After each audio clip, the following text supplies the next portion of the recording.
What's up?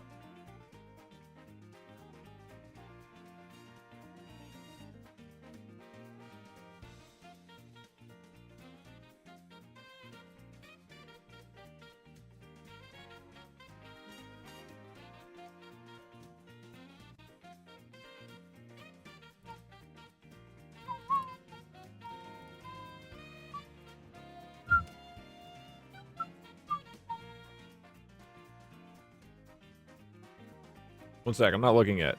I'm putting in some new music. Give me a sec.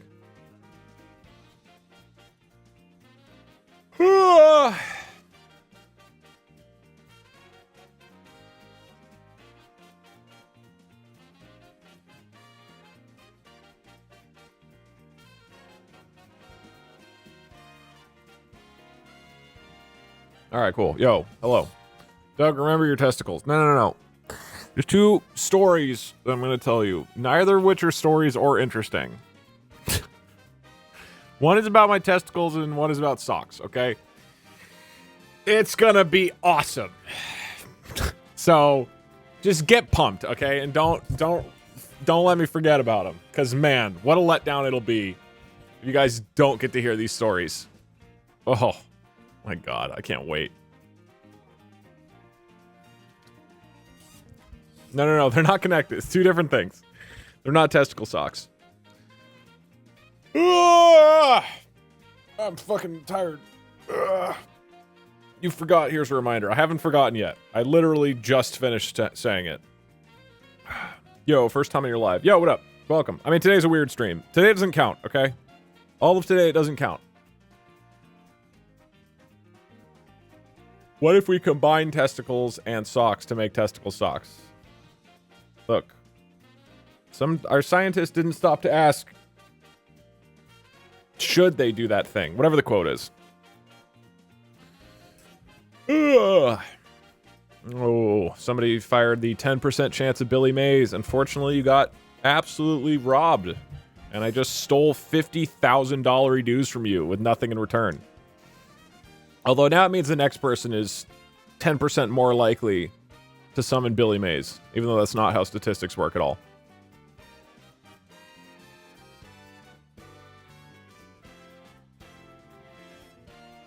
Check out my channel. No, I'm not gonna look at people's individual channels today. I'm gonna go over the just the video I made, some of it, and just mostly ask questions or answer questions if people have it. I mean, I don't know. I haven't done something like this before. I don't know how interesting or long we will do something like this. Just saw the video and I'm not a millionaire. I think you need to watch the video 2 or 3 times before the $1 million gets deposited into your bank account. Yeah, I don't really know how I'm going to do this either. I don't have a good plan here. I haven't done anything like this. Are people here? Some people are clearly here. I can't tell if people are here. I can't tell if the notifications have gone out to everybody yet. Make an infinite loop of reacting to people. Just recap stuff after every 5 minutes. Yeah, I mean, I'm thinking we just like watch it through, and if people like after each section, I sort of like pause it and answer questions that people have about it. Discord notif is out. All right. It's so weird. Why? Like, it's so variable on how quickly people get here. I don't really get it. I watched the video and I don't have 1 million subs yet. Oh yeah, we also have a new emote, Doug chatting. If you want to be a condescending backseater who constantly tells me what to do or just acts very pretentious about stuff, you can choose Doug chatting to show how confident you are. It's the first animated emote. It's based off the chatting emote, which I love. Or I guess you can use it for other things. I don't know. Maybe it's a note-taking. I guess it could also work for, like, if we're discussing a very important subject matter.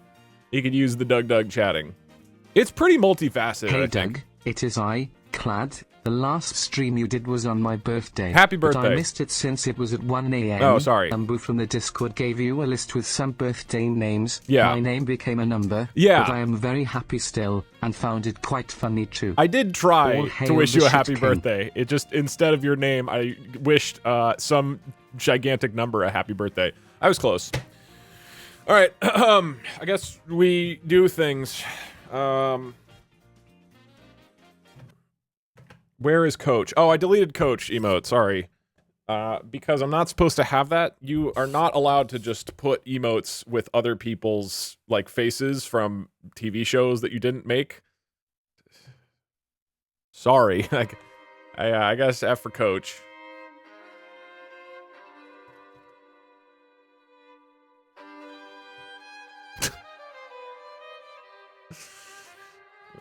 He's a good man. To be clear, he's not dead. It's just that the emote isn't in my channel anymore. The emote of him with a mustache. So I know this is a hard, emotional, turbulent experience for you all. Technically, you made the monocle and mustache. Yeah, that doesn't mean... That's like the people who post full episodes of SpongeBob on YouTube and say no copyright intended, or they flip it. That's not fair use. When I upload an emote, I have to say, you have to sign an agreement that says you own all the rights Doug, to this. I'm not here. No, he's not dead. He's not dead. Okay, Scuba Dooba, you've done attendance correctly. Add just the monocle as an emote. Basketball's canceled forever. Sorry, everybody. Okay, so it seems some people are here.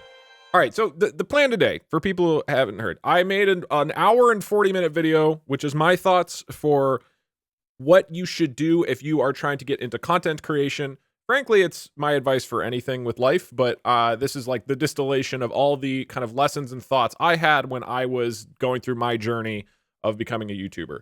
So it's a very long thing. Initially, I was thinking I would make this video and then we could talk about it, but then then it's an hour and 40 minutes. So there's so much shit in here. I don't feel like I missed that much. Who is Johnny Man? Johnny Man's the greatest Mario Maker player of all time.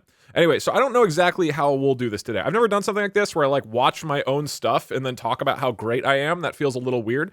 I'm thinking we just kind of watch through the video and then every couple minutes at the end of a section, we could like pause and then I could just like ask, we just like pull questions from chat or whatever. I don't know if I want to do like TTS. I might turn TTS off because I'll never get anything done if people are just like barraging me with questions. That being said, before we get started, so maybe like just try to hold off on text-to-speech today. Don't give me money. Yeah, like approval process for my videos. We can talk about that. We can talk about specifics about how I do YouTube and Twitch. Like maybe it's helpful for people. Like get a little more, because this is intentionally very broad. It's not meant to be super specific. Before that though, I have two stories to tell. Okay, these are two amazing stories. So the first story. It's not really, I guess, a story, but I woke up in the middle of the night and my like testicles hurt really bad. I kept having dreams that some guy was like punching me in the balls, and I was wondering, has anybody else had that? It was like the opposite of a wet dream. I literally woke up in the dream. I felt my balls hurting, like they were hit by something. And in the dream, I was like trying to like fend this person off. I don't remember the context. And then I woke up from trying to fend this person off. And I could feel, it was actually, my balls were in pain. Does that happen to anybody? Yes, every night. I'm not kidding, by the way. This is a real thing. I'm like, what is going on here? You have testicular cancer. I don't think so. Sleep paralysis demon. I mean, I legitimately have night terrors. So maybe I had a night terror that attacked my testicles. I don't have any, sorry. Okay. So maybe I'm weird. You dreamt it because of the pain.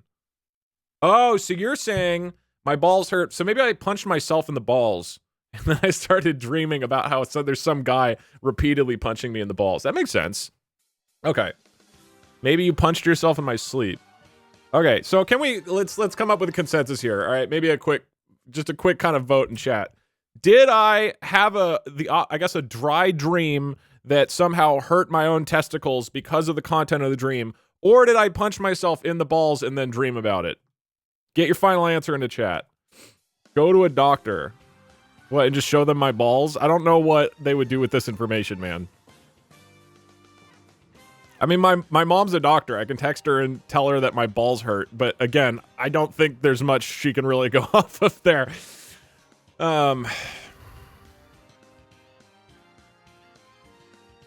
Okay. People are saying 1 and 2. I don't remember what the options are, and it doesn't matter anyways. Anyway, so that's one of 2 stories.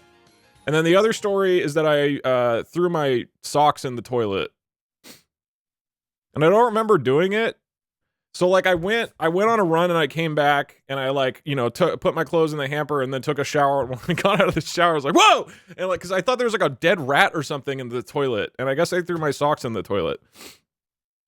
Why? It's also like the testicle thing. I don't know. I genuinely don't know. I got out of the shower and this was I had thrown the socks in the toilet at some point, I guess. Why is there toilet paper in there? When I go on a run, I carry tissues. It's tissues. I carry tissues with me, and I think what happened is I throw the tissues that I had on a run into the toilet, and then I guess I took my socks off and just continued without thinking. But the fact that I didn't notice it until 10 minutes later is crazy. So anyways, that's the toilet sock story. I hope you enjoyed. You're haunted. No, it's not that my aim is terrible. I didn't realize that I had done this. I am like unconsciously throwing socks in the toilet, and I don't know why. And maybe this is related to the testicle demon that's haunting me. I'm not sure. Anyways, I'm not going senile, I don't think, but it is maybe a little concerning. I texted Parkser and was like, do you ever throw your socks in the toilet? He was like, no, what the fuck are you talking about? And then he sent me this picture of him looking at me threateningly with a gun. He just had to assert dominance. Couldn't let me just own the toilet sock story. Anyways, I hope this has been informative. This is a good preamble to me watching this video that talks about how I'm a great storyteller. All right.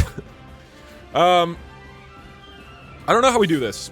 Do I have text-to-speech on? Do I have alerts on? I don't know. There's gonna be too many alerts. There's gonna be way too many alerts. He's a bulletproof lawyer. He said he wants to become a cop and a lawyer at some point. So he will actually be a cop lawyer in the future, I think.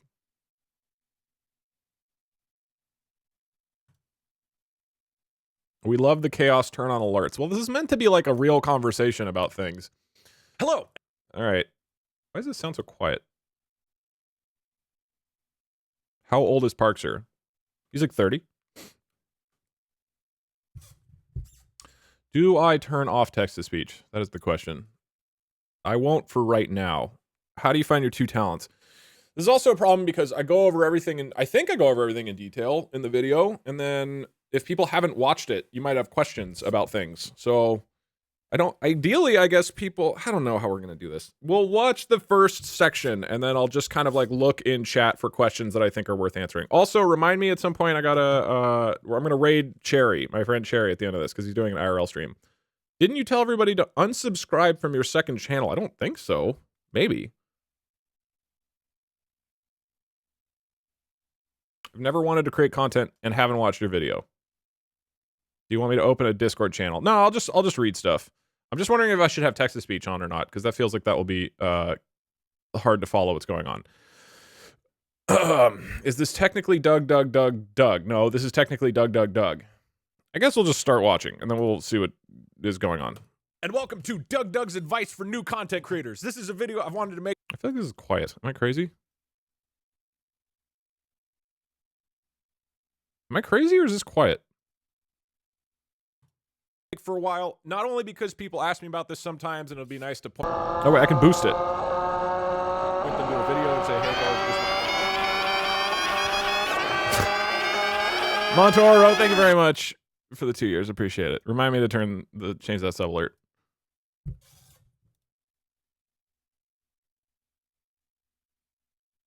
Watch this, but also because I am super passionate about this. Wait, that feels normal. Also, I could make it a lot louder. Remember that one time with Billy Mays when I made it louder? We could do that. Let's see how that sounds.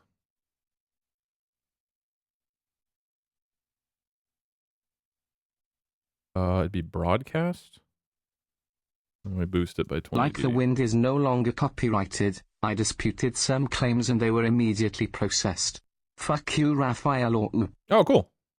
Hello, and welcome to Doug's advice for new content creators. This is a video I've wanted to make for a while, not only because people ask me about this sometimes, and it'll be nice to point them to a video and say, hey, go just watch this, but also because I am super passionate about this. This is something I think about a lot that I thought. So this is at the end of the chain. Basically, it's going Firefox into my mixer and then into OBS. So, like the Go XLR app. I don't hear the boost. Is it too loud? It is literally constantly peaking. All right, we'll turn that off. It's too quiet. It's deafening. Okay, how about this? For the many years while I was trying to make it as a content creator and eventually sort of succeeded. And this... okay, now we're good. It sounded if you tried to use a blender on your ears. Reminder to make a 3-year sub alert. Thanks, Mordreus! 3 years of investing in Doug LLC. Any minute now, that investment's going to pay off for sure. Thank you, Mord.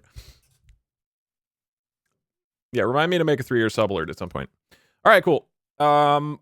Does it feel weird to watch your own videos? Yeah, I never do this ever. I don't know how this will feel. It feels strange, but I don't know. We'll see. So again, what I'm interested, I am very, very passionate about this subject. So I like talking about this stuff, and I think me making this video is a fun excuse to talk about this stuff. That's the goal, right? That's the entire goal. Not to watch myself and have everybody go, wow, Doug, you're so smart and handsome. That's not the point. So I guess let's begin. Let's watch, and then I'll just sort of pause it after sections that I think are notable, and I'll just answer questions from chat that I think are relevant and won't be answered later on. You did it! You're incredible! Great job, Doug! Thank you. You're amazing like you! Wow! Wow. That was so cool! What an amazing gamer in person this Doug is! Gamer. Wow. Oh my god! You're What should I incredible, eat for Doug! lunch, burger or chicken? See, this is the kind of thing I'm not sure if that will help the discussion.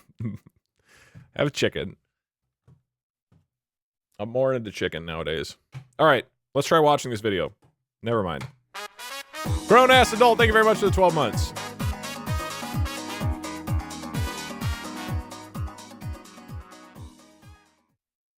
All right. No more interruptions. We're watching for, I don't know, like 10 minutes, 5 minutes or something, and then we'll discuss. Hello, and welcome to Doug's Advice for New Content Creators. This is a video I've wanted to make for a while, not only because people ask me about this sometimes, and it'll be nice to point them to a video and say, hey, go just watch this, but also because I am super passionate about this. This is something I think about a lot, that I thought about for the many years while I was trying. Man, this guy's pretty smart and handsome. Trying to make it as a content creator and eventually sort of succeeded. And this video is going to outline what I think is the critical mentality and focus. 1.25 speed. We actually might need that, like, in order to make any sort of reasonable progress here. Focus you should have as a new content creator in order to maximize the chances of you actually becoming successful and growing a major audience. In my opinion, the vast majority of videos like this that I've seen from other content creators are all about marketing. They will describe things like what platform to be on and how frequently you should upload and like how to get eyeballs on your thing that you made, whether it's...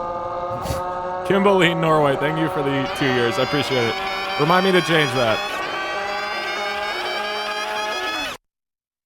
The platform or the technology or whatever it is. And then at the end, they'll be like, and remember, the most important thing is to make great content. And it's like this afterthought. But from other content creators, that's too fast. We'll do 1.25. Hello, Doug. I have seen a clip channel called Doug Clips. Is that a new channel you made or a Frauen? What is a Frauen? No, that is somebody in the community who's just running that. That is not me. But I told them they are welcome to continue making clips. Oh, are yeah, all about Doug. I think I figured out the issue with They the will estrogen missing in describe Doug things like Rat. what- I saw a rat running around with long hair and a pack of estrogen. Just thought I should let you know so you can choose what to do with the trans girl rat. So are you sounds saying beautiful. we are only numbers to you? Only saying we are numbers on our sacred birthdays. We matter. Thank you, Trash Rat. Yeah, I'm probably gonna have to turn off text to speech. Let's let's continue.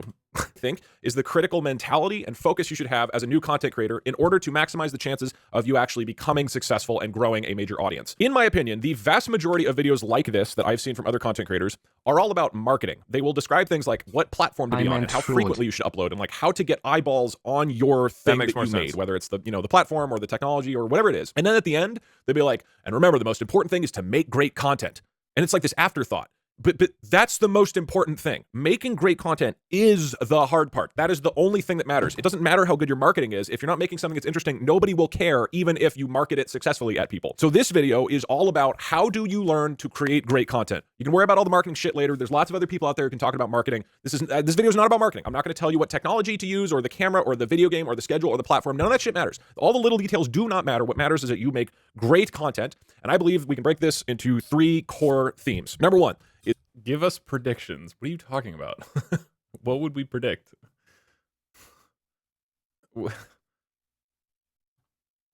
Is good versus great. Fallout 76 was marketed very well. We can talk about, let's get through this section and then we'll discuss the concepts in this section and why great content is critically important in this goal of growing an audience. Number 2 is your skill mix. How do you provide something that is irreplaceable and in this goal? Okay, we're probably going to mute text-to-speech. I'm going to pause text-to-speech. Of growing an audience. Number 2 is your skill mix. How do you provide something that is irreplaceable and unique? And number 3 is the 1-year plan, a plan that worked for me in becoming a content creator and that I think really maximizes or at least greatly enhances your chances of making something that is really awesome that people care about by the end of, let's say, 1 year. Just to be clear, in the context of this video, I'm going to be talking about success as growing an audience. This is all about how to build a channel that is successful and ideally that you can live off of. If that's not what you want, that's totally fine. If you just want to make stuff because you love making stuff, I'm happy for you. That's awesome. But this video is going to be focused on like what you have to do to grow an audience and become successful in the sort of like business and viewership sense. And I will be attempting to explain all of this with food. Okay, let's kick this off with chapter. That's the intro. Any questions about the intro, chat? Go. Hello, Doug. My birthday was on October 18th. Could you wish me a happy birthday? Nobody else did because I share a birthday with one of the popular kids at school, so I would really appreciate it. Happy birthday. Hope it was great. Who is this guy? Where is Billy Mays? I didn't mean literally any questions ever. I more meant things that are related. Is Umbu mentioned in the video? No. Mr. Douglas, what percentage of your success would you attribute to fart noises? 80. You say that you pick up coding really quickly and are good at it, and then say your 2 talents are storytelling. What differentiates coding from not being a talent? I don't have 3 talents. If I said that in the video, that was very wrong. I was using programming as an example of me not being talented at something. I said that I was good at programming. It'll come up in the video, but I talk about the difference between good versus... This is like the next subject, is about good versus great. I am not great at programming. I am not naturally gifted at programming. As I mentioned in the video, I think anybody can be good at something if you work really hard at it. But that's not... You can't ascend beyond like good unless you are naturally talented at a thing. That's like essentially the synopsis of the whole video. So programming to me is an example of me not being naturally talented at something, and I was able to be successful at it because I worked harder than everybody else, but I was never great at it. And so it's an example to me of like, no matter how hard you work, you really need to have natural talent at something if you are really going to get people excited about what you're doing, or to have like a lot of success with not having to like overwork yourself constantly.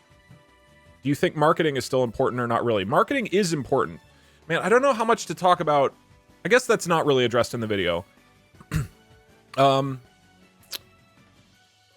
So I guess for people who haven't seen this video, I'm going to try to avoid questions that will be answered, questions that are going to be answered later in the video, right?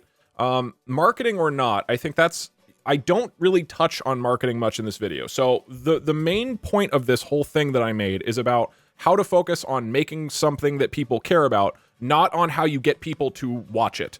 Basically, at the very end, I'm like, yeah, and if you want to do marketing, go look at other people, right? That's kind of what I say. I just like, go watch other people have better advice for marketing. This whole video is not about how to get people to find what you're doing. It is about how to just make something that you are passionate about that people like you would really, really like. So marketing is really important. The point of this video is not to dunk on marketing and be like, marketing's fucking dumb.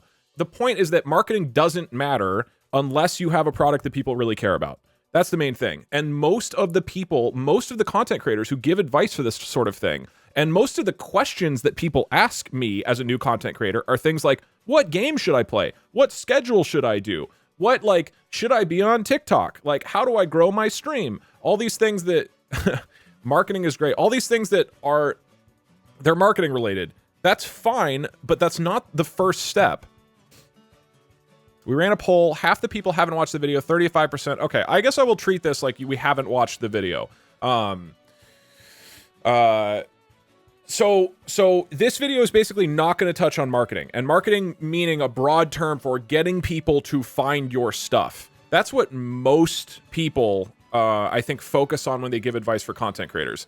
And it is important. You do need it to some degree. For me, for example, like, I'm not great at marketing. I'm not great at getting people to watch my stuff. I don't do all the things that YouTubers do to like get people to check it out. I don't post on TikTok. I don't do all this stuff. But I still do enough to have a chance at being seen, right? post my videos on YouTube, and I put a lot of effort into making sure the quality on YouTube is really high. And I put a lot of effort into thumbnails. I fucking hate thumbnails. I hate making them. I hate the fact that I have to focus so much on a picture for a product that is a video, right?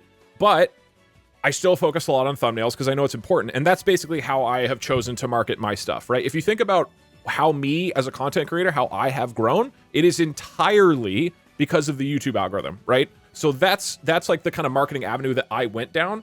And again, that marketing only worked because I had put in a lot of effort to make something that was interesting. So when the YouTube algorithm was finally like, hey, let's show your channel to a bunch of people, then people actually stuck around. So to be clear, marketing is super, super important. It is very, very important. But I think people often like, they get too excited. I think it's easy to get excited about marketing. It's easy to get excited about this idea of like, oh, I just need people to find out that I'm here. I just need people to like look at my stuff. Oh man, I'm a streamer, and if everybody knew that I existed, if I got a shout out from PewDiePie, that like, man, that would be awesome. A good example of this is like Jacksepticeye has talked about this. He and his like very early on as a YouTuber, he got a shout out from PewDiePie. And he got like a whole bunch, like thousands of people watched his channel that next day, and then they all left the following day. They didn't stick around because they weren't interested. So I think far too many people focus on, I need to make people find out about what I'm doing, instead of, I need to make something that is really interesting, right? The extreme quality of your content is what brought me in. The algorithm didn't recommend your videos. Instead, my friend showed them to me. Yeah, that's fair. But for the vast majority of people, the YouTube algorithm is how my channel has grown. And even if you think about like whoever recommended my channel to you, he found out about it from the YouTube algorithm. So there's certainly marketing that you can do from word of mouth, and that's great if you can be at that point. That's certainly part of it. But you know, you do need some engine for your thing to be shared. You know, again, marketing is not really what I'm going to talk about in this video, although I can go into kind of some of the specifics that have worked for me.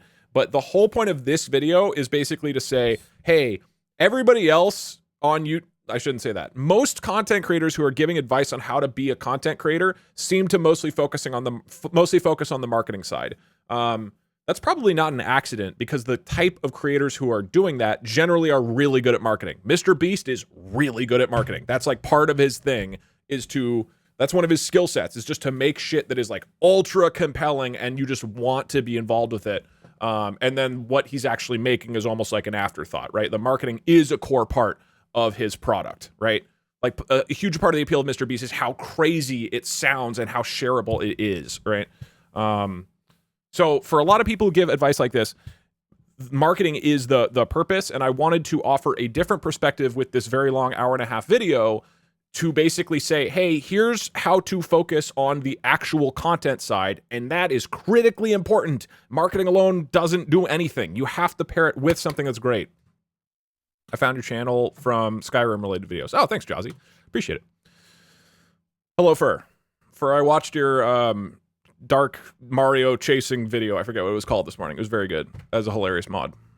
Okay, I have to mute text-to-speech, at least for a little while. I'll let text-to-speech play through. I don't remember how I found you. I just wanted to say your content changed my life. When I try to sleep, I used to get auditory hallucinations of very intense screams. Now I just hear bagel noises. Thank you. I actually want to do a poll while we let this stuff. What the hell? Okay, this looks like a scam. While these some of these notifications kind of cycle through, I want to do a quick poll. How did you find my channel? This would be an interesting piece of data to kind of learn. How did you find my channel? YouTube algorithm. So YouTube recommended you a video of mine. Word of mouth. So somebody else told you to watch my stuff. How else would anybody find my stuff? I guess like another creator watched or recommended it. There's been some, there's been like Pete's Meat. It was like a German YouTuber. Apparently a bunch of Germans found me. Oh, Twitch raids. Yeah. So this is like somebody like watched videos or something. Twitch raids is somebody like raided my channel on Twitch, or like collabs, I guess. I'll say like collabs or raids with other streamers, like streaming specifically. Overwatch. No, that would be YouTube algorithm. Like you found a YouTube video. So YouTube algorithm, it means like the first thing you found. You found me on Twitch recommended? What? Nobody has ever found anybody on Twitch recommended. The fuck? Dude, you're gonna be the only person here. You were in Twitch recommended. What? Twitch's recommendation algorithm is horrific. I found several people on recommended. What? Remember when Ludwig did your drinking from a toilet paper tube? Oh, yeah, I saw that. Has anybody else found me in any other way? A scammy website found it. Oh, yeah, that one Polygon article. Coach is the old man who doesn't want to sell his house in Better Call Saul. Oh, really? That's good. Through Mixer. No, that's not correct. Okay, I'll say other, but I'm not clear what that would mean. I saw you in Seattle, but I was too scared to say hi. Okay, well that's not how you found me. Nobody found my YouTube channel because they just saw me walking around the street in Seattle and was like, "Hey, that guy seems pretty cool. I wonder if he has a YouTube channel." Doug, this is how you first found me, not how you physically found me. Explaining your sock toilet habit. For the first time ever, I can say with confidence what is going on. Talking about content creator stuff makes sense. All right, give me your answer. From your LinkedIn. Nobody found me from my LinkedIn. Nobody is like scrolling around in LinkedIn being like, wonder if I can find some new YouTubers on this business connection website. That doesn't make any sense. All right, I'm probably going to turn off text-to-speech after the kind of current alerts go through. So please try to hold off giving me money. Give me money another time, or don't ever give me money. But hey Doug, have you I don't think it makes sense for today. I have not gotten the Biff tattoo. I found you through my job. Hi, Ian. Okay, Ian, you get to be an other. What is other? I don't understand what's other. Ian found me because we worked together, but that only applies to one of the people here. So what are the other 28 people? What is your... I don't understand.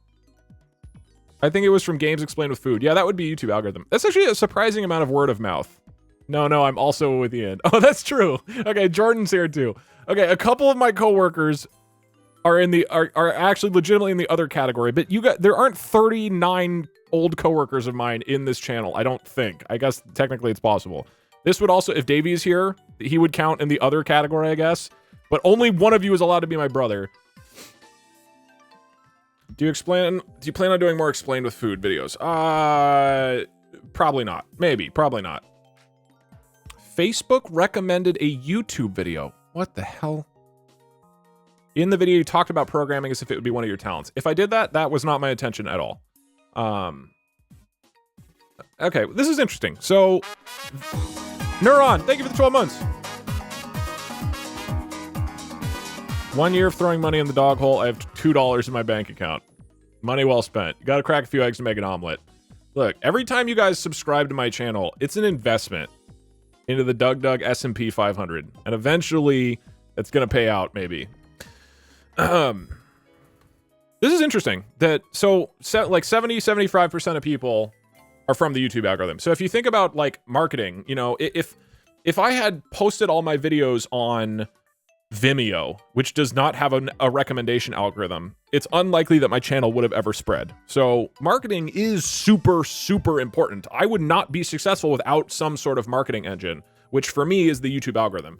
But the whole point of this video is just to talk about how like that is not my main focus, at least in this video. And in general, I think people focus on marketing way too much instead of being like, hey, how do I make something that is fucking awesome? You do that first, and then you couple it with marketing as you go along. I accidentally found your channel through watching Markiplier. Well, there you go. Cool. You're in the other category, I guess.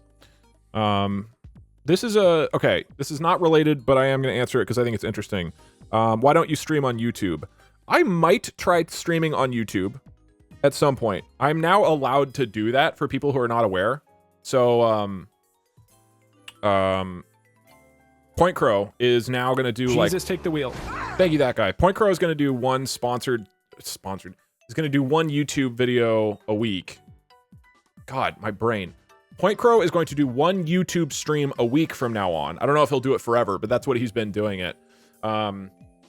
So I could do something like that, of do some YouTube streams. The problem for me with YouTube streams is, I think the community and like community tools suck. The chat is like very unreadable.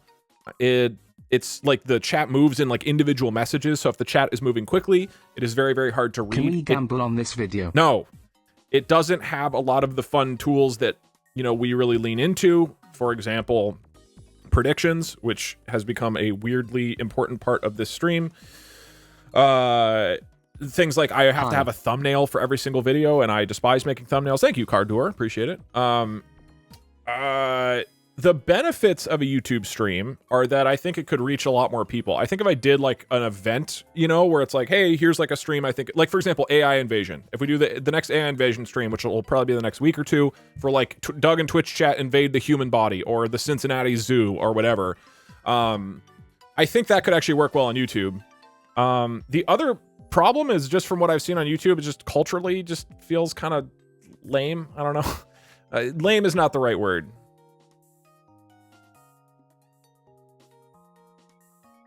What is that? How do I want to describe this?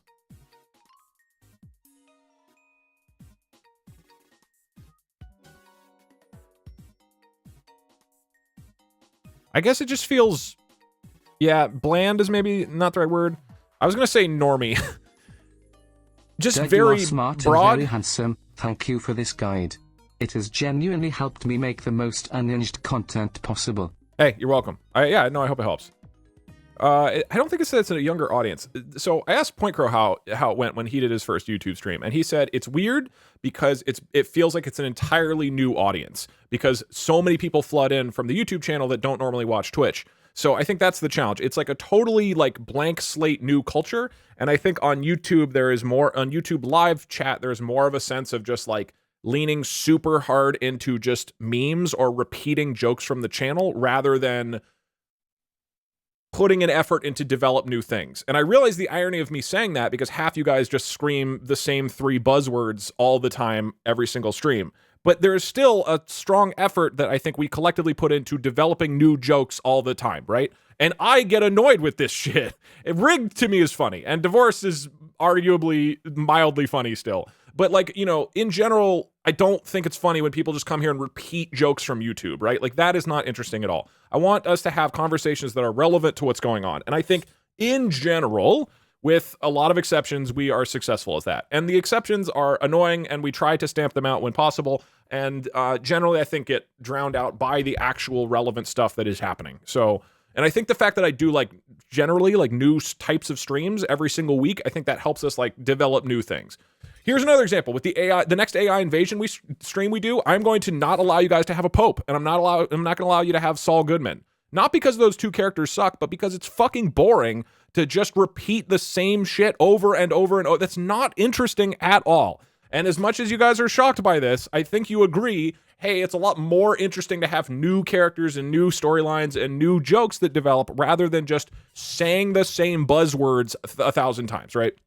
So even though, again, there's a lot of just repetitive spam, it seems to be way worse on YouTube. And I'm not exactly sure why that is the case, but seemingly when you stream on YouTube, like the desire for the audience to just lean in really hard to just repeating pre-existing jokes overwhelms the ability for new stuff to happen. And then the other thing that is maybe a problem, I don't really want the stream to be bigger. I mean, I certainly would not really want to be above like 5 or like 10,000 viewers, because already the chat is like barely readable half the time. It's getting like, it's getting like too fast. And so I would be worried that if I grew on YouTube, it would literally become one of those streams where like I am just never interacting with chat, which I think is kind of boring. Even now it's like almost at that point, and I don't want it to be that at all.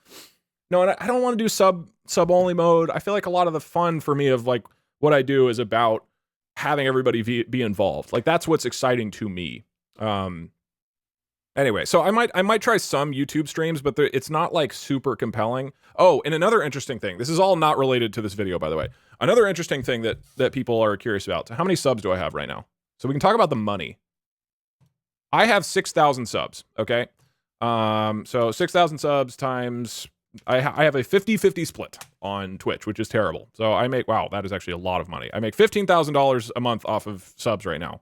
Whew. That is pre-tax, by the way. So that, you know, a huge chunk of that gets taken out of tax, I have to go send to the government. So 15,000. However, about half of that is actually Twitch Prime. Like only about 3,000 people are actually paying. So in terms of like, if Twitch Prime just disappeared, I would only be making $7,500 a month off of subs. And so YouTube, their big appeal right now is they're like, hey, we have a 70-30 split. So let's say that the 3,000 people who are currently paying, right? Not Twitch Primes, but the 3,000 people who are currently paying me $5 a month go to YouTube. And actually, if I switched to YouTube and they followed me there and they actually kept doing the subscription, I would make $350 for every sub. And then I would be making $10,500 a month.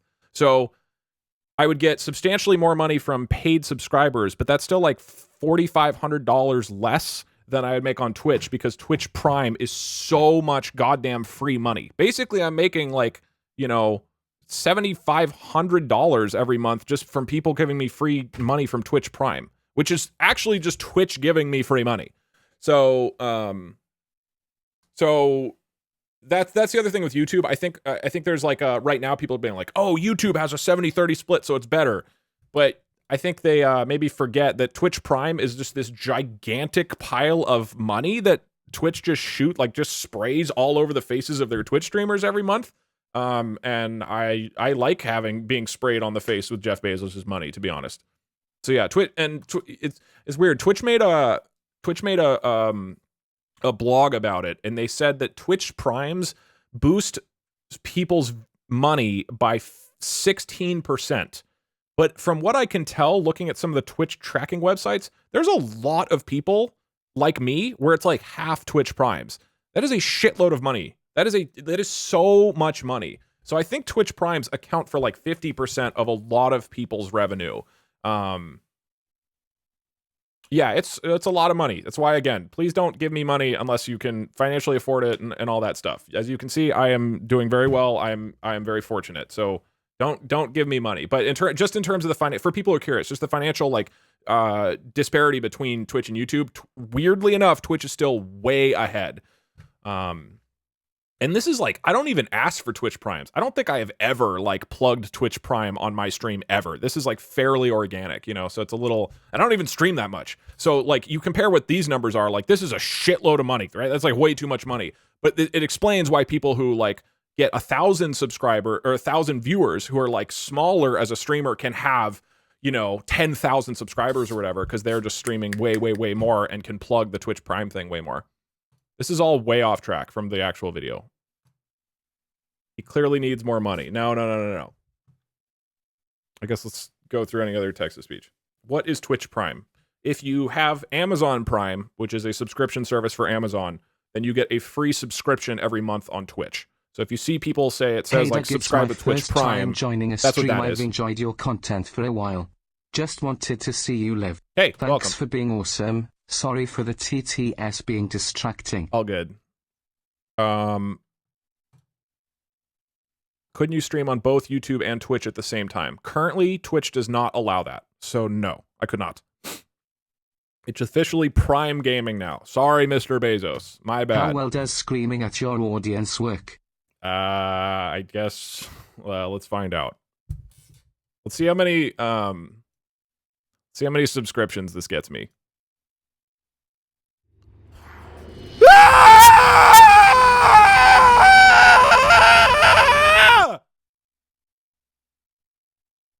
Zero. Yeah, that doesn't seem to work. Oh, I got 1, 2. All right, that works. Woo! Wait, oh shit. All right, so I just made like 20 bucks. Oh, Scrub and Duck just gave 5 subs.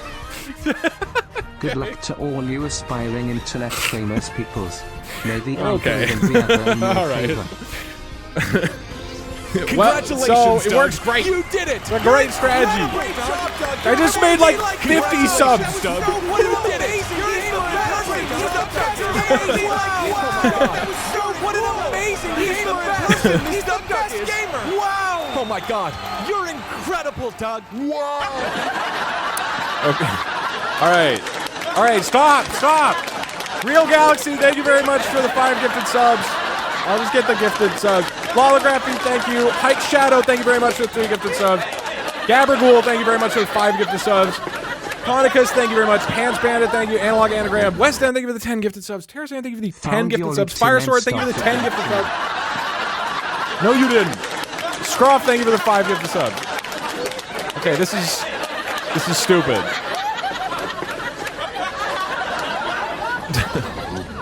I came upon a funny hole in the middle of the street and decided this is a good hole to stuff money in every month. Nobody just walked across the money hole. Sided Coder, thank you for the 5 gifted subs. Appreciate it. All right, so apparently that works. You can watch my hour and 40-minute video, or you can just start streaming and scream at the camera, and you'll just rake in the money. Either method works. How many subs were just gifted in total? I don't know, like 40 or 50 or something. God, I love screaming at the camera. It's an underutilized creative tool that not enough people are talking about. Scream more, it's my kink. No. All right. Let's, I guess, actually get into like the meat of the video. I'm going to pause the alerts. Again, ideally don't give me money so that we can talk about how to make more money instead of actually making it. This is actually a really good way to make money, is just to tell people not to, because it'll interrupt the video and then a bunch of people want to. But anyway, I'm pausing the alerts. Let's keep watching. Chapter 1, good. All right, this is we're gonna watch the good versus great chapter. This is gonna be like 10 or 15 minutes, okay? If you subbed or donated money or whatever, I'm gonna pause the alerts and stuff for now.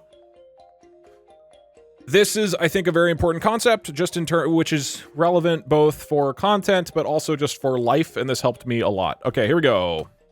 Versus great. This is a good versus great is like a theme people talk about in other contexts, but I'm going to define it specifically for kind of YouTube type stuff. So I believe to grow an audience, you have to make something that is great. And the reason is humans have preferences. We all enjoy doing things. Every human on Earth, especially at this point with, infinite entertainment options in front of us at all times, like we all have things we like doing and that we like spending our time on. Nobody in 2022, at least in like the YouTube Twitch world, is like at a loss for things to do and watch, right? They have things they already like and do, or at least they have a billion options at their disposal. So if you are going to grow an audience, you have to be better than people's existing preferences, right? Do you not want it fast? I'm not going faster. This is 1.25 speed. I'm gonna edit this over a rap. That'd be funny. I'd watch it. Okay, we'll keep it at 1.25. It is not enough to just be like pretty good. Like if you just, hey, you do a good job. Like, cool, good for you. But everybody has the things they already like that they really, really like, and that's what they spend their time doing. And so with every single human on Earth, if you are trying to become, if you want them to start viewing your stuff, you have to be better than the stuff they already like. You're also at a disadvantage because people like familiarity, right? People don't really want to switch to new stuff. So you're competing against what they already like and against the comfort of familiarity. So that's what you're up against, right? Which is important to recognize, which is why great content is important. To me, great content is something that is unique and irreplaceable. You cannot get it anywhere else, and it does not compete with anything else. Let me describe why this is important with food. Imagine that YouTube and content creation, all right, instead of being YouTube and Twitter and Twitch and TikTok or wherever you want to make stuff is, imagine that it's a gigantic food court. Okay, this is a food court that is like it's like the size of California, okay? And there's like 10,000 hamburger shops, and they're all free, okay? Every single hamburger shop just like gives out their hamburgers for free. The only thing it takes is time, right? And you come along and you're like, wow, I fucking love to make food. I want to be a hamburger shop. Like I want to get in here and succeed in this hamburger food court. Now, if this is the situation, what is the ideal way to break in and succeed in this food court that has, I mean, literally just like as far as the eye can see in every single direction, just miles and miles and miles and miles, just going infinitely into the distance, there's already hamburger stores, okay? There's so many fucking hamburger stores. And let's say Five Guys is the most popular, just for the sake of argument. Now, your initial temptation, and this is true for most people who try to get into content creation, will go into this food court and be like, I want to make fucking hamburgers. Well, Five Guys is really, really good. Okay, Five Guys is the really popular one. I should imitate Five Guys. So then you start you start the 10,001th hamburger store way down at the end of the chain, and you try to make Five Guys burgers, like just like they do it. What would happen? Nobody will eat at your crappy Five Guys. Not only are you unlikely to exactly match the quality of Five Guys, like Five Guys is doing their own thing. It's not like you can perfectly replicate what Five Guys is doing. So like you're going to be sort of an imitation of Five Guys, but not quite as good. But people already have Five Guys, right? They already have the thing that they like. Why would they go to yours if it's just an imitation or a different version of the thing they already like and can get as much as they want? Even if you were to somehow perfectly match the quality of Five Guys and you call it like Frankie John's or whatever, people are gonna be like, well, let's just go to Five Guys. We know, we like Five Guys. I like Five Guys. Let's just go to the place we know, right? Again, you have familiarity. People are gonna stick with what they know they like, especially if you're not doing anything different. So what is the obvious solution here in this food court? Well, it's to create a type of hamburger store that sells burgers that people can't go get at Five Guys. They cannot go get at any of the other 10,000 stores that are in this food court. You can't just go in and try to make the best burger. You can't just try to be better than anybody else, because there's 10,000 competitors. And if we're talking about YouTube, it's 10 million competitors. What you can do is create a unique genre. So how do you do that? And this is the secret to this whole video. You don't try to make the best hamburger store. You try to make the best fusion restaurant. You take two different cuisines and you combine them together. And by combining two different cuisines together, you make something that is unique. You could make the first spaghetti hamburger, American and Italian. And you put like a bunch of spaghetti like in a normal hamburger. And that sounds disgusting, right? And most people would probably hate that, but it would be very unique. It would be very fucking different from what Five Guys is doing. You're now the first in the spaghetti hamburger genre. You're not the 10,000th, right? And nobody, when they see what you're doing, is gonna be like, oh, well, we could just pick up Five Guys. They're gonna be like, okay, that sounds disgusting or completely awesome, and that's its own thing. And probably most people who come try your spaghetti hamburger will hate it, probably the majority of them. But imagine if you're the customer or customers who come in and they fucking love it. And they love the spaghetti hamburger, okay? And this is the critically important thing. If some guy walks in, he's like, all right, I'll try this. This sounds revolting. And he takes a bite and he's like, this is weird, but I kind of love I love the mix. It's just different from like all the other stuff here. That guy who does like your stuff will always come back. There are no competitors to what you're doing with the spaghetti hamburger. He's not gonna go to Five Guys instead of yours because you're the only one offering this unique product. And here's the secret. Here's the amazing thing about a fusion restaurant as opposed to just one like cuisine genre. You don't have to be the best at both cuisines. In this scenario, you don't have to be the best Italian chef and the best American chef to make the best spaghetti hamburger, right? All you have to do is be quite good at both of those things. And then by combining them, you're making something that is the best in its subgenre, right? So a fusion restaurant allows you to compete in a super tiny category, and then you only have to be better than a couple people. So you have this incredible advantage at retaining people, at getting interest and retaining people who like what you're doing because there's going to be essentially zero competition. I have an actual... There's a lot of good questions and thoughts. I will try to answer, and dumb jokes that I've internally... I haven't laughed, but I went like this. You know, like a little exhale. There's a couple jokes that you guys said in chat where I did the...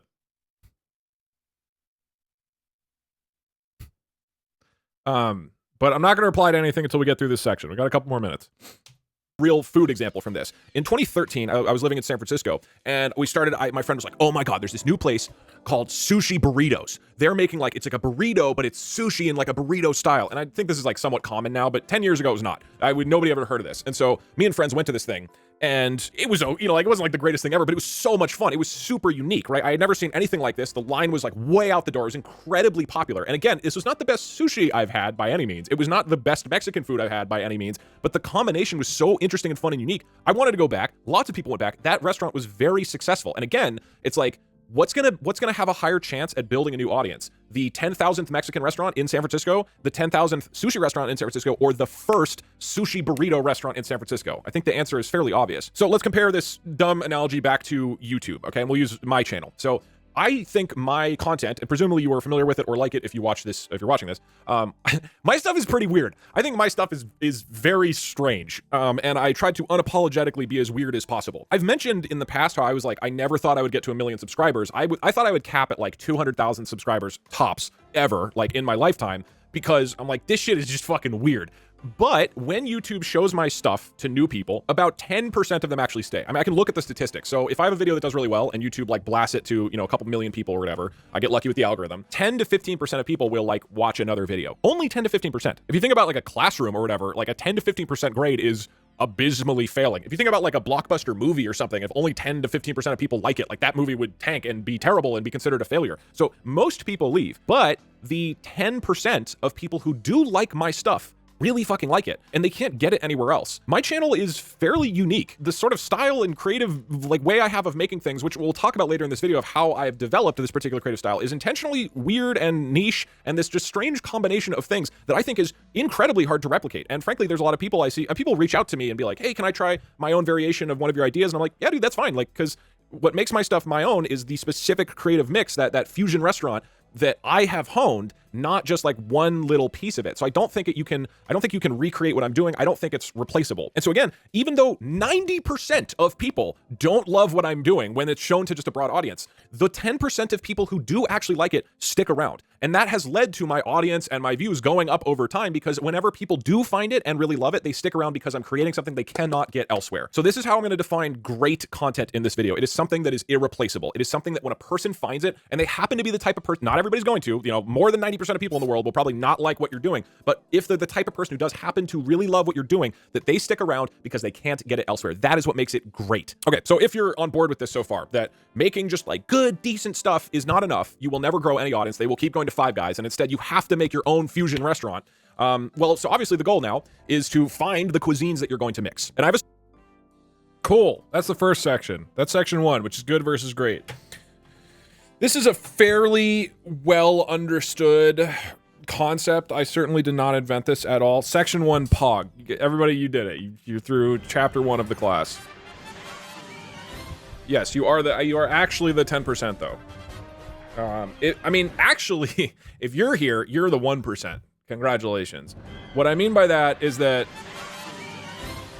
wait, no, you're the 0.01%, okay? Because if my videos get 1 million views and there's like 5,000 of you here, there aren't even 5,000 probably right now, probably lower. How many people are here? 3,000.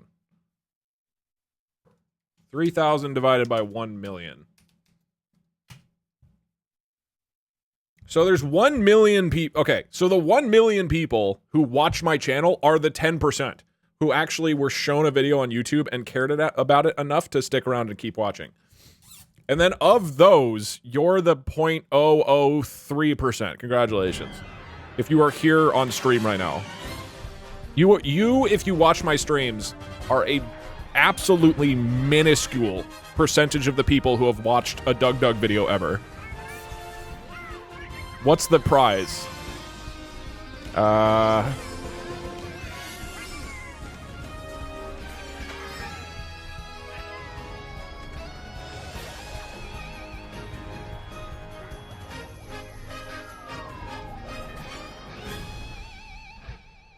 There you go. You earned it. Congratulations, chat. You were here.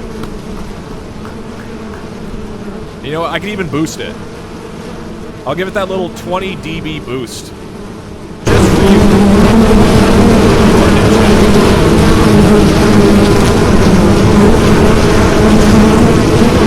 Okay. I hope you feel sufficiently rewarded for your loyalty. But no, I mean, it's actually a great... Twitch is strange, okay? There is this getting back to the money kind of thing. We talked about how I have 6,000 subscribers. I mean, now I have like 6,100 or whatever, but I have 6,000 subscribers. I make $2.50 per sub. So I make $15,000 a month. That is a fuckload of money. And with like bits and everything, it's like 20 grand a month. That is a shitload of money, right? That is an absolutely gargantuan amount of money.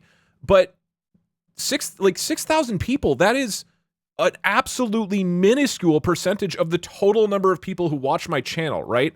So I think Twitch is actually a really good example of how like having people who really fucking love what you're doing is, even if you're just worried about money, like even if that's your goal, which for me it's not, but like even then having a small number of people who are super fucking passionate about what you're doing is way more valuable than having a large audience who don't really give a shit. This is just, it's so, and this is true of business, it's true for friendships, it's true for everything. This whole concept of like really making something that is specific, that somebody's going to love and super resonate with, like that's how you provide value and that's how you have success.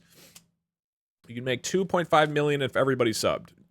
I sure would. That's one thought. Twitch audience is the most loyal. I mean, it's true though, right? I mean, Every time I post a YouTube video, I'm technically marketing my Twitch channel, and a tiny percentage of people actually go from YouTube down to Twitch.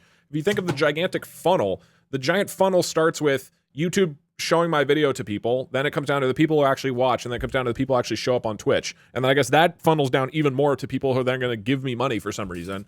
So, but the people who are giving me money, presumably, some of you are locked in my basement, and Parkster's threatening you, but most of you just enjoy what I'm doing. Your funnel is full of holes because you lose people. I guess you're right. It's not really a funnel. It's more a very small bucket at the bottom of a waterfall. That's more what's going on. Good question. Good point. Rolling Armadillo, thank you for the 5 gifted subs. Thank you for putting money into the dog hole. It's more of a sieve. I don't know what that means, guys. I'm not German. Sieve? Oh, that's cool. Yeah, so anyways, YouTube is a big colander, okay? It's pronounced sieve? What? That's not how you say Englando. It's a cheese shred. Okay, you have to think of YouTube like a cheese grater, chat. How long did it take for you to see growth? We will get into that in the video if we get through this whole thing, which I don't know if we will. Oh god, there's a lot of questions about just like my experience with it. I don't know how much to answer of stuff that will just be in the video. I'm going to try to avoid questions that will be answered in the future. But if you want to hit me with some questions right now about what we've been over or about civs, then you can do that. What was the first type of video that went viral? It was the Explained with Food video. Overwatch versus TF2. But I mentioned it a little bit in the video, and this is important.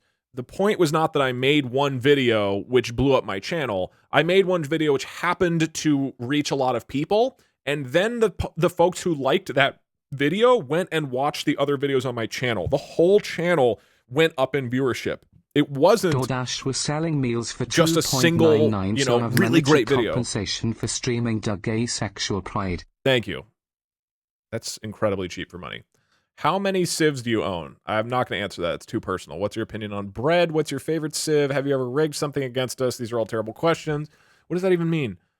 How often do you use this? Okay, a lot of civ-based questions.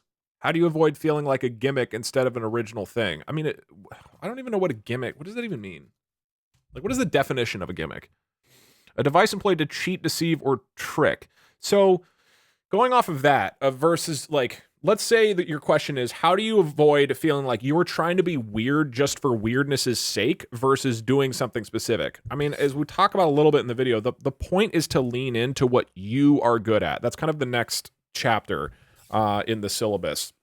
So if the whole point is to lean into what you are super good at, if you're genuinely passionate about it, that's not a gimmick. Comedy follows the rule of 3. Making the same joke 3 times in a row means it's pretty much done. Yes, I guess. How do you avoid feeling like a civ? So gimmicks for me are if you try to do some sort of shortcut to get around you actually making a great fusion cuisine restaurant, to use the analogy, right? For me, doing the stuff that I do, for other people, they're not going to like it. I mean, I just screamed at the camera for 10 seconds and played loud music. That, for most people, that's a stupid fucking thing to do and is not funny or interesting and is just a blatant way to try to get money. For me, that's genuine. That is actually something I think is funny and leans into the way that I express myself creatively. So part of it is just like, you got to be genuine with who you are and what your strengths are. And part of it is acknowledging that a lot of people won't like what you're doing and won't think it is enjoyable. And that's fine, because you're not trying to make everybody happy. You're trying to make 10% or 5% or 1% or 0.003% of people super into what you're doing. Is it dangerous for the development of the channel to risk getting a copyright? So, I mean, that's just a specific question about YouTube. It's not really. Copyrights are unlikely to hurt your channel. They're more likely to hurt your ability to make money, which is not really a concern until you have a huge audience. You're not going to make any money with a small YouTube or Twitch stream. So I wouldn't worry too much about the dangers of losing out on the 3 cents you might make from a video this month. I would just work on making the best possible thing. And then down the road, there's specific ways to dodge like DMCA requests and copyright stuff. Like use music that isn't copyrighted. Don't use long stretches of a movie or whatever to prove your point. YouTube is literally percent 90 Indian children now. That is literally not true at all. This is a crazy fact. There's a lot of Indians in the world, so a lot of them are now on YouTube, and that's fine. But no, it's not 90% Indian children. Arm on the Turtle, thank you so much for 12 months. Appreciate it. You can't just put literally in front of a lie and have it work.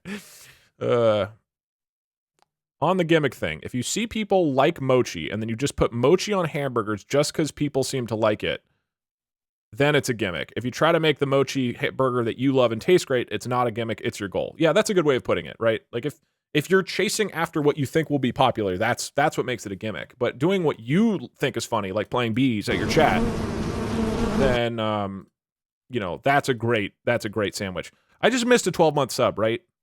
Who was that? Can everybody in chat thank them for the money? This is literally Point Crow's channel. Yeah, not quite. Oh, Point Crow's doing the battleship. I want to watch some of that. Thank you, Doug. No. It was who did the 12-month sub? I'm sorry if I missed it. I can't remember if I acknowledged it. Thank you very much for the 12-month sub. If you weren't a programmer, would you be a stripper? Well, it's a great question. I'm not a programmer anymore, and I'm also not a stripper. So I think you can deduce the answer from there. People can tell when someone is being fake or just doing something for the views. I don't even think that's necessarily true. Like, is Mr. Beast being fake when he opens every video with like, today I opened a mall in the, and starts like screaming? That's not how he just talks to normal people, but he's like greatly enhancing his own thing. I don't sit around yelling and screaming and playing music when I play video games at night. Okay, that doesn't mean I'm like faking it. I build a stream environment intentionally that has the highest chance of me being excited about what's going on. And then I can genuinely be energetic about what's happening, and then I use tools to help me be energetic. The reason I play music is partially because I think it's fun, and partially because when you just blare shit, I just get like stoked. Like right now, I'm just like, okay, yeah, I could play, like, yeah, like I get pumped up by this stuff, right? So I don't actually think it's obvious whether somebody's like being fake or not. But it's not going to be as good. I mean, for some people, yes, it's obvious, but there is some sense of like you're going to put a lot more energy into something than you might in a normal situation. That's fine. It just has to match what you're creatively good at. I think more so you're just not going to make something that's successful if you're faking it. I don't think it is sustainable long term, because if you're not making something that you really are deeply passionate about, it's not going to have legs and actually be meaningful over the long term, because you're not going to have the internal enthusiasm and skill set to back it up. You don't listen to bees while you game. I'm sorry to ruin the illusion, but no, I don't. Like, I'm like an introverted, fairly quiet person in most circumstances. I'm not this like wild, crazy dude, but in the right circumstances, I am a wild and crazy dude. So I create that for stream and content because that's what I love. I'm super passionate about it. It's not me faking it. that's human beings are multifaceted. And how could you not wild, crazy, and extroverted? The immersion. I would hope. Maybe you are the type of person who is literally exactly the same emotionally in every situation all the time, but I don't think most of you are. I love the Doug frame we paused on. Yeah, let's pause on a good frame. System. Yeah, that's good. Looked like I just snorted a lot of mushrooms. How much do you think luck has contributed to your success? Do you feel anybody significantly passionate and charming could follow your advice? Yes. I talk about luck in a big chunk later in the video, which we may or may not get to today. Luck is super, super, super important, and everybody has to get lucky. As the really quick version, if you don't stick around for us getting there, luck is ultra critically important, and it's not fair at all. But I do believe that if you make your stuff better and better, your chances of being lucky are much higher. So you have control over the likelihood that you get lucky. So I got lucky on the YouTube algorithm, right? I got lucky, and my Explained with Food video, TF2 versus Overwatch, got blasted out to millions of people on YouTube, and that was lucky. But that didn't just happen out of nowhere. I wasn't just walking down the street and I was like, oh, a YouTube video, and then I put it into the YouTube hole, and I was like, oh, I won the lottery. No, like that was years of me working at it and making my stuff better and better and better, so that each time that I posted a video, it had a higher chance of being lucky. The example I use later on is like if Mr. Beast started a brand new channel and he like replaced himself with somebody else and posted the same type of content that he's making right now, it's not a guarantee he would instantly become a successful YouTuber, but the odds of that happening would be very high because he's making really great stuff. The odds of him winning of him being lucky are way higher than somebody who's making content that is worse. So luck is a huge part of it, but I think it is more controllable than people give it credit for.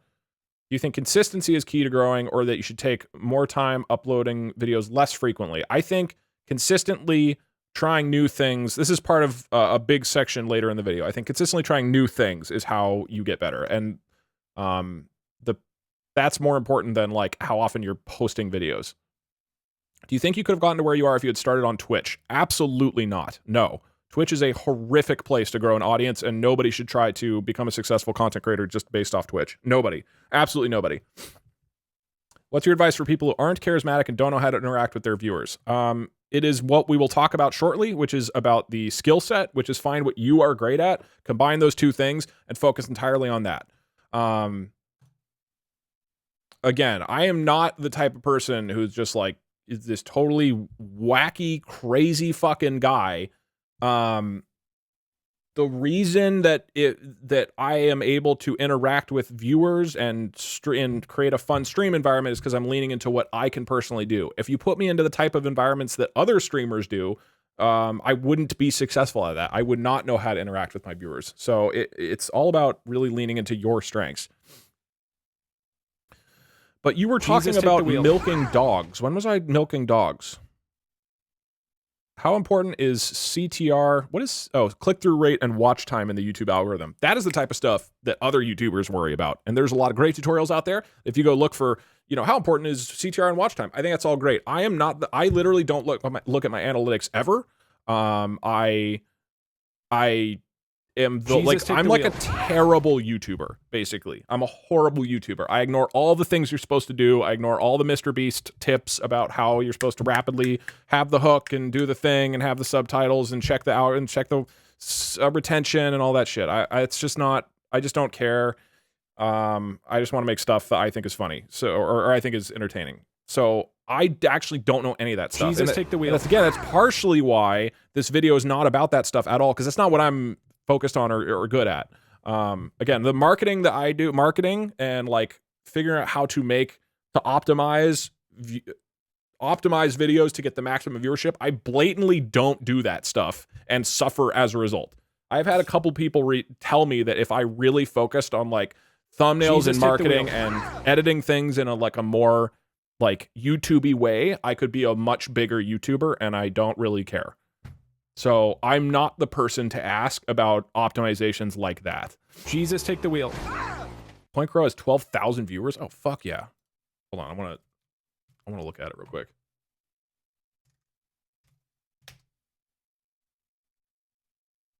Dog is authentic. I respect him. It's not inauthentic to focus on marketing, to be clear. I'm not talking shit about anybody who does this stuff. I'm not saying Mr. Beast is a shitty person for focusing on what's going to work great on YouTube. It's just a different kind of skill set. It's a different kind of focus, and it's just not one that I personally resonate with. And the whole point of this video that I had made is all about, hey, really lean into what you're doing. And I think I'm going to do better if I lean into what I can do really well, rather than trying to focus on these areas where I'm just not going to be particularly competent. That is an area where I should probably hire a person who then just tells me, hey, do all these and these and these things to get, better and whatnot. But maybe at some point down the road. Okay. I assume this is the oh God.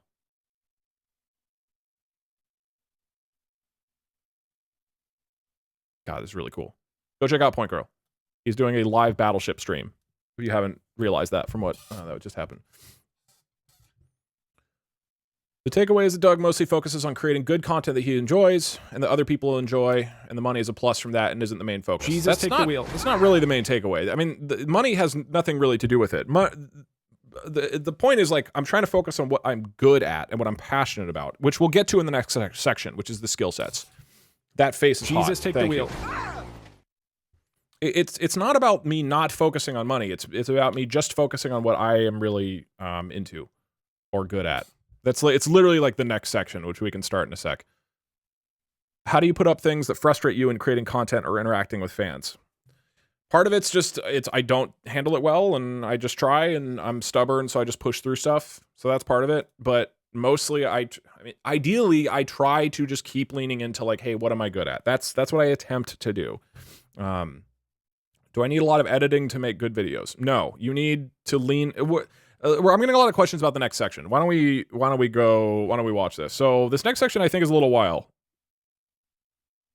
So we will probably be sitting here take the wheel. watching Hike Shadow, thank you. I think I already thanked that. We'll probably be watching for like 10 minutes or whatever. But let's get into the next part, because a lot of the questions seem to be about this, which is about skill sets. Here we go. Oh, never mind. Here we go. For doing this, you don't need to just pick these randomly. You don't just have to be like, yeah, I'm gonna be like a stand-up comic and like a carpenter, and I'll make funny homes. No. We have to build the fusion restaurant and pick the two genres that you, as an individual, are going to succeed at. This next little section is the part that if I said this on Twitch, everybody would spam the shocked face, because I have a hard truth for you. Life is not a Disney movie. You cannot do anything you set your mind to. That's just not true. You cannot be the best basketball player in the world, okay? That's reserved for LeBron James or, the other 10 people who can be the best basketball player in the world. It does not matter how much heart you give it and the power of friendship and belief, and if coach from your high school, teaches you the meaning of Christmas. It doesn't fucking matter, okay? LeBron James is an absolute freak of nature athlete and has the kind of intelligence and focus to work hard, be perseverant, be smart on the basketball court. Funny home sounds like a great concept. That's a good point. It's a good point. Right? If you're the funniest carpenter, you could fucking crush it if you combine those two into content. It's a perfect example. You do not have those two things, okay? You don't. And it doesn't matter how hard you work. You will never have those two things. This is actually, it was kind of hard for me it took me a long time to realize this. I think we're told a lot in media of like, yeah, do whatever you want. But it's like, no. You're actually not talented at everything in the world. And just like LeBron James is really, really fucking good at being a basketball player, he would not be a great chef. He's never going to be the best chef in the world because everybody has specific skill sets that they are great at. For this video, I'm going to call them skill sets. And my theory that I still believe is that everybody has two. You have two things, two categories of tasks or skills that you as a human being, that every human being is great at. In this category, Jesus was hilarious and they nailed him to the cross for it. That's not correct. That's literally true. These are the types of things that when you do them in your own life, they feel effortless. They feel energizing. It feels like it's obvious what to do next. Like it's so clear what you should be doing with this task. You can improve at it faster and quicker. You are not like moldable clay, okay? You don't come into the world as this like shapeless being and you can kind of craft yourself into whatever you want. No. We're born with two skill sets. There's two things you're fucking awesome at. Those are your weapons and those don't change. And somebody said, you aren't talented, Doug 2022. That's not the point. The point, as I just said, is that you're not talented at most things, but you're really talented at two. That's my theory. I think life gets a lot more efficient and successful when you recognize that and you say, oh shit, I'm actually like mediocre at almost everything, but there's two things I'm really fucking good at and I'm just gonna focus on those. And when you do that, life just like accelerates. People are asking about why two. This is my theory. As I've analyzed a lot of different content, creators, media, people, I do think this is true. And I think the people who are like, oh, I'm actually talented at three things, are lying to themselves. Or that the two skill sets that they do have are a little broader than they realize. For example, as we'll get to later, one of mine is like, I call it storytelling. I think it's more like teaching or explaining things. Initially, I thought it was just teaching ideas, but I realized, oh, like I use music and that's part of that thing, right? So I believe that even if you feel like, oh, I'm actually really awesome at three things, or this person I like is really awesome at three things, actually it's still two. Or that they have a third thing that they've worked very hard at and are good at, but is not something that they're naturally gifted at. For me with programming, not really right now, but when I was quite good at programming, that's I was pretty good because I was working really hard at it. That doesn't mean I'm naturally gifted at programming. I wasn't and I'm not.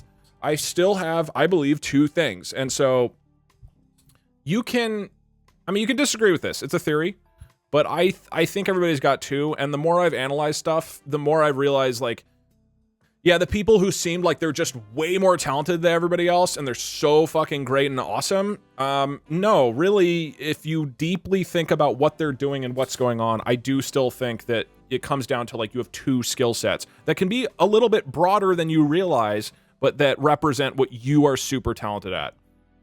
I'm an author, and this is so true. I'll have a concept that'll be interesting and not interesting enough for a full story until I combine it with another concept to make a good story. Yeah. I mean, I think you got to combine things. When I did this, we're going to talk about it more. I'm getting a lot of questions about like how to find it and stuff. What if you're not passionate about the things you are naturally talented at? That is like that's like a paradox. The whole point, as we're going to talk about, is what you're great at. Your two skill sets are what you love to do and feel like great at doing it. And by definition, that's something that you should enjoy. I guess if you hate succeeding or things feeling easy or clear or fun or enjoyable, then yes. But I think if you feel that way, like, oh, I'm not passionate about what I'm good at, you probably haven't actually found what you're good at. And you need to do more work to really examine what specifically do I love to do. And then you can pull those pieces out and focus on those, right? When I was first making YouTube videos, I was trying to make them really funny. And people were like, oh, these are really funny. And somebody, you know, one takeaway for me could have been, oh, I'm really funny, but I don't really enjoy writing jokes, which is true. I don't like writing jokes for videos. I hate that. But what was really going on was the humor was mostly coming out of my other two skill sets, not out of writing jokes. And so I think you can get confused by saying, oh, I've been successful at this thing, but I don't like it, without realizing what are the underlying skills that are what drive the success of that thing. And maybe I'm wrong. Who knows? This is my theory based on a lot of thought and analysis of this stuff. I think I'm right, but I will not like fire you or, you know, kidnap you if you disagree with me. It's perfectly fine if you disagree. About my own experience with this again. Again, I didn't realize this when I was young. And so in high school, as a quick example, I did music production. I like made a lot of music. I downloaded Fruity Loops and I made all this stuff on the Newgrounds audio portal. And I worked so fucking hard at making music. It was like my thing. It was I identified myself as like a musician. And no matter how hard I worked at making music, everybody else on the Newgrounds audio portal, like people my age who were making music, were way fucking better. Well, I shouldn't say that. There's a lot of people like me who were making like mediocre stuff. And then a few guys who just seemed to blow it out of the park every time. There was one time they did like a competition where it was like a 24-hour competition. Can you make a song in 24 hours? And I was like, okay, this is my chance. Like, I'm going to take the whole weekend. I'm going to go fucking crazy on this. And I worked super hard and I made one of my best songs ever. And one of these other guys who was super talented on the it's like a forum basically, who was on this forum, he like made a post. He was like, oh my God, I forgot about this until 3 hours before, but I managed to crank this out. And it is one of the most beautiful songs I've ever heard in my life. I still have it saved. And I remember that moment of being like, what the fuck? I worked so goddamn hard and my thing doesn't, I mean, it's fine. It was good. It was a good piece of music. People listened to it and were like, oh, that's good. That's good. But with his, it felt special and unique. And I was just like, why can't I get anywhere near this guy no matter how hard I worked? That was always really frustrating for me. And I did music kind of casually. Play the song? Yeah, sure. Let's see, where is it? Let me have some alerts go while I'm doing this. Somebody said like, what did you write? Like, look who's laughing now or something. It's not a competition between me and this random high school kid from 20 years ago. I hope he's having a wonderful time, man. I don't know.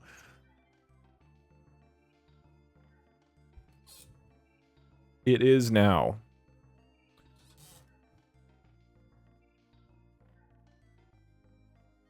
Here, I'll play you my song first. Where's my songs? Library? You were in high school 20 years ago. Oh, no, I guess not. I'm 31, so I don't know, like 17 years ago? I was like 16 at the time, something like that. Okay. The competition, now that I think about it, I actually remembered it wrong. This was not one of the 24-hour competitions. This was the... So for people who know Fruity Loops, and for the person who asked, no, I did not get Fruity Loops legitimately. I pirated that shit. I bought it once I started as a programmer and I had real money because I was like, I feel bad for having pirated this thing for like 20 years or 10 or whatever it was. So for people who don't know, it's now called FL Studio. It used to be called Fruity Loops, but it's a music production program and it comes with a bunch of like samples and synths and stuff. So it basically comes prepackaged with some sounds and instruments, and they don't sound that good. Oh God, that's loud. Jesus. You might think that's a crunchy cat jam, but this is not actually very high quality sound effects or things. And then the actual instruments that they have are like the 3-OSC. Where is it? The 3X oscillator. Let's show you the 3X oscillator. And then, you know, with this. So this is like some really basic synth stuff that is like not that great. So then if we play you like a dope song like this. Real cat jam. Anyways, they did a competition that were like, so a lot of people will go and like get these fancy, you know, these fancy like Sylenth I like a lot. Where's Sylenth? Don't I have that anymore? Is it SAR? Maybe I'm mixing things up. Sylenth, there we go. So a lot of people would like take the wheel. Get these fancy programs. Real Galaxy, thank you. Would get like you purchase like if you're a musician dude, you like purchase things like this that are like that play instruments and sounds at a much higher quality level.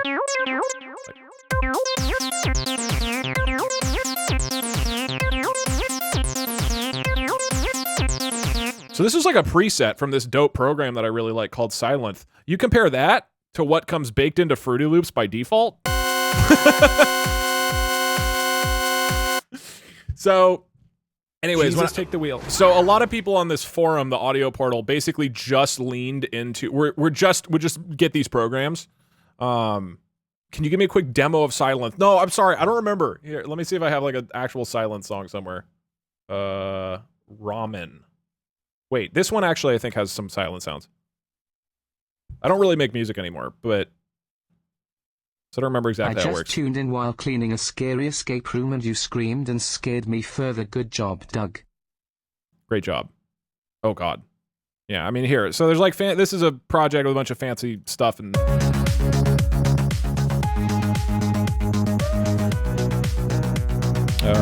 where the hell? What do you press? Where's the instruments? How do I get the instruments? I think the lead is Sylenth. On the Prime discussion, would you say emotes add on to the appeal of people using Prime on channels? Dude, I have no idea. I don't ask anybody to give primes. I don't fucking know. I don't know. I don't get it. Jesus, take the wheel. So I think all of these are, I think all of this is Sylenth. Oh, this is just a keyboard. Let me find the actual,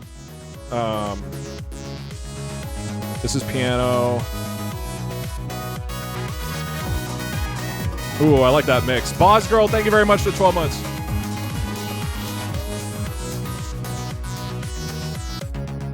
I think the bass is all Sylenth. Yeah, so I like Sylenth for bass sounds. So let me turn the, and even the pad, yeah, the pads are also Sylenth. So I really like it for bass sounds. Okay, anyway. Through food vids. Did not know you had a Twitch till the re-ups of edited Twitch streams. Interesting. I always feel a disconnect when creators switch up their stuff. I feel like I lost a version of them. Luckily, I love your new stuff. Thank you. AI creates food script. I do want to do actually something like that at some point. Sounds very cyberpunky.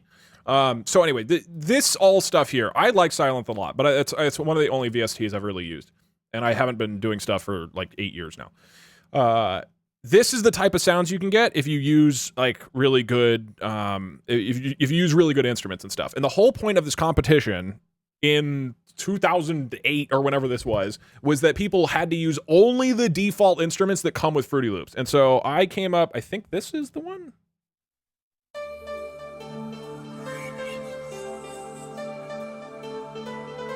So this is my version. And I like worked hard all weekend and I was like, this is it, this is gonna be my song, like, I'm the greatest.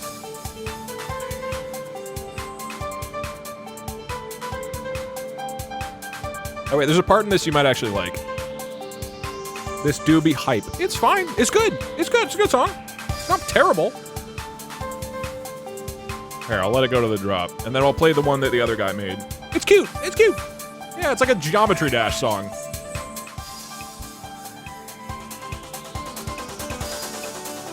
Alright, I'll let it go to the thingy. It's a Mario song. I'm expecting way worse. I'll give context. Okay, one sec.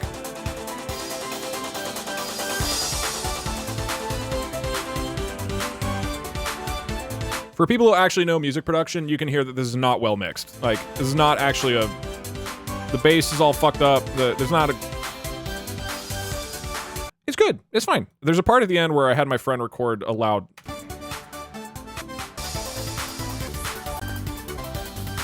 Okay, you guys might like this.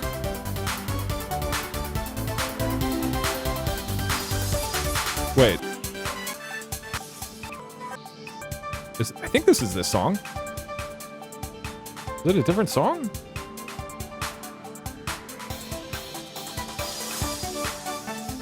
Wait, was it a different song? I had a friend like yell really loud in one of them.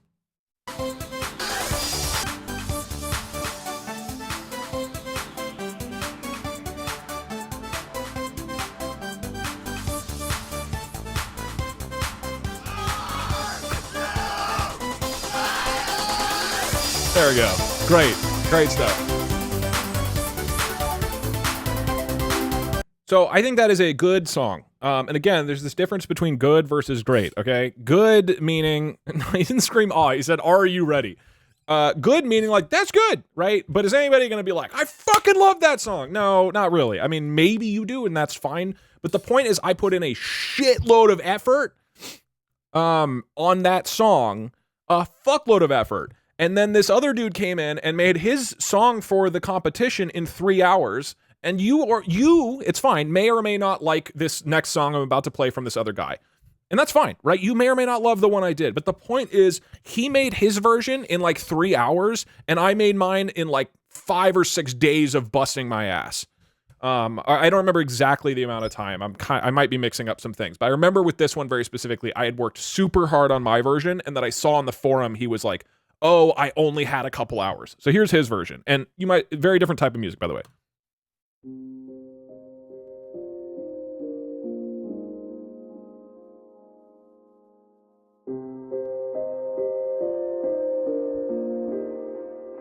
This is with the default sounds.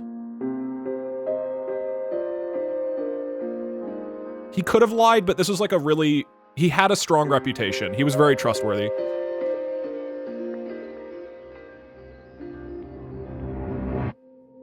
So cool. The sounds are so fucking cool. Like all these pads and things. I have no idea how to make shit like this. It's just like, it's like haunting, right? And like...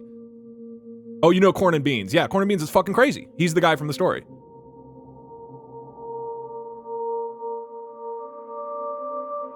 I still have no idea how to make these sounds that he's making, or like know how to think about sounds in the way he's thinking.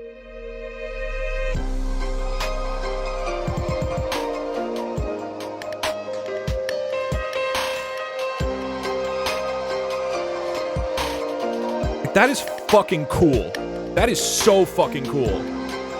And he made it in 3 hours, and he made it with the default Fruity Loop sounds. Like, this is insane. So, hearing this was like a... Yeah, he won. Was one of those moments where I'm like, I am nowhere near this guy. Not even in the same ballpark. And he is putting in 1/10 of the effort, right? That's the whole point.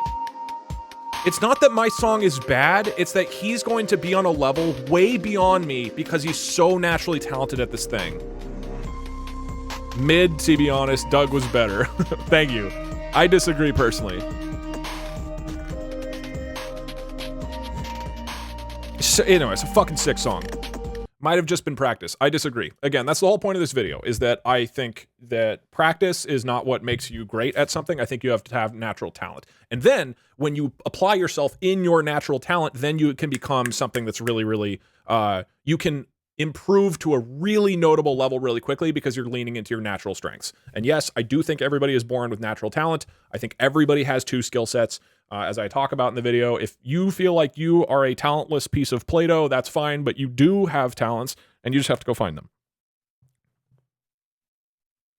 Doug's was good. Yeah, mine was fine. Yeah, it was good. Yeah.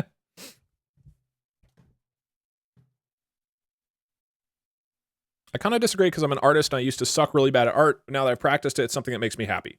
So I think there's probably two things going on there. One, enjoying a thing is not the same as being really great at it. If you like it and some people enjoy it, that's great. There's nothing wrong with that, but that's not what I think would be your optimal way if you're trying to create a piece of work that has the highest chance of like people loving it, okay? If you enjoy a thing, that's wonderful. There's nothing wrong with that. But the point of this video is how do you build content that people are going to super care about? And the other piece is that you're probably talented at it. If you really feel like you're accelerating at it and getting better rapidly, either you're good at that or more likely there's a piece of that you're really good at. With music, for example, I realized later on, like right before I quit making music, I was really good at remixes. Like I was very good at taking existing sounds and songs and mixing them together. So for example, if you look at my main channel, I made some dope shit, some dope music, which was not about me making original compositions anymore like I was trying to do, but it was about me taking a bunch of Hearthstone sounds and mixing them together in a cool way, right? And that's right. So it's easy to be like, oh, I'm good or bad at music. No. That's way too broad. It's what specifically are you good at in that category? So for me within music, I actually am able to like remix stuff together really well. And so potentially that's what's going on with you is you have locked in on something you are naturally gifted at, like this. Oh, we're watching it too fast. This is a song I made out of Hearthstone sounds entirely.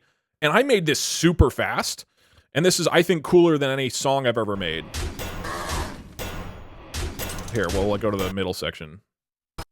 Jaina versus Jaina versus Jaina versus Jaina I'm sorry. Jaina versus Jaina. Ooh, cat jam. I'm sorry. Jaina versus Jaina. Jaina I'm sorry. I'm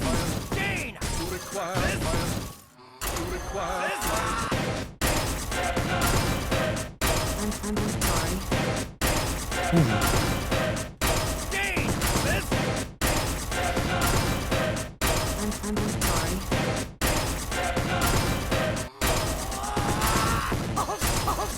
So I think that's fucking dope, okay?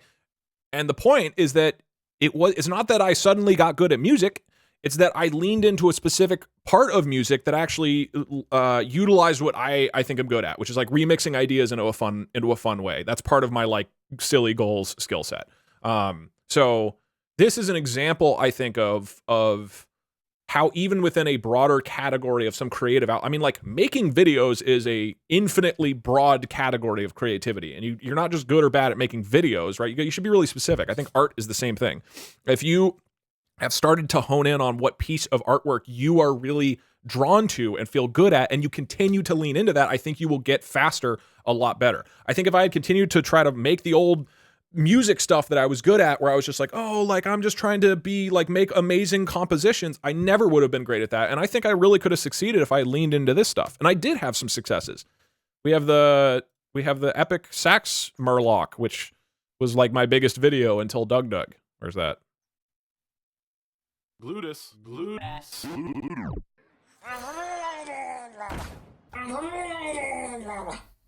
Right? And this is leaning into like dumb remixes of things.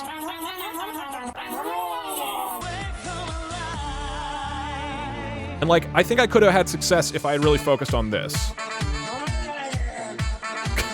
I'm gonna get DMCA'd for this, whatever. We'll wait for the drop. And then we'll keep going on the video.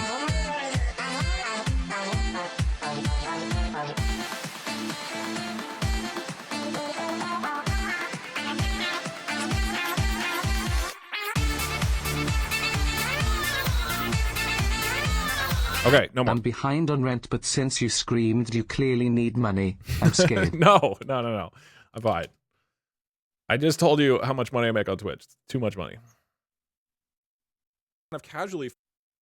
Anyway, I hope that first video is better. Why didn't you continue doing those? Because I think they used some of my skill set, but not all of them. I don't think there's much like teaching or storytelling in that, and it is thus missing a core component that I think makes something really resonate for me and is fun for me. Can you give us those songs? What songs? The ones I just played? I don't know if I can give you the corn and beans one. Wait, I don't know which songs. Are you able to retire now? How much money do you need to retire? I don't know. I'm not like super rich.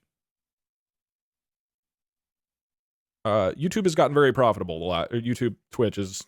I'm making a lot of money now, but I'm not like a millionaire or anything. Isn't that 401k? I don't know like what you need to retire anymore in terms of like how much money you need. You need $40,000. If you have 200k, you can invest. You can retire at 30. I don't think that's correct. I've heard like if you have 750k invested, you should be able to retire at 30. But then you have to live like super frugally. 1 million is like $10,000 today. No, 1 million is 10,000. $1 million is $1 million today. I don't think you. What? 1 million is like 10k today is the message. I think maybe you meant $10,000 in a specific year is like $1 million, but no, $1 million is like $1 million today. Google said you had $3 million. Yes, they're way off. I also don't monetize my stuff as much as other people do. I have put less ads in my YouTube videos than most people do. Apparently, Mr. Beast puts a YouTube ad every minute and a half. That's the new meta. It's your boy Boosh. Thank you for the 2 years.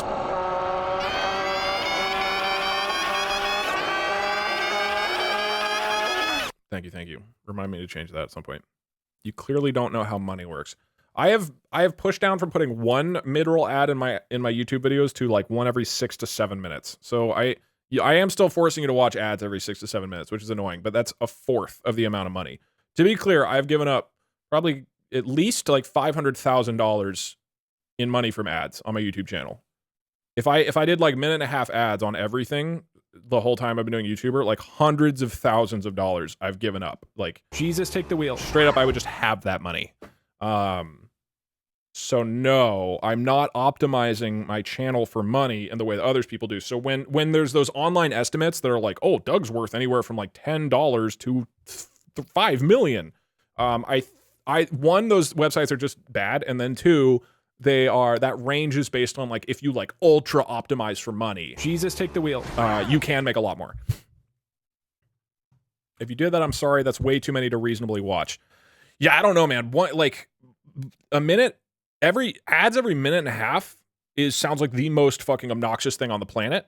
I'm surprised it works for those creators. There's lots of creators who do that. And look, I'm not going to sit here and like be like, I never care about money. At some point, maybe I will do more ads or whatever. Duck2, thank you for the 2 years. Thank you.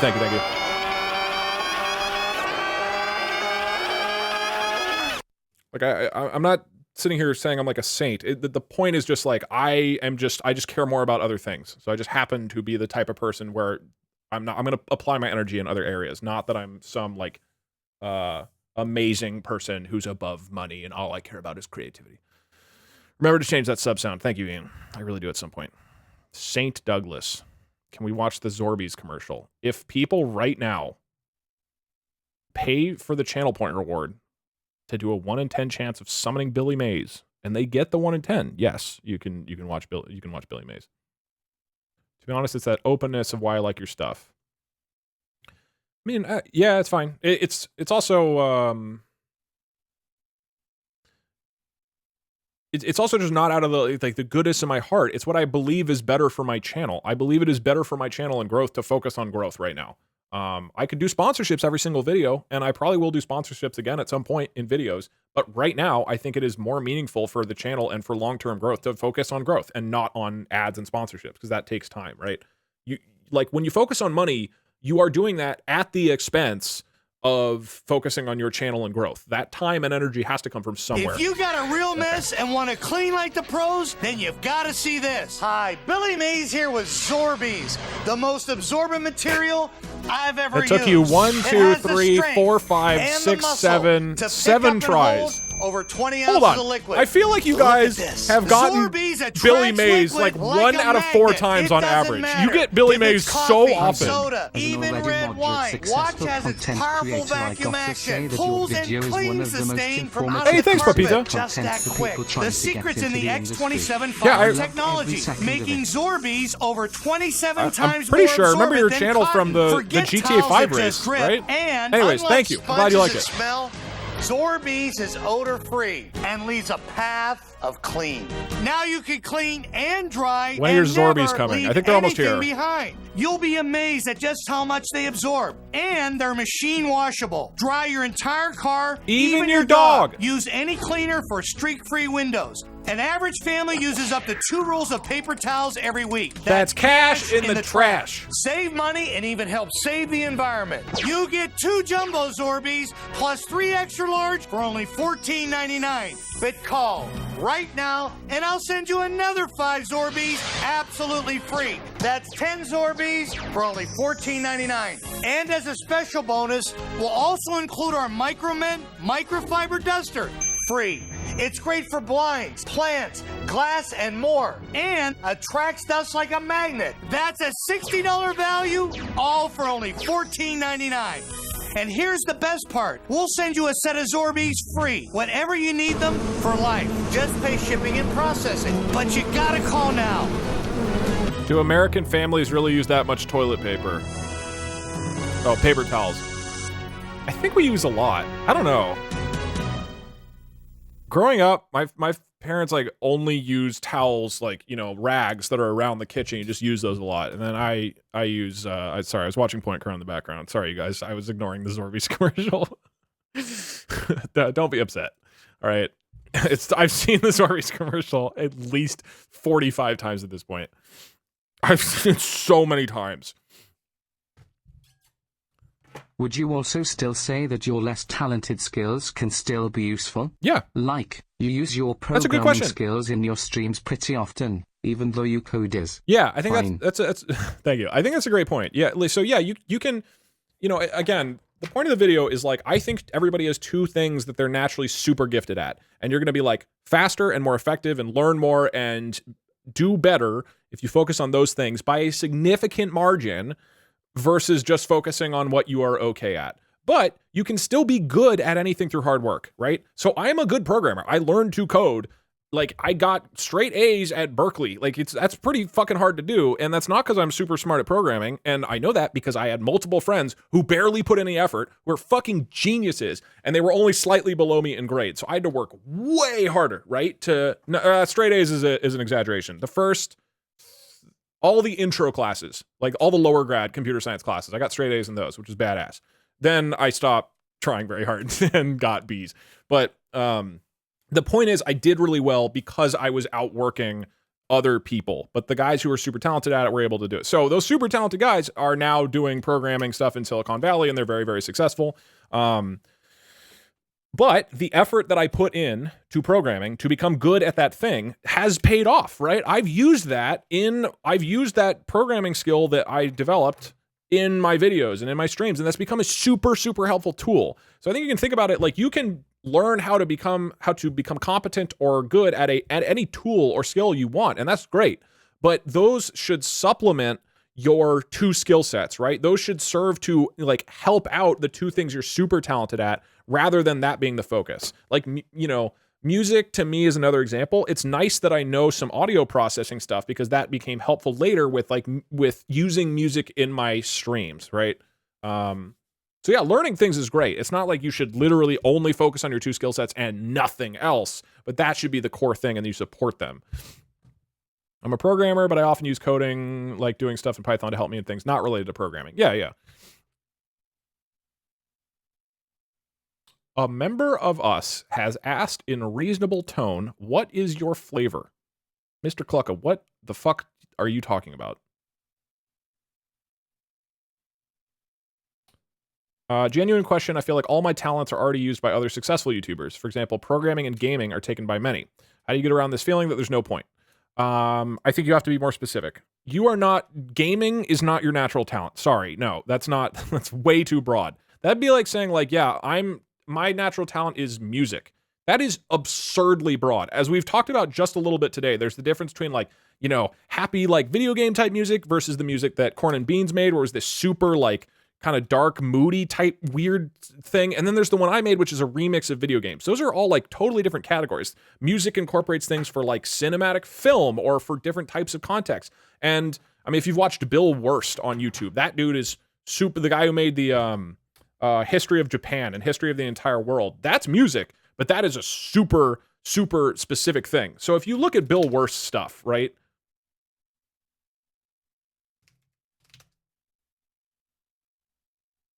Will Wurst. Look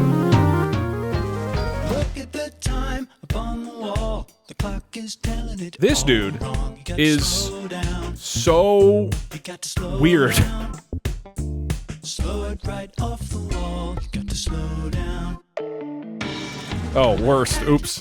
That was not the right name. And this guy, I mean, like, It's the only thing anybody ever talks about. And the scientists are all this guy makes some very unique music. and the physicists are always I've listened to this song like 100 times. Like the music theory stuff he does is wild. So this dude is crazy. Bill Wurst is just Wurtz. He's wildly talented. It would be silly if he was becoming a musician, then was like, well, people are already good at music. No room for me. No, absolutely not. This is so specific, right? This is like, this is very unique. Nobody can like replicate Bill Wurtz. You can't do it because he's found a niche within music that really leans into his kind of mind, right? So gaming is the same thing. And there's so many examples of this. Somebody said Shmoyoho, which is also an amazing, what's my favorite one of theirs? Damn good. What is it? Damn.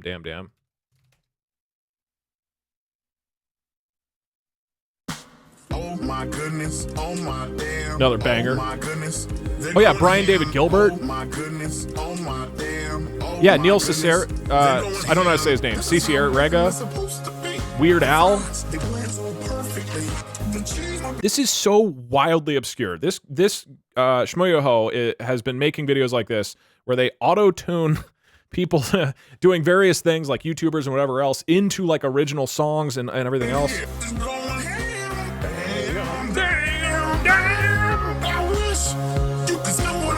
So the point is, like, within music, there are thousands and maybe millions of examples of people doing very specific creative voices, right? And there will always be opportunities to do new things. And that's kind of the point of the video is like, if you lean into your two skill sets, you kind of become your own category, right? For me, like when I was starting YouTube, gaming seemed ultra saturated. Actually, another good way to think about this is every single year that YouTube has existed, people have said, well, it's too late. Gaming is too saturated. There's too many creators. I can't break out. They were saying that in 2015 when I first tried YouTube. They were saying that in 2018 when I tried again. They were saying it in 2019 when I successfully broke out, and they're still saying it now. You will always feel that way. But that's why the obligation is on you to find your niche, to actually figure out, okay, what am I going to be really great at? So I don't think gaming, I forget the other one that you said, maybe programming. Both of those are super broad. Programming is way too broad. What specifically about programming are you great at? Are you the type of person who wants to go into assembly code and go deep down? Or are you somebody who wants to script stuff really rapidly? That should dramatically change how you approach programming in terms of making content around it, right? There's a lot like Michael Reeves, right? Mixes like sort of technical robots and programming with this sort of neurotic, chaotic mind. And I think that combination is wonderful. If you combine two things, those could be very different. And the type of technical work he does is fairly specific, man. Are people saying the saturation thing to take out potential competition? I think it just feels that way. It feels really, really hopeless to start as a content creator. And I talk about some of that in this video. I don't know if we're going to get through the whole video today. Probably not at the rate we're going. I encourage you to watch the whole thing if you are curious about more details of what I'm saying, but it feels that way until you make it. And then people go, oh, I really like what you did. You have to Like, you have to develop what makes your thing unique, and that's how you can carve out a spot. Again, even for me, who has like almost 2 million subs, like, I'm still quite niche. Like, it's very specific what I'm doing, and it's not broadly appealing to everybody. And that's why I was able to be successful, is because I found my own thing. And I talked about in the video, people were not making my type of video in 2018. Nobody was making gaming challenges where you explain how to complete the challenge. I remember the reason I even like kind of thought of the idea was that I saw, oh God, I forget his name, a guy who does music, and he makes songs out of sound effects, similar to what I had done with Hearthstone. And I realized something about his videos, the reason they were successful. Does anybody know Andrew something? I think is his name.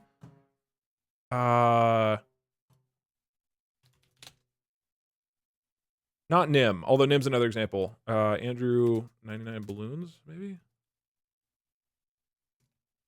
Yeah, Andrew Huang.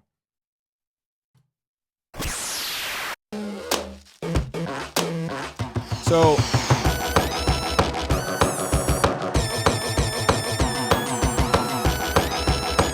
this is just him just making a crazy sound song out of sounds, right? But a lot of the videos that he was making, it wasn't really about the song that he made, it was about the story of how he made the song. And that helped me to realize, oh, with my own videos, I can tell a story about how this gaming challenge developed rather than just showing the ending, right? So when I was trying to break out as a YouTuber, my niche didn't really exist, and I had to like lean into it and find it, which I think it's the same goal here. Yes, that's the song 99 Red Balloons played with a red balloon.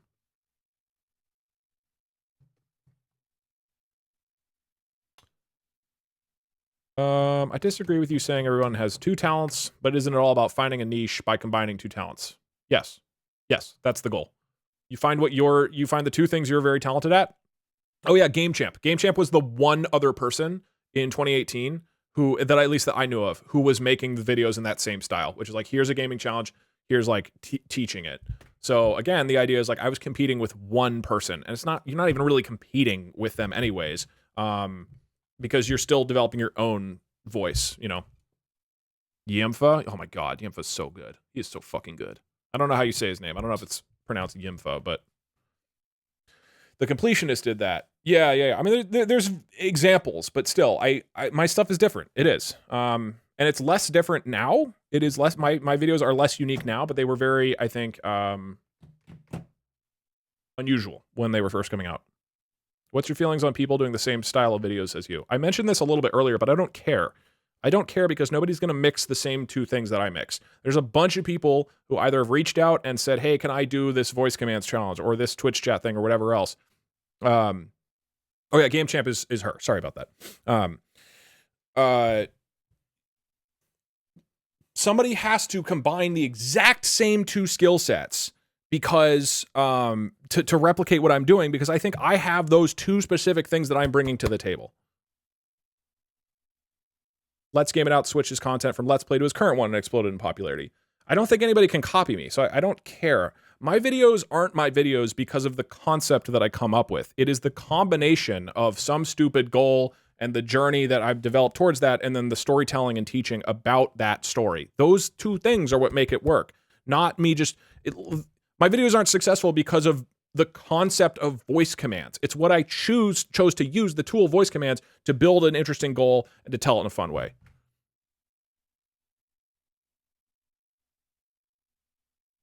How would you even find the things you're good at? That is coming up in the video. I've watched people do similar ideas to your videos, and it never feels anywhere near the same. Yeah, and there's some people who really, really try to emulate what I'm doing, and at best, people are like, "Oh, this is kind of like Doug Doug," and at worst, nobody cares because they would just come watch me instead, right? And I've seen people do that and then pivot to stuff that leans more into their own style and then have a lot of success, right? Do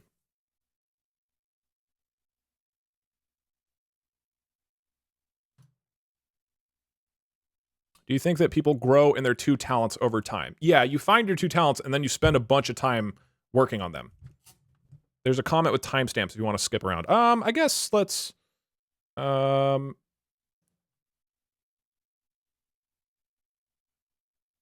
let's just keep watching.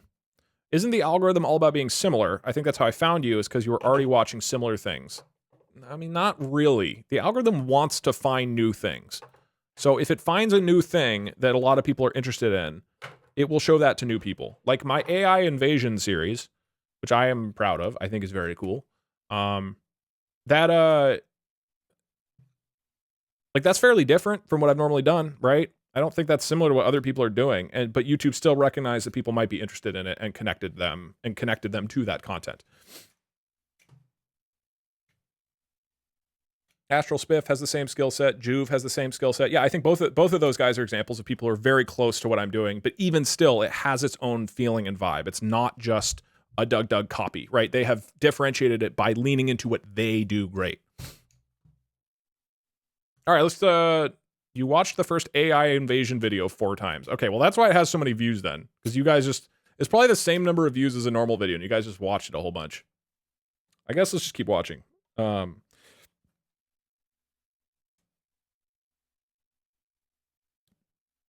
This next section takes a while. We'll just see. We'll keep watching until we feel like there's a good point. For a number of years, and always found like I was just like hitting a brick wall with it, despite a huge amount of work. And then, when I was 23 or 4, I think 4. When I was 24, I was like, hey, I want to try making like videos about Hearthstone. That seems fun. And I picked up video editing. I had never done any video editing of any kind ever, and learned Premiere from this online tutorial. And I distinctly remember that moment when I was learning. I mean, it was over like 2 weeks. I learned how to edit videos, and every night I would watch these tutorials, and everything I was learning, it was like my brain was like electrified. It felt like, this makes complete sense. With the music production stuff, it was like, the analogy I use is, with music production, it was like I was sitting in a kitchen and there's a whole bunch of ingredients just on the counter. You got flour and sugar and you've got fruit and spices and all this stuff, right? I mean, all these ingredients, but I had no fucking idea what to do with them. And this is also how I would actually cook. I don't know how to cook at all. And I was like looking at these ingredients as a musician and being like, okay, well, maybe, I don't know, I'll throw in a pineapple and we'll put in like that chicken thing and we'll put in this syrup. I don't know. And you just try shit, you throw it in a bowl, and it tastes bad most of the time. But if you throw enough stuff into a bowl, then eventually something tastes okay. That was the process with music. The instant I started video editing, it was like, I wasn't looking at ingredients anymore. I could see all the potential meals. Like, you could see the comedy, you could understand, that's why that thing would be there. I get what the value that would have in a dish. And wait, that because of that fruit or that spice being in this thing and this piece of bread or whatever being in this type of format, these would combine in this particular way. As I was learning editing, I was shocked by how obvious everything felt. It felt like I could see, not into the future, but like see the possibilities, and was energized by everything. It was obvious to me in a way that music was obscured and unclear, and I was just kind of stabbing in the dark until something kind of came together. This was a massive epiphany, because I was like, oh, that's what was going on with music. That's what was fucking going on. The guys who were just incredible and blowing it out of the water, they were like me with editing. They had that gift to just like see the possibilities, to push it in directions with less effort. And no matter how hard I would have worked at music, I never would have beaten those guys, because they had the natural skill set in that category. So this is a massively important thing to recognize when it comes to creativity. In a lot of areas of our lives, you can get by with just hard work. I think anybody can be good at anything with hard work. You can, if your dream is to become an NBA player, you can become a very good basketball player if you work your fucking ass off. But again, you're not going to beat LeBron James, who is great, right? Who has that skill set, the 2 skill sets that are like unmatched, right? Unless you have those skill sets, you are not going to be at his level. But with creativity, right? Because what we've talked about, how being great and really standing out is super important. That's why focusing on your skill sets is super, super critical to making great content. To, again, this overall goal of this entire video is, how do you make great content people fucking love? Now, as I said before, I believe that everybody has 2 skill sets. I should give the disclaimer, most of what I'm saying in this video is not like brand new ideas. It's just synthesized. It's a whole bunch of different ideas I've heard over the years that are synthesized in a particular way for content creation. This 2 skill sets thing, I haven't heard other people talk about it specifically in this way, but I believe everybody's got 2 skill sets. So you have 2 categories of skills that you are great at, and everything else is just decent. It could literally be anything, right? It could be like parodying things, teaching, creating a comfortable social environment, like the way you socialize with people, improv, whether that's comedy or drama or whatever else, organization or communicating ideas. You could have athletic talent. Maybe it's writing stories. Maybe it's analyzing popular trends. Maybe it's how to market things. Maybe it's building a team environment or building a business, right? There's many, many, many, many different skills in the world, and I think you have 2 of them. And as I've kind of teased, I think the best content is a mix of 2 skill sets. It is when a person combines 2 things that they're incredibly talented at into a skill mix. That's the term I'm going to use for this video. So you have your 2 skill sets that I think everybody has. When you combine them together, which is what you have to do for creativity, that is your skill mix. Who's the main character today? Is it you guys, Doug 1 or Doug 2?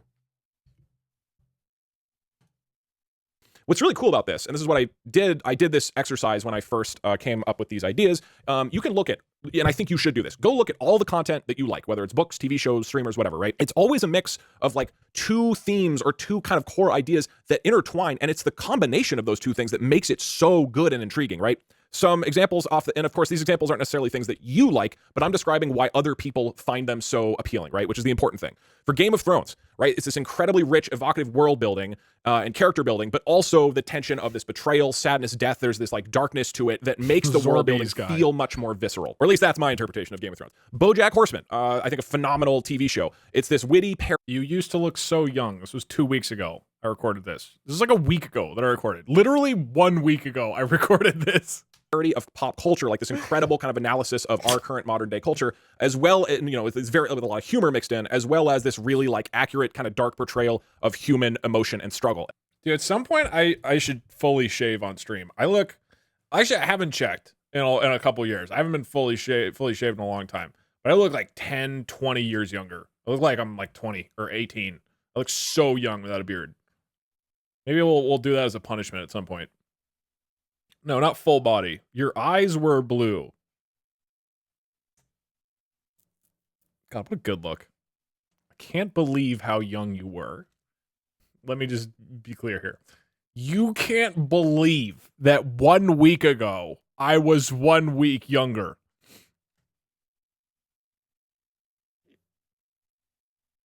How long would we suffer with babyface Doug? I mean, it grows back in like a week. I don't know. You know, beards are pretty quick. You must shave now. No, I don't really want to do that. And again, I think there has to be a reason. Dan Gaming, I talked about what if your skill sets is something you hate doing earlier. I think you haven't found your skill set if you think that. But if you rewatch some of the earlier of this VOD, I talked about that a little bit. It's just crazy how full of youthful optimism you were. Look, I had my eyes shut closed just to block it all out.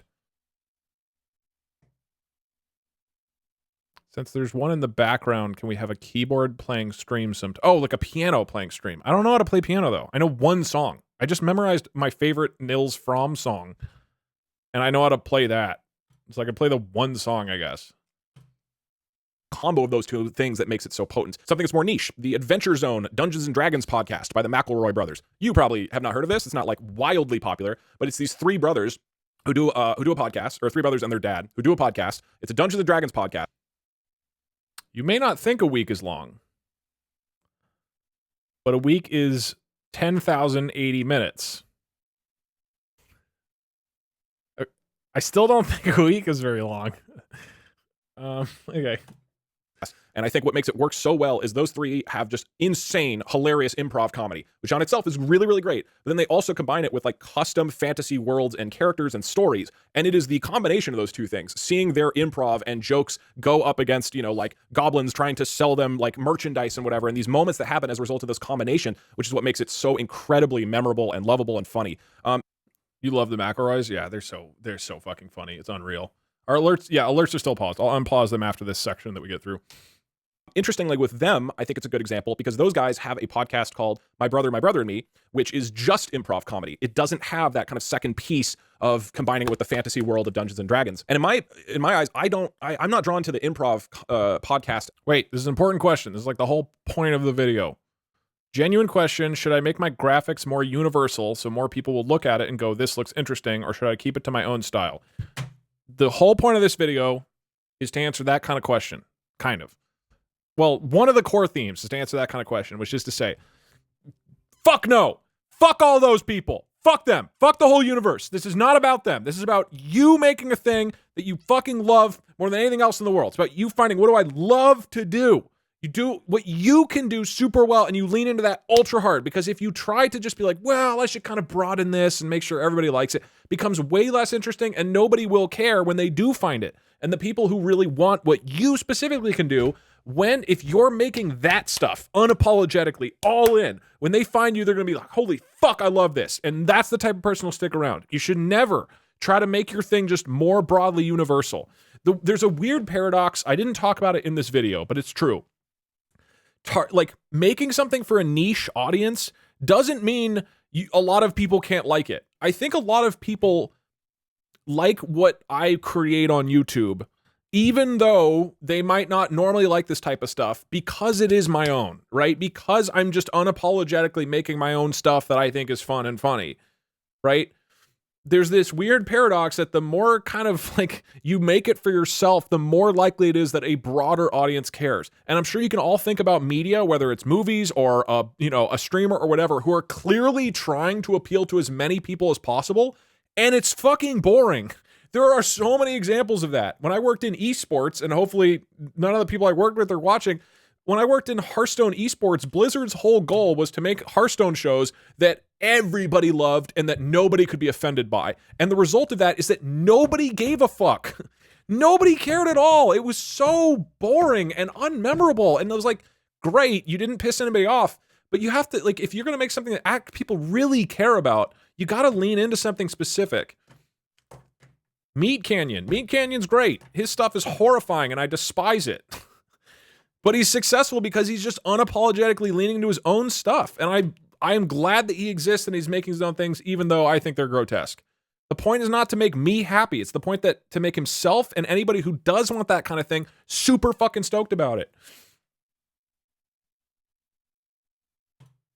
At all. A lot of people like it, but that podcast is only doing one thing, right? It's just doing the improv. And for me and for many other people, once they combined the two things together, that's when it really resonated and felt unique. Yeah. Okay. Somebody made a good point. A lot of the advice I'm giving in this video, it works because of the internet. Okay. In the past, if I wanted to make a business, if I wanted to make my videos that I make, and the only people they could reach is the specific town that I live in, which used to be how businesses work, basically. Like, yeah, you kind of have to make stuff that people around you are going to want to watch or buy or use or whatever, right? The awesome thing about the internet is now your audience is 8 billion people, okay? So if only 0.0001% of those people are super down with what you're doing, that's like 1 million people, or however much the math is. I don't know if it's 1 million or 10 million, but it's a shitload of people, right? So even if you're targeting only 0.01% of the world, that is still a gigantic audience, and the internet allows you to access anybody in the world who might have that same kind of interest, right? So the internet and the amount of people that exist in the world now is a critical part of this. That's like what makes it work, right? You can do this with any streamer or YouTuber or book or movie you like. I'm not going to do it with streamers and YouTubers because I just don't want to talk about other people's work necessarily, and people change, so that might become kind of more outdated. But again, I did this. I sat down to this like a day with everything that I liked, and it really helps you see the pattern of, oh yeah, these people who are doing the things that I absolutely fucking love, they kind of have a mix of two things that they're like ultra great at. And conversely, the content creators, if you think about some of maybe creators who you used to like, who aren't doing so well anymore on YouTube and Twitch or wherever, or they just haven't grown in a long time, if you look at what they're doing, I think usually you see they are no longer combining two things together that really feel distinct and mix in some sort of compelling way. They are now just kind of going through the motions of one of their two skill sets. And that's enough to keep their audience, but it's not going to grow the audience. Now, as I mentioned earlier, I believe most people only use 0 or 1 of their skill sets in their daily life. You know, a lot of people don't get the opportunity to use both of their things. You know, my two skill sets, which I'll talk about in a little bit, are creating custom goals, like creating silly goals to pursue, and storytelling. And the odds that if you just... What is going on? Doug is watching his very old self from a year ago. Or week ago, excuse me. If anybody's curious, we're watching a time capsule that I made. We're getting nostalgic about how Doug used to be.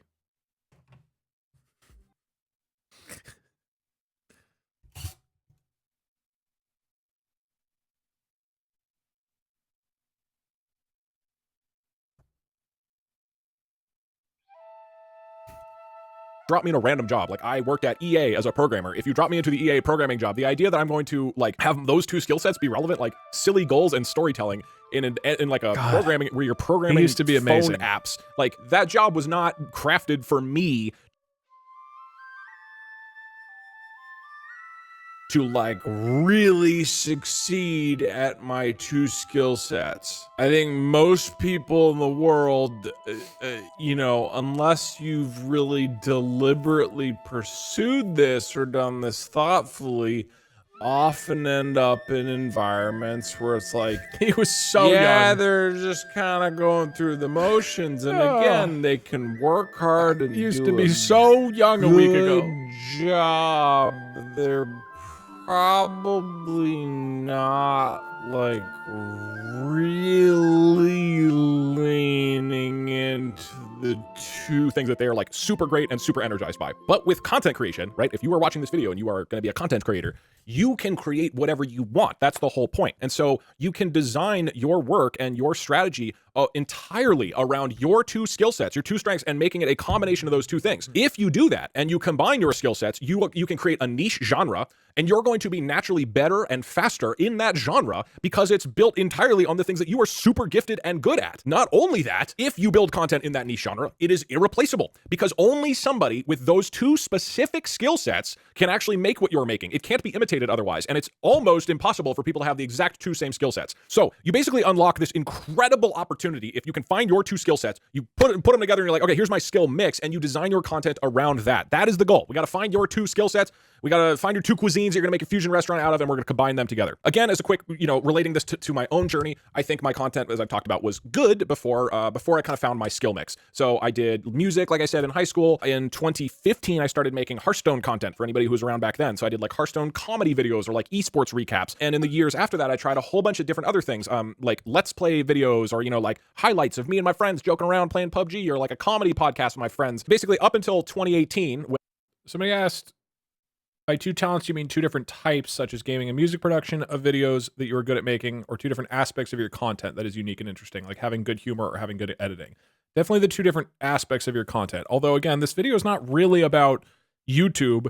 It's just about how do you focus on what you are naturally good at as a person. I will probably skip, and we will probably not get to the section of this video that describes how to find your two skill sets. That is after this. It's like around this section. So there is a whole section about how to find what you are good at. But if your thinking is, oh, I like video games and I like, music, that's way too broad. It's like video games and music and books, like these are mediums for interacting with things. These are broad categories. You're not gifted at gaming. That's not a skill. That's not a thing you do, right? There's many, many things within gaming that you can do. There's many specific things that are involved with playing a video game or building a video game or playing games with your friends or interacting with your friends or playing music or listening to music. Like there's many, many, many, many elements specifically that are involved with engaging with those, platforms or mediums. So the point is to find like specifics. There is a step-by-step process in this video for doing that if you are curious. You are not gifted at gaming. You're not. Right? Think about the greatest gamer you can think of, okay? That person is not just like great at video games on a broad scale, okay? They're not. But they've matched up. If you think about like Faker, okay? Faker with League of Legends. He is not the best Mario player in the world. He's not. He has specific skill sets that he's applied to League of Legends that have allowed him to be super hyper successful in that specific category. But his skill set is not League of Legends. His skill set are the two ways of interacting with League of Legends that allow him to be super successful at it. So that's a super clear thing. It's not about what like platform or medium you are most successful at. It's what specifically are you doing that is successful. It doesn't matter whether I'm making YouTube videos or playing a video game. I can use my two skill sets or hang out with friends. I can use these two skill sets anywhere. Is mayonnaise a talent? No, mayonnaise is a medium. You have to think about what you do when you eat mayonnaise. Simple from CSGO. Yes, that is another very good person. It's the same thing. His talent in life is not that he is good at CSGO. I don't know him well enough to know them. But if you really know about Simple, you could really break down what specifically is he great at doing in the game. What is he wonderful, what is he incredibly talented at doing in the game? How does he interact with other people? How does he think about it? How does he strategize? How does he physically play the game? Those things are skill sets that combine to him being really fucking good at CSGO. In the same way that I am not good at YouTube, that's not my skill. My skill is, I think, creating interesting goals for people and teaching storytelling. And those two things I can apply to YouTube, but I can apply them anywhere else. But again, there is like a guide for that in this video.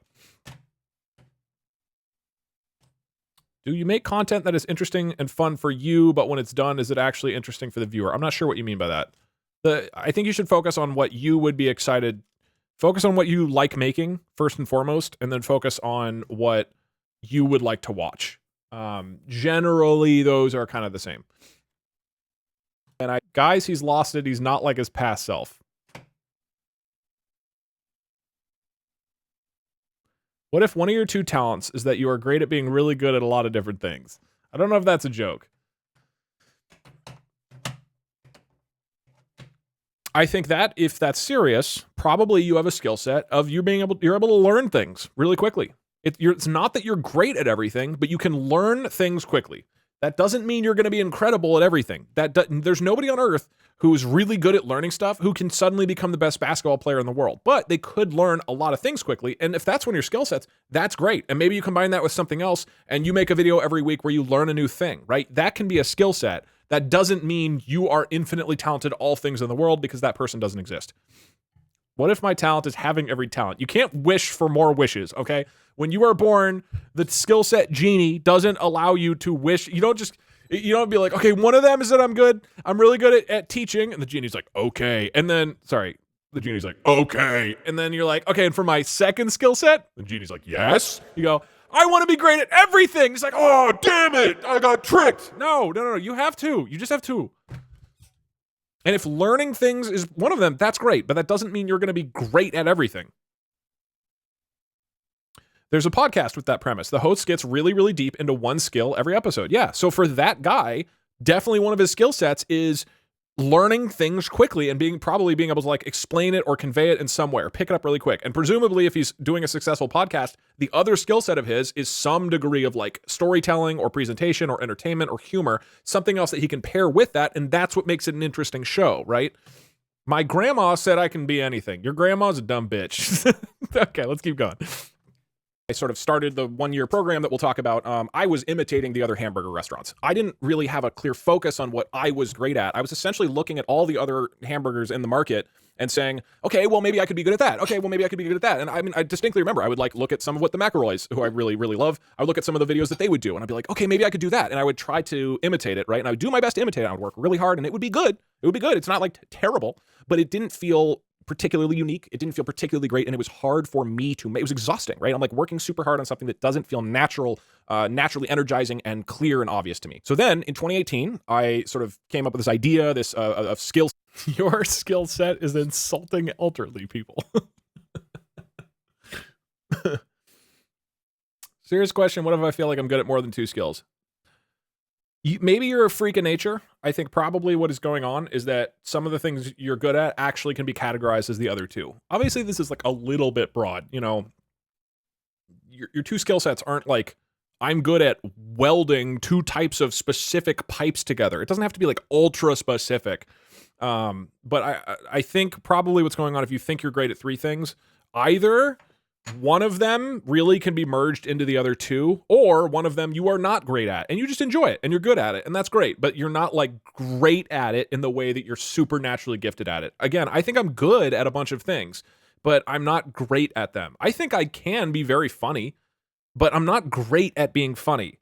I can't just tell jokes and cry. I mean, there's certain situations, and so you could be like, oh, Doug is also funny as a 3rd skill, but I don't think that's true. I think humor. So for example, with this, right? If I think my 2 skill sets are storytelling and teaching, I think those are kind of combined. Let's call it storytelling for simplicity, which I do in this video, and creating interesting goals for people to participate in. And those are my 2. And I say, well, also, Doug, you're really, really funny. That's clearly, a lot of people think my videos are funny. It's always been hilarious to me because I've never tried to make them funny. That's not the goal ever. But I'll include jokes if they pop up. So you might be like, oh, Doug, clearly your 3 skill sets are like, creating an interesting challenge, telling it in a fun way, and humor. But to me, humor is not its own skill set. Humor is part of the storytelling and the 2 challenges. The 2 skill sets combining are what make it funny. That's where humor comes from. It's not that I sit around writing jokes. I never do that. But humor naturally arises and opportunities for jokes naturally arises because of those 2 things combining together, right? I was never very funny when I was just trying to write a funny video, but ironically, once I stopped trying to be funny, my videos got way funnier. So I was just working. Okay. Hey, that's pretty good. That was a good one. What if somebody is skilled at being divorced? Twitch chat is funny. Having you guys like participate in and contribute to what's going on, that to me is part of the goals, like creating goals thing. The creating goals skill set for me, I think it's not just being like, I'm going to play GTA 5, but cross the road. I think it's also thinking how to develop goals and challenges like that involve other people. So that to me is one of the skill sets. I think I'm good at getting participants to feel involved with what I'm doing and what I've created, with the goals that I've created. So I don't think it's an accident that you guys feel involved. That being said, yes, you actually generate a lot of the humor of the videos and whatnot. So again, that goes back to like, it's not that I'm funny, it's that I've created an environment using my two skill sets where humor can naturally arise out of it. One of my talents is visual storytelling, but since it's already my job, I don't want my content to rely heavily on art. How do I approach this? That's tough. I don't know. I mean, this job has made me hate video games. Not really. That's extreme. I still love video games. I just don't want to play them ever because I'm way too exhausted at the end of the day, and playing a video game just makes me think about work. So work-life balance is a whole other topic that I haven't figured out. So I don't know. It's a good question. A lot of people experience this. Once you become a content creator, at least for video games kind of stop being like super fun. It's a little bit of a bummer. Doug hates us. No, I said I hate video games. And to be clear, I don't. I don't hate video games. For example, I played a bunch of Dota last night. I played like 4 hours of Dota. I had a great time. But I enjoyed that because it felt totally different than the type of games I play for work. And it's been tough to find a separation between basically all of my hobbies now feel associated with my job, and so I can't like turn off the work part of my brain at night when I'm watching YouTube or Twitch or playing games, which is rough. Dota stream when? No, I'm super bad. Dota 2 custom games. I've played like 40 Dota games the past couple weeks. It's been really fun.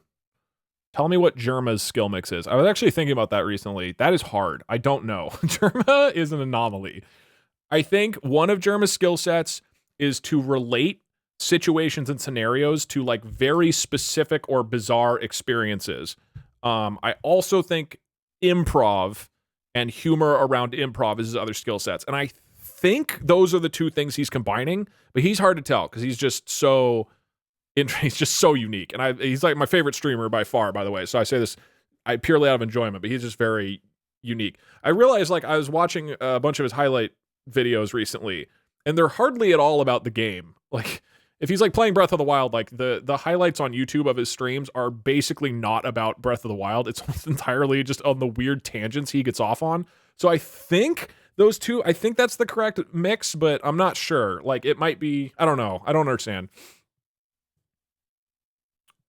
The game is his ambient music. Yeah, that's like a good way of thinking about it, I think. What are Rosa's skill sets? What are Parker's skill sets? I mean, these are all real things we could do. I think you guys should go and analyze the content creators that you like and try to figure this out.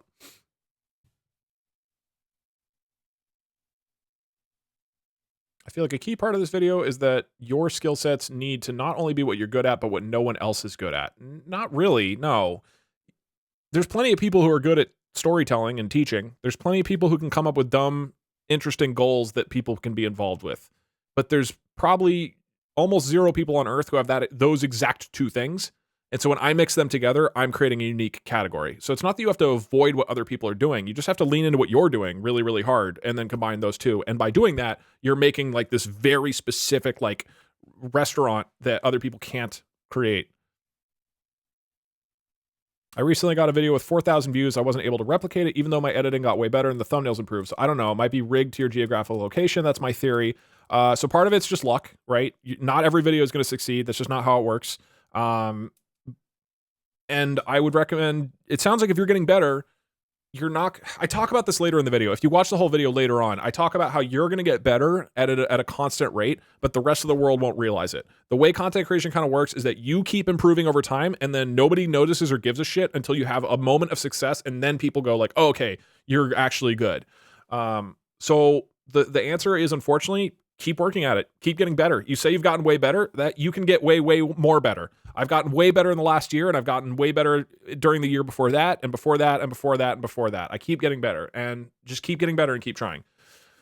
That's the tough truth, I think. What if some successful dude has your 2 skill sets?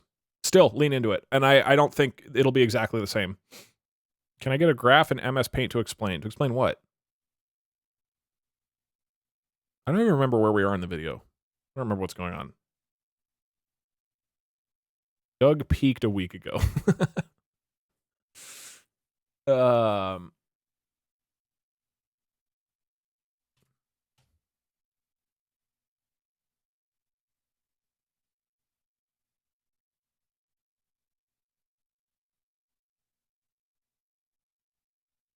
This? Is that what you wanted?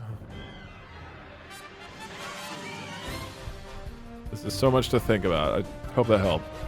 You know, let's get through some alerts. That's not a graph. You didn't. All you said was, can you explain this in Paint? That's all you said. I don't know what you wanted. Make it an XY graph.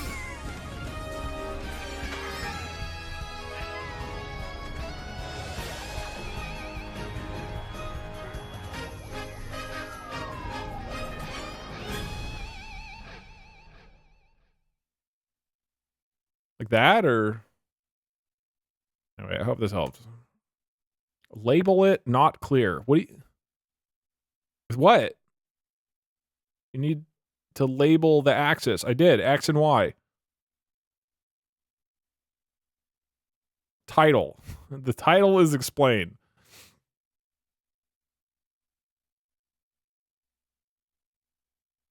Add a Z axis.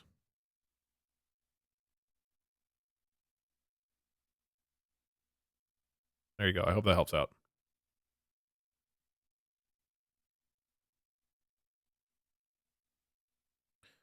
What if I don't have the resources or time or whatever I need in order to show my talents? Like, say I'm good at music, but I don't have a way to make music, or I'm good at art, but I don't have the time to. You do. You do.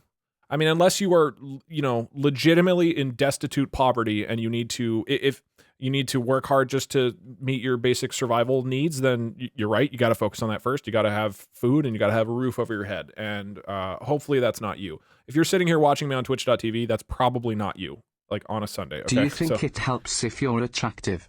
This is going to sound shallow, but I started watching your content because I find you hot. Sorry, haha. I wonder what percentage of your subs feel that way. I have no clue. I really don't know. Let me finish my previous thought. I think you need to just make it a priority in your life.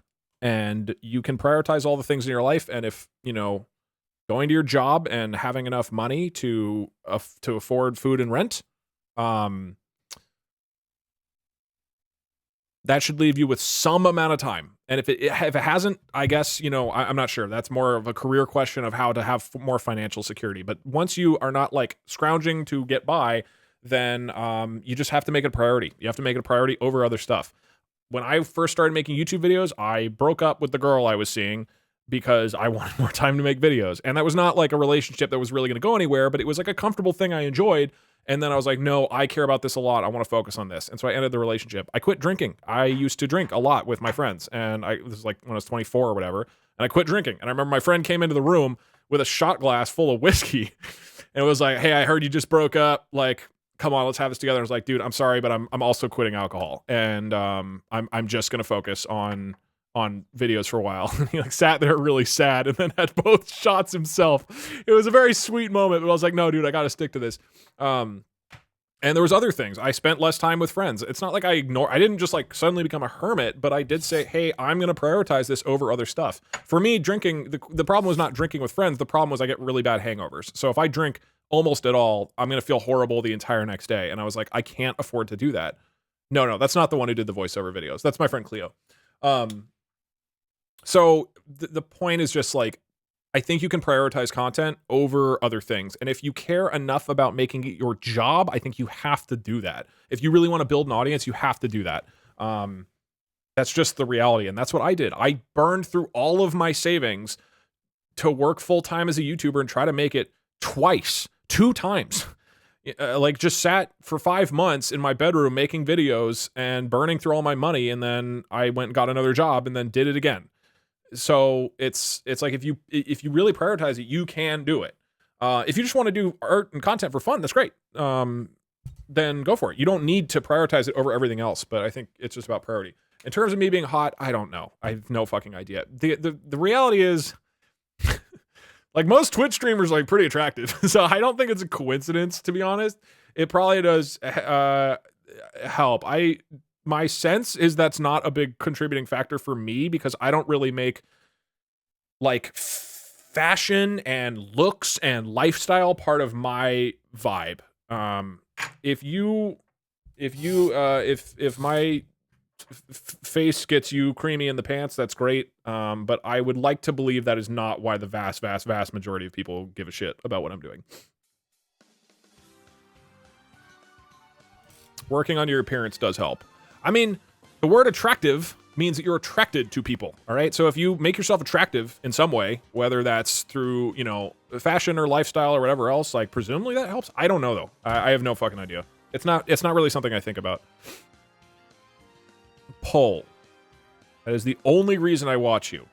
I feel like there's plenty of other people on the planet who are more attractive, who do more of a job to showcase their face or body. I don't know. I'm Arrow Ace. I can confirm I'm not watching you because you're hot. What is Arrow Ace? I don't know what that means. I assume that means not attracted to me in some form or another. Beauty is in the eye that will hold her. I just don't care at all what you think about me. Aromantic and asexual. Oh, okay. Got it.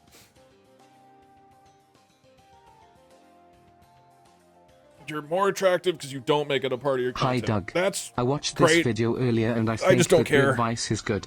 I do think, though, that the idea that everyone has exactly 2 skills might be a bit restrictive, and also I don't think it is pointless to pursue an interest that you are maybe not naturally good at, and learn to become skilled through effort.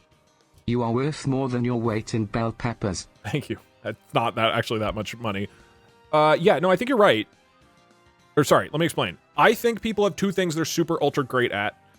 It's a theory, a game theory, but I think it's correct. And the more I've analyzed people, the more I continue to believe it's correct. And that the people who appear to have more than 3 really have 2, that just one of the 2 kind of manifests in multiple ways. So maybe you would argue that's 3, but I think you can really boil it down to 2, and that's a more robust framework that is more accurate to what's really going on. You're right. Learning other things and learning new things is wonderful. There's no reason not to do that. The whole point of this video is not like, hey, you should only do things that you're great at and literally nothing else. No, live your life. Do whatever the fuck you want, right? Do what makes you happy.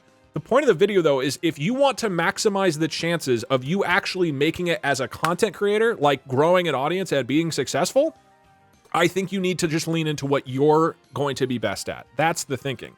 Learning other things is important within that framework, though. Me learning programming at some point in my life, even though I didn't really enjoy it and I was never great at it, has become super valuable for my 2 skill sets. So even within the context of growing an audience, it is still important to learn new things, right? I learn new stuff all the time, right? I'm learning Dungeons & Dragons right now. Yesterday, I've been learning how to dungeon master for a campaign, and I'm going to run a campaign for some friends. I can clearly tell I'm not going to be very good at it, and I hate role-playing, and I hate all these things, but I'm still enjoying learning the subject matter, and I can tell that it will be interesting and valuable for me in other areas, but ultimately creative success, I think, is going to come from leaning into those 2 things. No, I'm not going to stream it. As I mentioned, I don't want to turn Dungeons & Dragons into a work thing. I want it to just be a separate thing that in my brain doesn't have anything to do with YouTube and Twitch. I love it, but that's why I don't want to stream it. Because then I couldn't play D&D without also being in work mode. You know what I mean?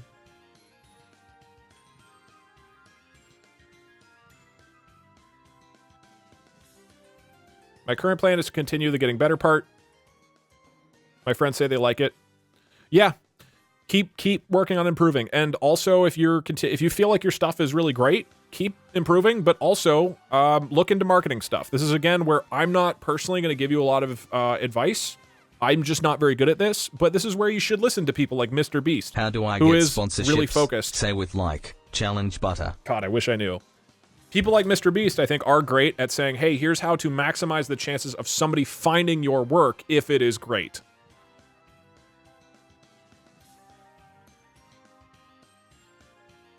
So should I stop doing what I love to pursue my talents? No. No, you do that's what you pursue. You pursue what you love to do. I disagree with your main point on talent. I think it's about effective learning, which is made easier by how people learn naturally.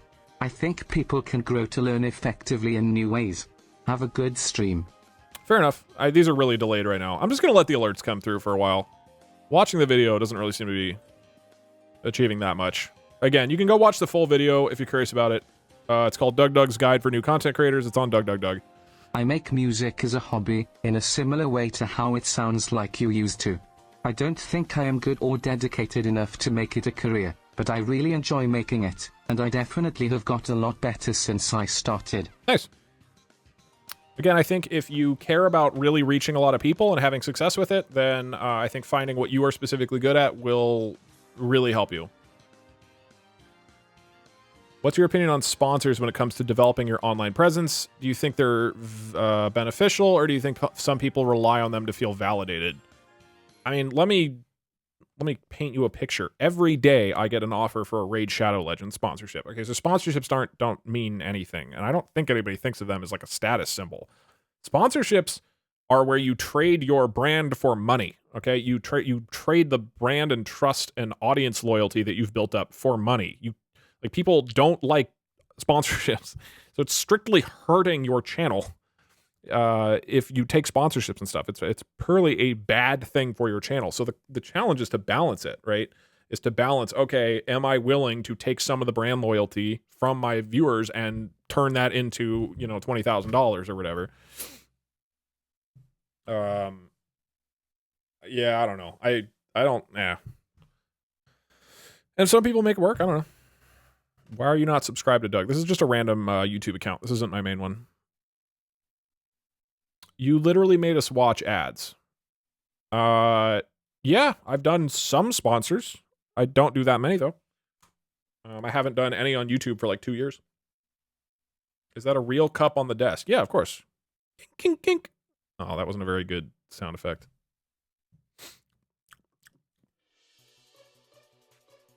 You did an ad in the Peggle one. What? Oh, right, because of Billy Mays. Yeah. Yeah, that was, I definitely got paid for that. How do you explain an internet historian? The way I explain everybody else. Oh, you mean like his the combo of his skill sets? I don't know, I'd have to think about it. Engineering to just push the boundaries of what's reasonable. He's not chaotic. He's no Michael Reeves. But that's what works. Yeah, exactly. He does ridiculous shit so well. Yeah, I've only seen a couple of his videos. Comment of yours gave me an epiphany. The ultimate collab. Doug Doug plus Michael Reeves. A GTA 5 mod that tases you every time you get shot. I don't think I can tase myself on stream. I don't think I can, but it is a good idea. Check notifications. I don't know what these are. Oh, hey, very cool. I don't even know what account this is. Hey, thank you, Alexander Abbey, for the sub. Thank you, Michelle P. Weaver. I don't even know what YouTube account I'm on. This doesn't even have a logo. That will be a stream for the Patreon Pornhub.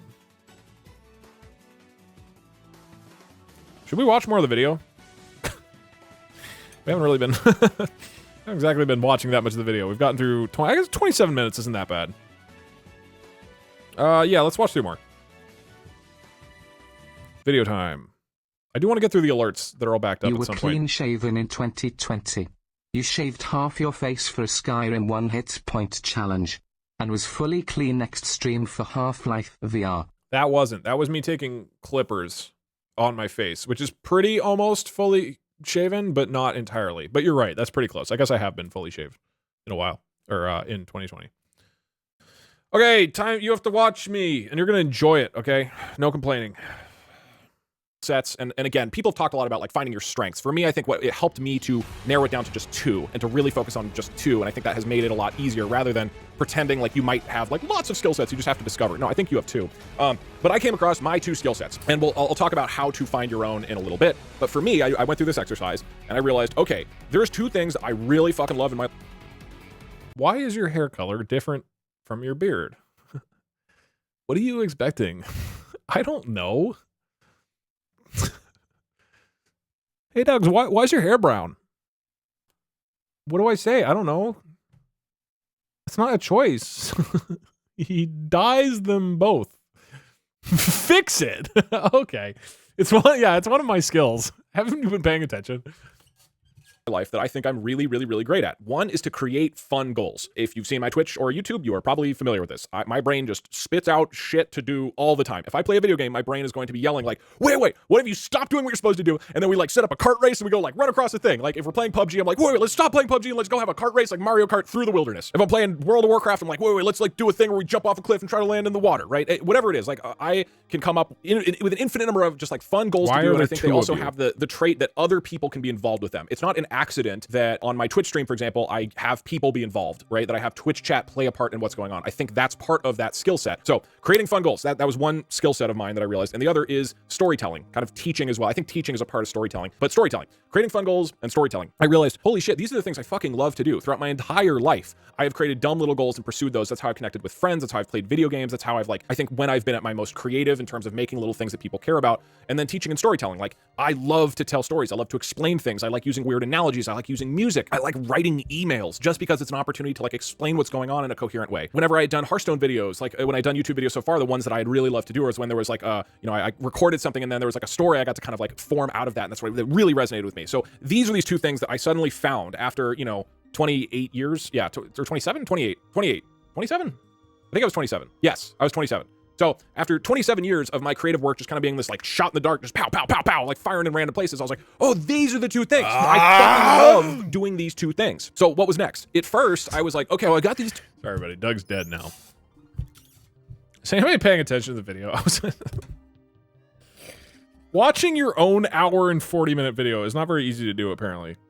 Oh, wait, now I can do cool pen spinning tricks. Whoa, cool.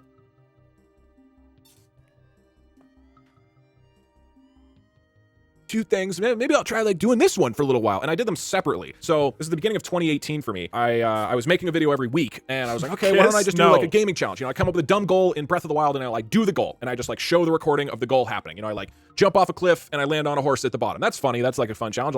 I'll show the victory moment, or I'll be like, I'll play these challenges with my friends, right? Like I'll come up with a dumb goal and then we'll all play it together. So that was like some of the videos I was making were just that. And then other ones I was like, okay, how could I do the storytelling side? Okay, I could like try to explain. I did like commentary of speed runs where I was like, okay, I could try to like tell the story of what's happening in a speed run. I tried some explained with food, like early versions that didn't come out on YouTube ever, but like I was just like, okay, what if I'm just explaining things? Both of these had potential, and I think they were good. And again, I enjoed a lot of what I was doing.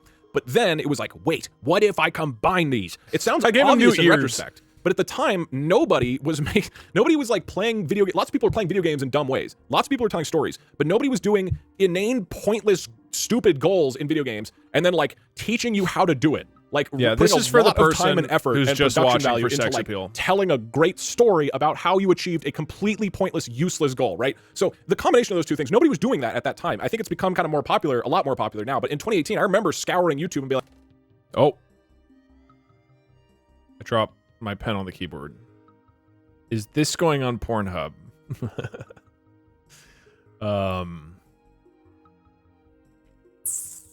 Okay. Hello, and welcome to Doug's advice for new content creators. Where were we? Shit. Here? Again, it was using both of the skill sets with voice commands, but I think it was World of Warcraft skydiving. How did you talk to yourself for so long without chat? I can talk perfectly long without chat. You gotta remember, the first year I did this, I wasn't streaming. You don't need Twitch chat in order to make YouTube content. Why are the YouTube videos more peppy than Twitch? Well, this one I was just very, oh God. This one was very high energy just that day. I'd slept well. And then also it's just something I'm really, really passionate about. On Twitch, I'm not like just screaming at the top of my lungs all the time. There has to be a particular thing I am passionate about, you know? Hold hands. Oh. What if we kissed underneath the Doug guide for new content creator video? Which is on my channel.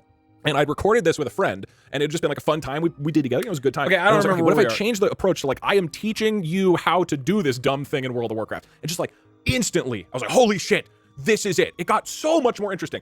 All of a sudden, it felt way more creative because instead of one of my two kind of like creative, you know, strengths being there, both of them were combining, and the combination of them felt just like weird. And I mean, again, my stuff is fucking weird. It is super bizarre and pointless and dumb. And even though it's like a little, I don't want to say mainstream now, it's been very popular now, like especially in 2018, I was like, what the fuck is this? Aww. I was like, but I love this. It really feels like dumb. Adding new ideas. Okay, nobody's even watching the video. Is there anything else I should hit in this video? I feel like I've made the point already outside of the video. I feel like we're fine. I don't know. The video that I'm reacting to is way too long for this to make any sense as a stream. I feel like I can just keep answering questions probably. I was watching. Most people are just talking about just wanting me to kiss myself. Let's watch the end of this section, and then we'll probably move on, or we'll just go to incredibly easy. As I made that video, like, I could write new voice lines effortlessly. I could come up with new ideas, new music effortlessly, because, again, it was using both of the skill sets that I really love. It was way faster to make. That was a super weird thing. My old Hearthstone videos used to take me like 40 hours to make like 3 minutes of content, because I was just like grinding on it, trying to make it better, even though I was kind of resisting my natural strengths. With this, it was like, well, it was easy. It's obvious what I should do kind of at each point. It's obvious the things I should try or what I could try. And maybe the most important, it was more fun. It was a lot more fun to make a video where it was like all I was doing was using the two things that I love to do, and that's it. And I wasn't going like, yeah, well, now I need to like do a lot of graphics and I need to edit it in the way that guy does. I was like, no, I'm just doing the things I have fun with. And so it felt more sustainable and more energizing. What was also interesting is once I did this, I combined these two things and I was like, whoa, I'm storytelling dumb gaming challenges. Other people's like my friends, when I would show them stuff, their reactions to what I was doing suddenly shifted. Again, I'd been making videos that had one of those two things before, and people hadn't like really responded to it. But suddenly I was getting feedback like, oh, this feels really unique. This feels really creative. And one of the most, I think, important pieces of feedback I got from people was, this feels like you. This feels like a video that represents you and your creative voice. And I was like, holy shit, you know, this is like close friends who knew what I was really like, and they felt like, wow, this really feels like the expression of the best parts of you. That was the huge moment of figuring out this skill mix. And I now design everything with that. I try as often as I can to always be cognizant of that and always have that be the goal with what I'm doing. It's not a coincidence at all that every single stream and video and thing I do, for at least with public content creation, with, I mean, a couple very, very few exceptions, almost every single thing is like, there's a goal. There's a thing I'm trying to achieve. There's something we are trying to do. That's what I get energized by, right? That's why I'm able to stream at this like high energy for long periods of time, because I'm doing the thing I really, really care about. It's also why I don't just get on and like stream Kingdom Hearts or stream Valorant, right? There's lots of people for whom they love doing that. For me, that doesn't do anything, right? So I always make sure that it has like the fun goal of some kind that I've created that I'm excited about. And then there's an emphasis on storytelling. And storytelling for me is like, you know, really outlining what we're trying to do and setting the tone of what we're trying to do, like being clear about the progress towards that thing, using music. Music is like a huge part of my like storytelling style, right? So it's not an accident that I'm playing music all the time in my Twitch streams or my YouTube videos. To me, those are how I tell the story well. Using voiceover, the way we pace things with the music. There's a lot of thought on how to tell the best story, and it's the combination of those two things that I think is what makes my content interesting. I discovered this. Isn't coming up with, okay, two questions that I like. One, what are your thoughts on the 1894 New Hampshire gubernatorial election and its effect on the Prohibition Party's public policy at the turn of the century? And I think there's a second question that's a follow-up that is related, and I'll probably hit both of those with one answer. Isn't coming up with silly goals part of the storytelling skill, since it's basically just creating a goal to achieve, aka creating something to start a story and a goal end of a story? There is some crossover, but I think that like my brain just spits out interesting ideas and things to chase after. And that skill set includes how to design it in a way that will be fun and compelling. And then I think the storytelling or teaching type thing is how to communicate what's going on and communicate the kind of core ideas of what's happening in a way that's super digestible and hopefully interesting. So there is like some crossover, yeah, but I think they're bleeding together because they've been intertwined so much. There's a lot of people who can come up with a dumb way to play a goal, to play a game. But I do think I'm different in the way that I focus on storytelling in it. In the middle of 2018, again, up to that point, I had not succeeded on YouTube. I had had some success on like Reddit, but there was no like sustainable audience. I was getting about 1,000 views per video. And I shifted to this. Can knowledge of a topic be a skill set? No, I don't think so. That's just memorizing something. Now, maybe your skill set is that you are able to learn things really quickly, like we talked about earlier, and that could be a skill set that becomes something you do. But just knowing a thing isn't a skill set. Anybody could do that, right? Again, it's about like, what do you love to do? Not just about like what knowledge you've collected. What you know how to do, the knowledge you've collected, that can inform and enhance the things you really love to do, your two great skill sets, but that's not the skill set in and of itself.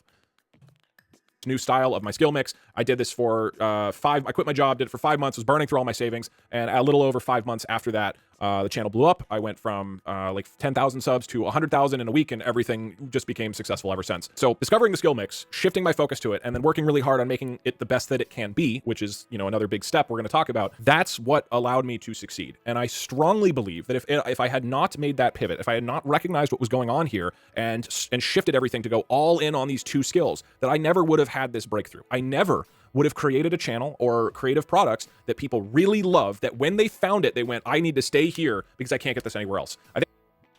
Question, how would you apply your advice in the two-skill principle in a creative group, like as a duo or a team creative channel? That is a great question, and one that I am trying to figure out, because I want to do more collaborative stuff with other people, but it's like, yeah, we're not, you know, you can't create an environment where both you guys are, or multiple people, or 5 or 10 or whatever people are like perfectly using their skill set. I think probably for a lot of people, you've seen some of the collaborative stuff I've done over the past couple months, and some of them just don't really feel the same as a normal like Doug stream. It doesn't have that same kind of creative vibe. So, and that's okay. It's not like every single thing you ever do has to be like, you know, the craziest, most awesome thing ever, right? But if you're trying to make a product that really resonates with people and grows an audience, then yeah, I think you should figure out how to do that. And I don't know. I don't know how to do that yet. I would like to figure out how to do collaborative stuff with other people and still feel like, hey, everybody's bringing everything that they can bring to the table at all times. Your pause expressions are on point. I mean, this is how I always look. Because I wear a mask when I'm streaming, but like this is what my face looks like. You guys are seeing it raw. How much capital does a streamer need to start as a professional? Wow, there's a lot missing there. You're not going to make any money probably. If you're a brand new streamer, that's all you're doing, you're not going to make any money. So you need enough capital to do what you're doing forever. I don't know, man. I think just watch the whole video because it describes my thought process for how over the number of years it maximize your chances of actually growing an audience. You have to grow an audience first and then figure out how much money you're making. When you start streaming, you will be making $0. So you need an infinite amount of money. What would you call this theory of yours? I would say it's Doug's theory, a game theory. And I'm going to trademark that. I could have made a lot of stuff that was good, and I did. And I could have made a lot of stuff that people were like, oh, this is great. And then they move on to something else after they watch it. No, don't encourage Fat Albert. Just 1984 them. And for things to be more fun. And just to do a better job. It's just all better. It's all better. Okay, so hopefully you're convinced on everything I'm saying. If you are, let's talk about how you can find your skill sets. So all right, cool. So this is the part at 36 minutes where you could, if any of this seems appealing, you could follow the steps here to find what I think is a moderately effective way of finding your skill sets. At least it'll work for me. But I'll let the alerts go back through. We can answer some other questions. Oh. Fat phobic. Okay, I'm going to try to prioritize text-to-speech questions if they come up, but I will try to read other questions from chat. So again, we are a third of the way through this video. There's a lot of other stuff in there. Can you take a niche that you have seen and enjoyed and adapt it to a different style? Yeah, I mean, the core idea of the whole video is that you should lean into your two skill sets and mix them together. Once you've identified what you want to focus on, then it's really helpful to look at other pieces of content and test out things that they're doing. So see what other people are doing. Say, hey, I like that. Hi, Eddie, thank you for the sub.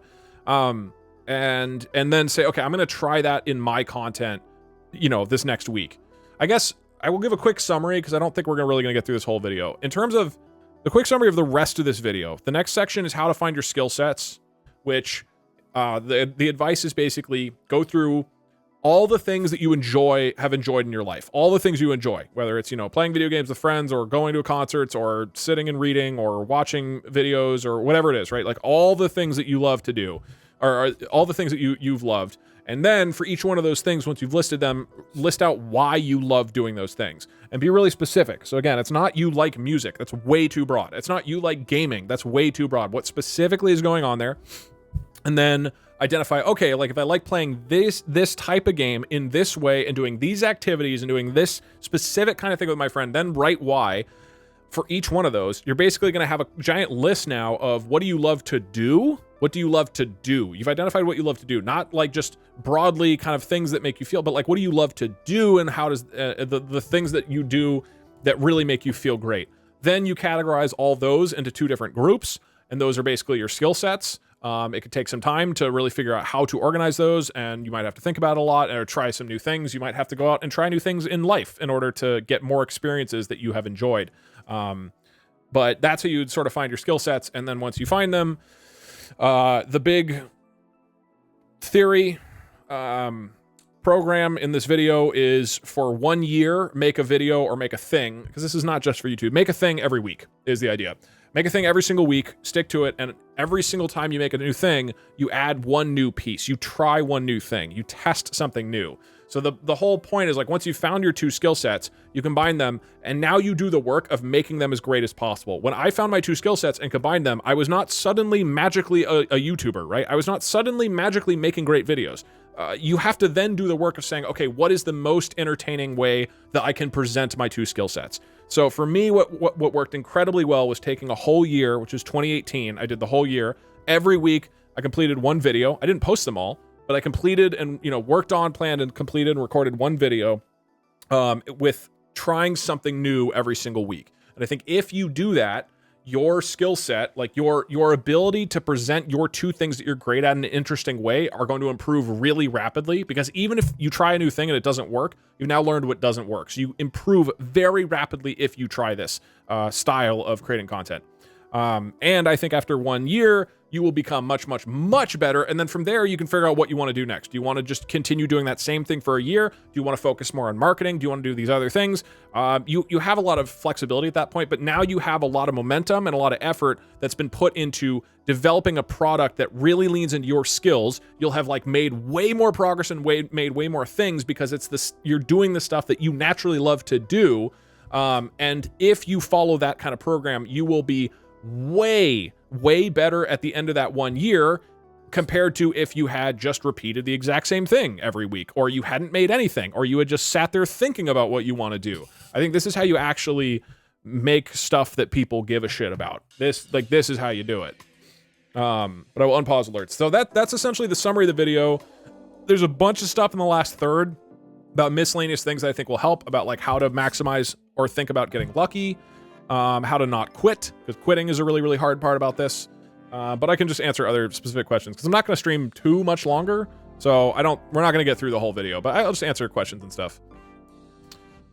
How do you find and reach out to other content creators to collaborate? I don't know. I mean, what's worked for me is you build a channel first.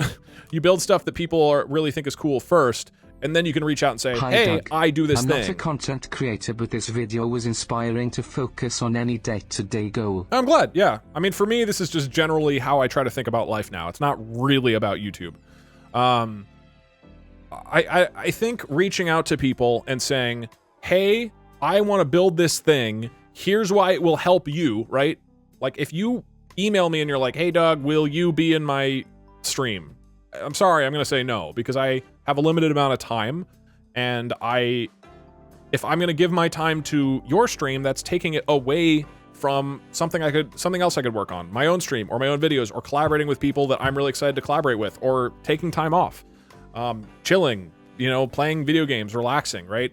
So it is not realistic to reach out to other content creators and say, hey, give me your time and your value and some of your audience with nothing in return. Nobody's going to do that. We all have a limited amount of time and energy in the world, and it has to be something that both people are going to benefit from. So the easiest thing is reach out to content creators who are your size. But I think more than that, I've been collaborating with more content creators this year, and I've established those connections primarily by reaching out and saying, hey, I put in the work. I developed this cool Twitch plays thing. I have these examples of these Twitch play streams that have been really fun on Twitch and on YouTube. I've come up with a stream idea that I think will be a lot of fun. I think your audience would really like it. I can help you set it up and they would have this tool for the future. Do you want to be a part of it? Like, that's a compelling pitch for another person. It's like, hey, I'm giving you the opportunity to make something cool that I think your audience would like. You also get crossover with my existing audience. And this is like a purely positive thing. So that's how I think about it. But also, I don't fucking know. I'm a weird person, and like, you shouldn't look to my life as like some example of how to like have friends and be perfect. Do you think Twitch chat is hot?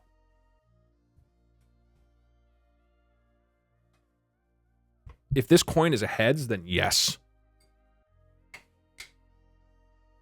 Oh, chat. You're so hot.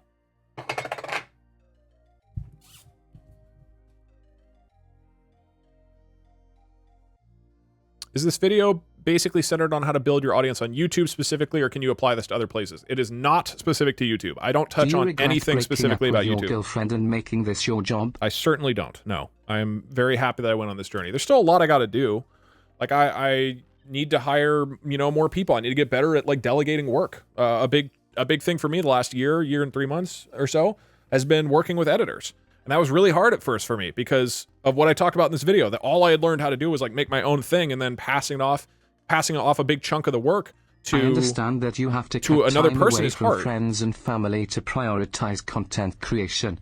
But there is only so much time we get on Twitch. Do you regret the amount of time you lost with friends to pursue YouTube and Twitch? Sorry, I'll come back to that. Regretting the amount of time. Just on the editor thing, over time, like, it's gotten to a point where now my editors are bringing stuff on their side of the table. So we're creating a new kind of mix that's a combination of what I'm bringing to the table and what the editors are bringing to the table. Same with my thumbnail designer, right? So now it's becoming a combination of our skills and becoming these weird new thing. Like all the visuals at the beginning and ends of videos now, that's stuff I never did, right? So that's bringing another kind of skill into the mix. So, and that's still something I'm really working on and have a lot, need to figure out more of, like, figuring out how to do this collaboratively. But this is mostly just aimed at doing it solo, at least at the beginning. At least I think it's been valuable for me following this system and this way of thinking and really honing and developing like my own voice and style, because now that's making it easier for me to reach out to other people and go, hey, I understand what I can bring to the table. Let's figure out how that can merge with what you're doing, instead of how it felt like it was in my mid-20s, where I was like, I'm a creative person, but I don't know what I'm doing. Like, it's a lot easier now when I'm clear about what exactly I'm kind of bringing to the table. The person about regretting time. No, I don't regret the time I've spent. I mean, to be clear, I have put a huge amount of my time and mental energy and effort into content in the past 8 years.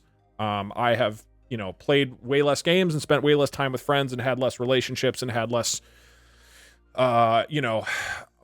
vacations and experiences in the world and skills than I would have had otherwise. But this was important to me. And I was really clear this was really important to me. Like, just doing this job is really, really important. Like, putting myself out there creatively and building something creatively that I'm really proud of is super, super, super important to me as a person. And I was aware of that.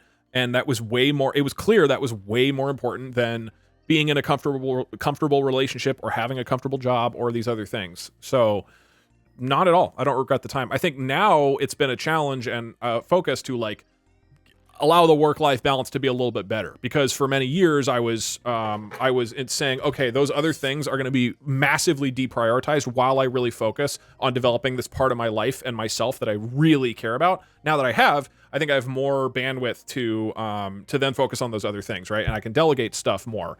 So yeah, I think that hopefully makes sense. I think you gotta focus on things, right? You can't have everything in the world all the time. You gotta say like, hey, I'm gonna focus on this particular area of my life that I'm super passionate about for a while. And I think that's fine.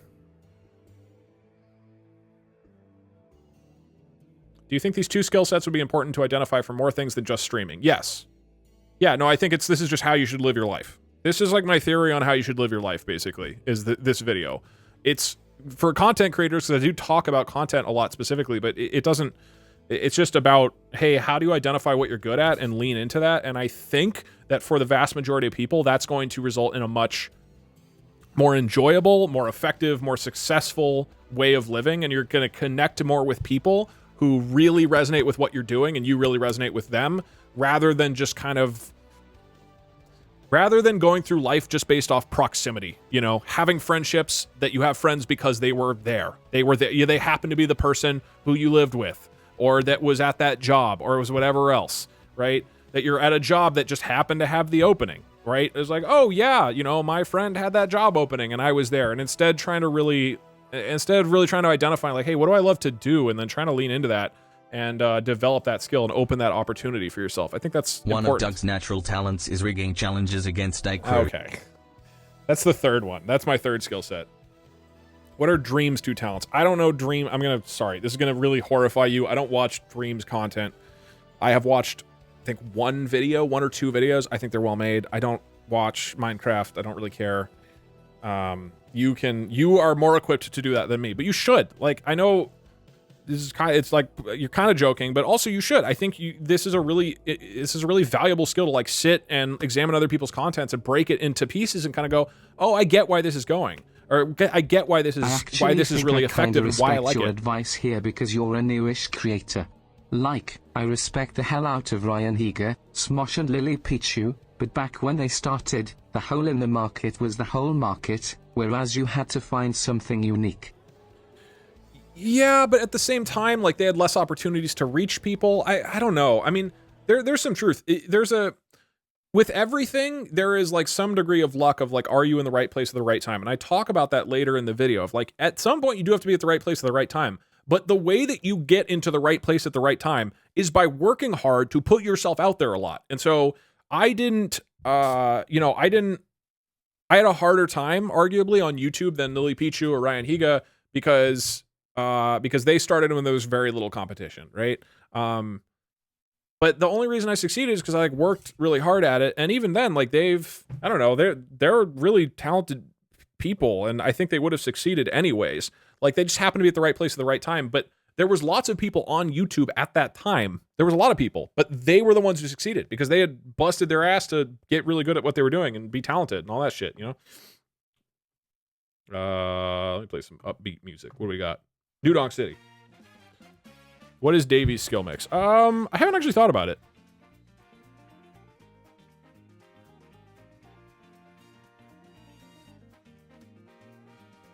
I would have to think about it.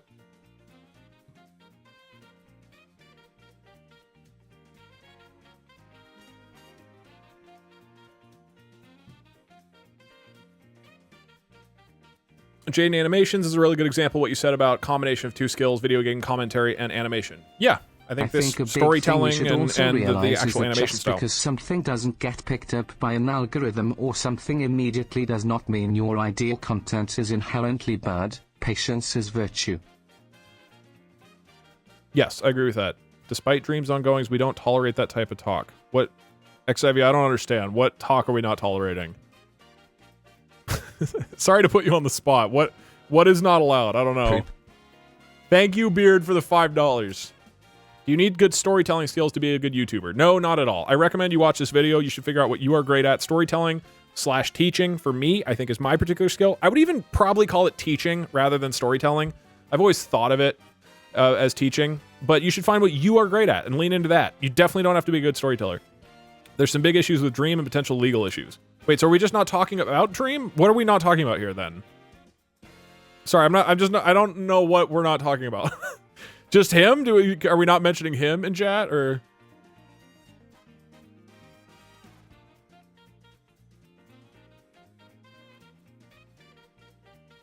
If you see the deleted messages, it shows right there. I don't know how to do that. There's some dude in chat. Oh, so just talking about the stuff. Okay. Don't talk about talking about Dream. Well, I didn't know what. I'm trying to talk about what can we not talk about when talking about Dream. It involves children. Oh, okay. All right. So we're just not going to mention that. Okay. So nobody talk about all the things I'm currently talking about. Stop talking. Let's get this next. This question is going to get us off topic or get us onto a good topic right now. Oh, we're caught up.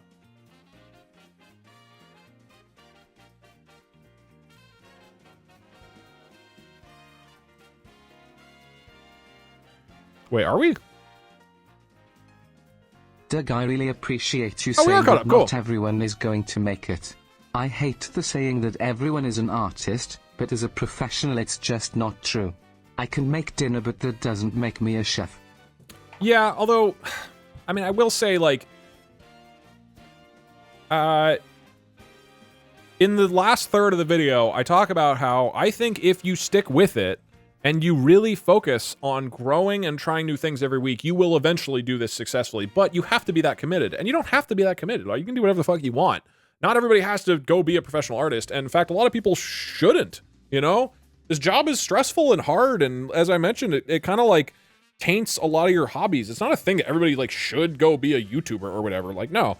Not everybody should go be a professional artist, but I do think that if somebody does really care about being that, does really care about building an audience, and focuses on a system where they're improving on a regular basis and putting their work out there on a regular basis, that eventually they will succeed. They will succeed eventually. I do think that. Although I also agree that there's maybe too many people prioritize that over other things.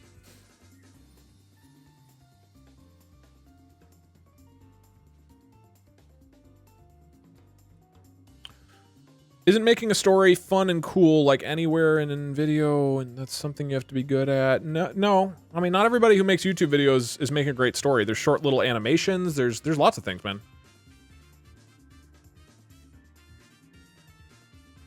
Unfortunately, a lot of artists do rely on social media to succeed. That's fine. Again, we talked about this at the beginning. Marketing is an important part of this whole thing. Ultimately, you do have to share and market your stuff somewhere. And social media is a great way to do that. There's nothing inherently wrong with social media. You got to share your stuff somewhere. Somehow people have to find it. And you know, I think it's fair to be really frustrated with the platforms that are currently sharing stuff, but ultimately, like, that's part of the gig. If I made videos in 2018 and then after every video I went and I printed it out onto a piece of paper and stuffed it in a hole in my closet, I'm not going to become a YouTuber. You do have to put your stuff out there and think a little bit about marketing. It's just, the point of this video is, like, how do you make stuff that is worth marketing first? And then you can worry about the stuff of, like, how do I increase the likelihood that it succeeds? I'll just let him talk in the background because that'll be confusing because people won't know who's talking. Genuine question per your content. Would you be against any potential chill bullshitting stream like this? Because I can get behind chill streams. How many people are here? 2,800. I mean, obviously it's not broadly appealing for me to just sit here and talk. I'm not opposed to it. I like talking. There's not that many topics that I really enjoy just sitting and talking about for long periods. I do really get rid of the webcam so everybody's confused. Okay. I do whenever there's an opportunity, yes, I enjoy doing that. I don't think it would be a smart thing to do this all the time, but I like the idea. I like talking about stuff. I think it's interesting. I think maybe at some point I'll do, like, some kind of podcasty type thing. Yeah, we gotta slow it. No, it's gotta just be normal.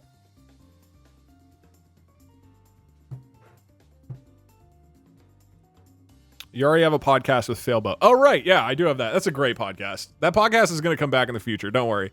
Friends Till Death is going to come back. We've just been sitting on it for a while. Wow, Doug looks so young. Yes, I do. I have a vague sense of my skill sets, but I don't know how to narrow it down. I mean, follow the advice I have in the video. It starts at like 36 minutes.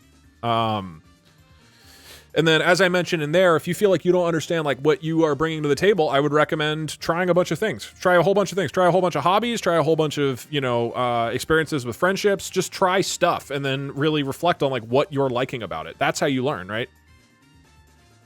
Thank you, Crazy Player.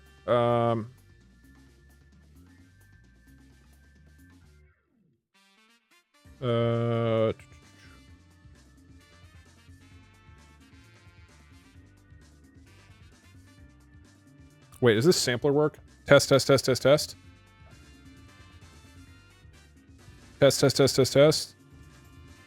Hello? Wait, it's testing. Hold on. Is it getting the music? What the hell is happening? Test. Oh, it's getting the mute. What the hell? Wow, I didn't know Doug was such a ventriloquist. You watch your mouth. How dare you talk about my esophagus like that? What is a ventriloquist? Any advice for a nursing student? I know you're very experienced in the healthcare field. I think you give prostate exams to anyone you see. And that's the kind of go-getter attitude that's going to get you hired. Okay? That's what our boomer grandparents did, okay? They walked right into the manager's office and they gave him a firm handshake and he said, "Sir, I would love to work at this company." And you do that, but instead of the handshake, your arm goes into their asshole.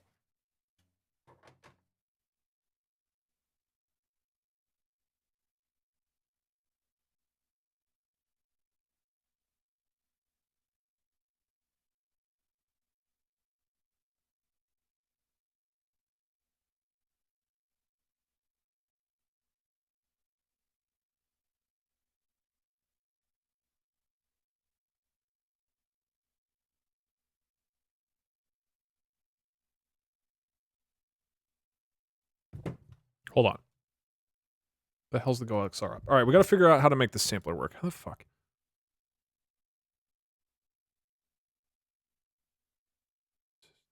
Routing. Oh, wait. Oh, interesting. Wait. Doug, what's going on? We can't hear you. Have we gone deaf? Doug, I'm scared.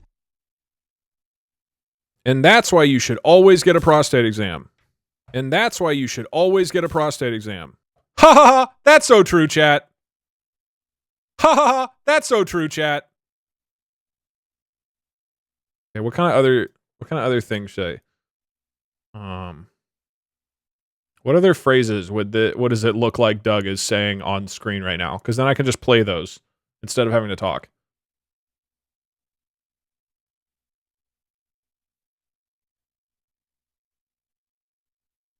It reeks of sulfur. I've never said that. Your grandma's a dumb bitch. How dare you? How dare you use the B word in my chat? Oh, now he's talking to yourself. No, no, no. That's so true, chat. That's so loud.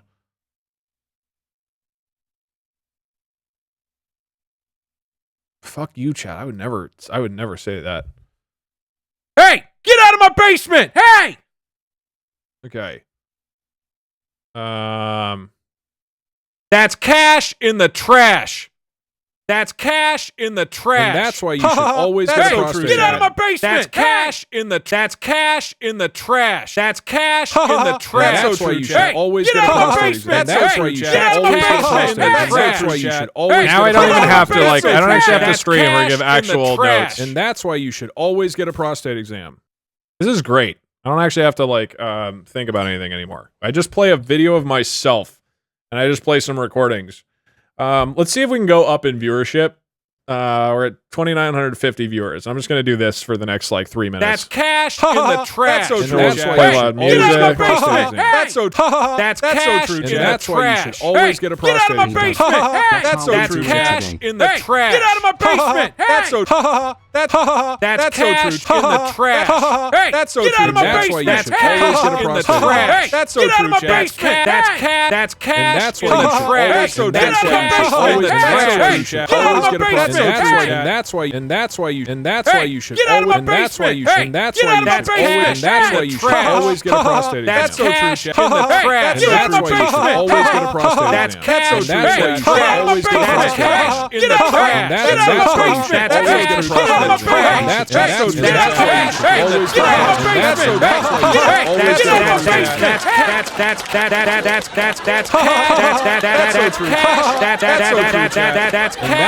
prostate. That's why you should always get a prostate. Hey, get out of my basement. That's so true. In the trash. That's so true, chat. Okay, how do we do? 20 people left.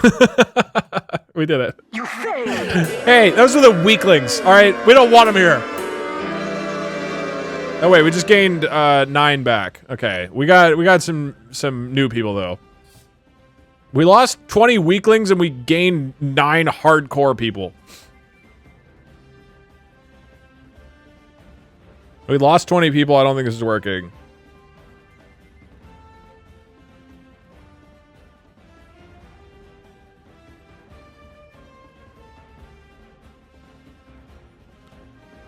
Okay, cool. What other questions you got for me? I'm gonna raid my friend Cherry on his stream. But we have 35 minutes to kill until he's live. So I can answer more questions, or I could do something else temporarily. All right. The idea of crafting fun streams and streaming in general is really appealing, but it feels hindering to myself to not do YouTube alongside. But I have no interest in making videos. Yeah, I mean that's tough. It's tough. You should not become a streamer on its own. It's the odds of you building an audience are almost non-existent if you are just a Twitch streamer. Unfortunately, I wish that was not the case, but it is. It is slightly higher odds on Facebook or YouTube, but still very, very low. Right now, and again, this gets into like specific kind of marketing techniques that I am not necessarily an expert on. Right now, I think the best way to do that is TikTok. You gotta like post clips of what you're doing on TikTok and Instagram Reels or wherever else might has the highest likelihood of, you know, just new people being discovered, and then try to build an audience from there and draw them to your Twitch channel. Even that though, like that implies that you have like some fucking awesome Twitch stream that if you're gonna have regular clips from it that really are gonna make people go, holy shit, I gotta go and find where this person is on streaming, right? I talked in the beginning of the stream how yeah, and it seems like there's some audio sync issues right now. If it seems like my voice is maybe off, just try refreshing your screen. That should fix it. Twitch has had some issues right now where, yeah, like, you can see it's just, I'm saying things and it's not happening correctly. But, you know, if I have a YouTube video that has 1 million subscribers, that video is going to be so much more accessible than the only fusion restaurant it poop all so important. You have to great restaurant. Sorry, there's Twitch. Just try to refresh on Twitch and that'll probably fix the issues. Anyways, the percentage of people who find my YouTube videos who might really like them, who then actually go and watch my Twitch stream, it's like we did the math earlier. It's some minuscule percentage, like 0.03% or something like that. So even if you get a TikTok that's super ultra successful, you are gonna then have trouble converting those people to actually come. It's so much easier to watch a 10-second or 50-second TikTok than it is to come watch a 6-hour live stream, which is all a long way of saying, I'm sorry, I don't know how to help you. The method I'm familiar with is building stuff on other platforms first. Put the video in the bottom left. Okay, that's a good idea. Is to build an audience on another platform first. I didn't start as a creator, right? That's not how I didn't start as a streamer, excuse me. That's not how I personally did it. The only thing I can certainly say is collaborating. So if you find other streamers who are around your size and collaborate with them, that is the one thing that you can really use as a growth tool. So find other streamers, you know, regularly do stuff with them. And again, try to find reasons for them to benefit from being a part of what you're doing. You know, don't just say, hey, do you want to stream with me? Like that's not enough. You're just a stranger who just clearly wants the benefit of their audience. Instead, you know, you want to be like, hey, I've come up with this awesome thing that you can be a part of. It's really going to benefit you. I think it was 0.003%. Yeah, ultimately, I don't know. Streaming is super, super hard. And as far as I can tell, almost nobody builds an audience as a new streamer entirely off of streaming. And I wish that wasn't the case. I think that's a bummer. Put yourself on the board as the video.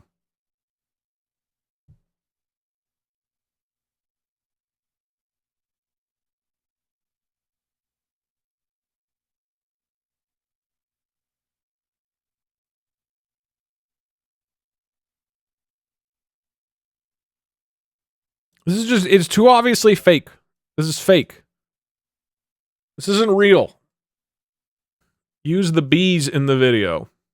Get rid of the green screen. You mean so it's just green? You just want green in the background.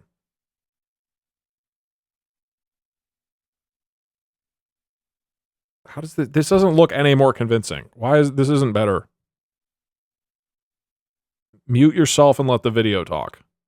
For a year, and every week I had to make a video that was mixing some stupid goal, like a goal that I've come up with, and storytelling. And the new ingredient means something new creatively that you have not done before. Just something new. That's it. Okay. And that could be maybe it's a different game. Maybe it's a now different if I start graphic, talking, it's going to be visualize things, out maybe of it's the sync. use of music, the way you narrate So stuff, actually, the pacing hold of on. the editing. If it's a collaborative with something else, there are infinite creative possibilities in the world, right? But you have to try something new. Now it probably again, will to break down the new ingredient. If I mute this, it probably will actually look like the version of me down there is the one that's talking. So now you really can't tell like who's talking, especially if I'm doing the same like motions. All of that's like a little bit out of sync. So you have to do whatever I'm talking about down there. I can't really see. What is he saying? What is he saying? I'm so enthusiastic right now. Look at these hand motions. I'm so erratic without knowing the context. I just did this with 2 fingers. That was cool. Anyways. Okay, other questions. Which Doug is real? That's a good question. Yeah, there's no way of knowing. New Twitch meta. There's nothing what am I saying down there? Oh! Yeah! Is fruit evil? God, this is a really good question. Thank you for asking. God forbid we did not have that question.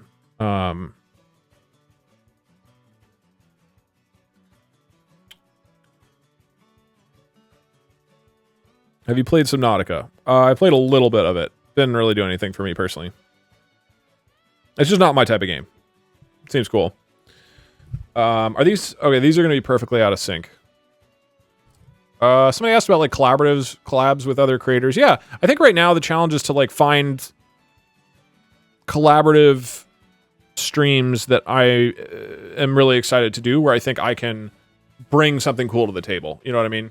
Because there's like an infinite number of people I can just like play video games with, and that's cool. But I'm more interested in like trying to find something that's really that really leans into like my creative strengths in some way. So I think that's the challenge. There's a shitload of amazing, wonderful creators out there I would love to do stuff with. How can you start with no money and no hardware in a poor country? I mean, unfortunately, you do need to have some money and have some hardware. So I wish I could say, hey, there's this great way of doing it. I mean, I think you can do a lot of stuff without needing to spend a lot of money. I do think that is possible. But I don't know, unfortunately. That I think is probably the baseline. But you know, the main the whole point of the video is like you gotta just make stuff consistently. And I think if you do that and you find a way to weave that into your life, then you can get really successful at this. I don't think money is necessary, but you do have to have enough that obviously you can get by with your basic needs and whatnot. Is Doug delayed or am I going crazy? I think maybe try resetting your Twitch because there seems to be some issues with Twitch right now. What computer do you have? It's Windows 10.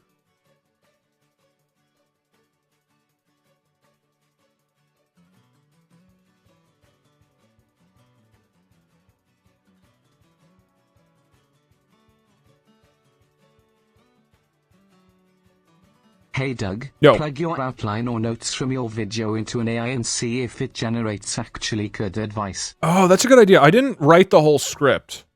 It's just bullet points, so I don't think that will really work. But I do like where your head's at. Yeah, it's not gonna work, man. I only have the I don't think bullet points will do anything, right? With AI, it's not gonna work correctly. Put bullet points in the knowledge base.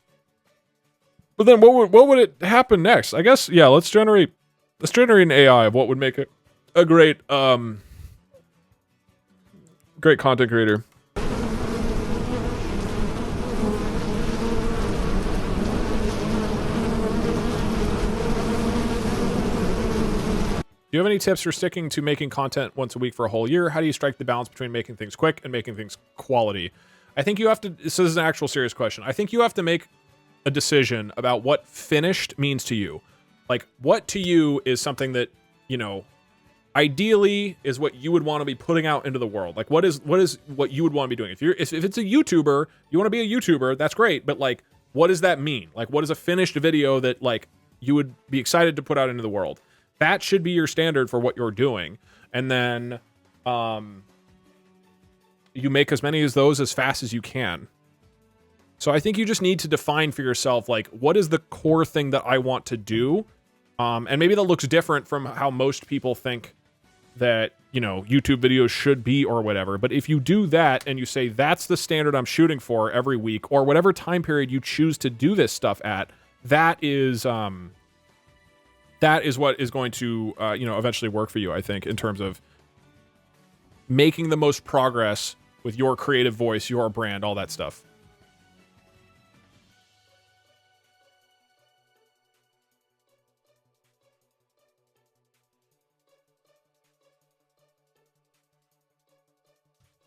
How do you get ideas for videos and streams?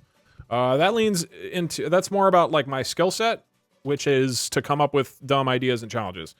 So for me, my brain just spits out shit to do constantly. I don't have to even sit there and ever like brainstorm ideas. As long as I just like watch some videos and content every once in a while, my brain will just come up with lots of stuff. I have a document. Let me see how many pages it is. I have a document called my challenge ideas list. Let me see. So this is my gaming challenges doc. So this is single bullet point.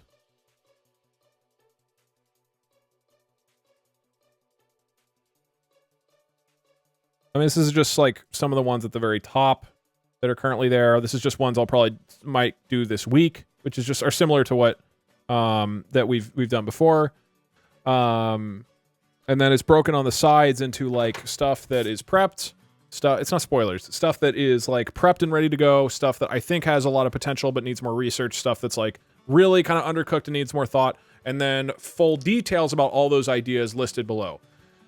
It is 325 pages of single space bullet points. So I don't know how many ideas are in there that could turn into actual streams, but at least like a couple hundred. So the point of that is not to say, oh, I have so many ideas, I'm the greatest, or I have so many ideas, I get to pull from this well of ideas forever. The point is that because I'm leaning into what I am good at, which is to be able to come up with these ideas, that's never a problem. Like, I've designed everything from the beginning to lean into what I can do really well. And for me, coming up with ideas and developing things that I think are going to be interesting challenges and goals that people can be involved with, right? That's one of the core things I think I can do well. So it is never, ever, ever hard to come up with ideas. There will always be 10,000 more ideas that I have than time to do it, right? So for me, coming up with ideas isn't challenging because that's not a challenge at all, you know? And for you, I think if you're having trouble coming up with ideas, that means you aren't leaning into what you are specifically great at enough, because if you lean into stuff you're great at, it's going to be pretty easy to get momentum on it. Or you're trying to force yourself into a category that you aren't actually going to be super comfortable in, which again, I think means you haven't really found what you love to do yet.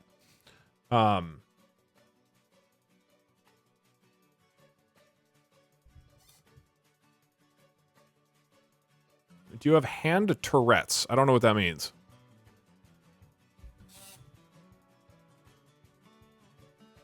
Go to the Ouroboros for story? Why would that be better?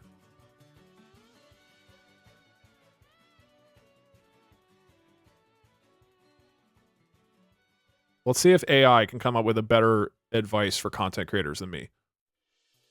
In here?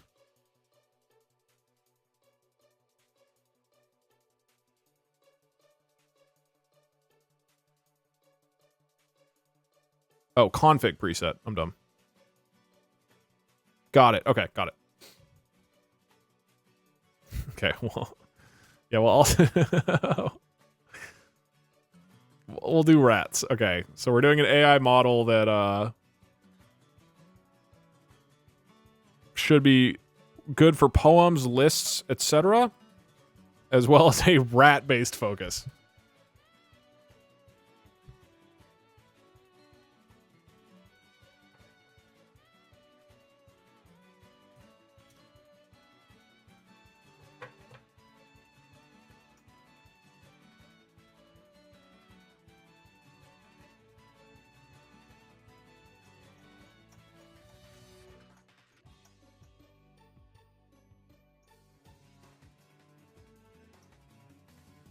Oh my god, this is a lot.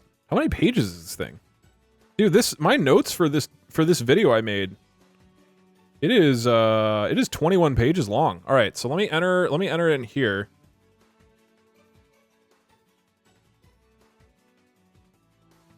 Sincerely wish you the best. Long on our journey. Most rewarding thing I've done. Go be the best chef you can be. Doghole signing off. I didn't even say half these things. But anyway, this is all the bullet points that I wrote down. This is 21 pages of bullet points for the video that we listened to a little bit of before. So let us find out how to become a content creator, according to the AI.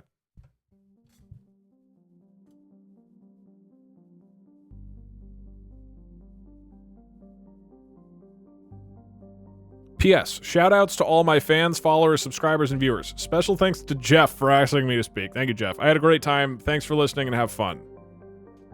Maybe I have to, like, cut it off midway through so it doesn't think this is over. If you enjoyed this episode, leave a review on Apple Podcasts. This is not a podcast. Follow us there to get notifications. Join the Discord channel for free fun. All right, we're going to back it up to here.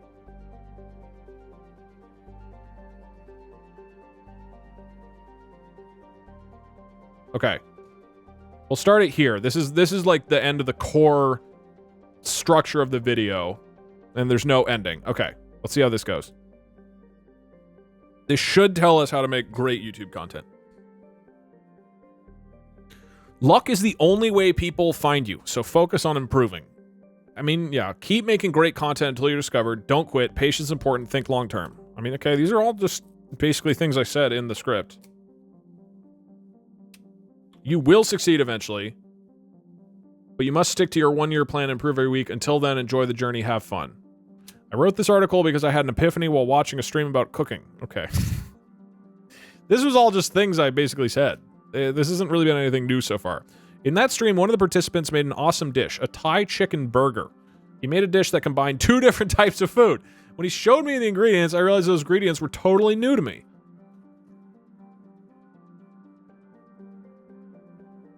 And that got me thinking, what if people like me who don't know these cooking techniques could watch these shows and learn them too? That's the idea behind Skill Mix. Kind of. Okay.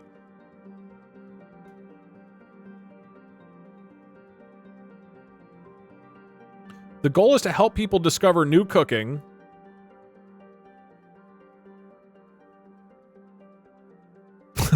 Boss Champ? Yeah? Is that it, or is it just done? It's still generating stuff.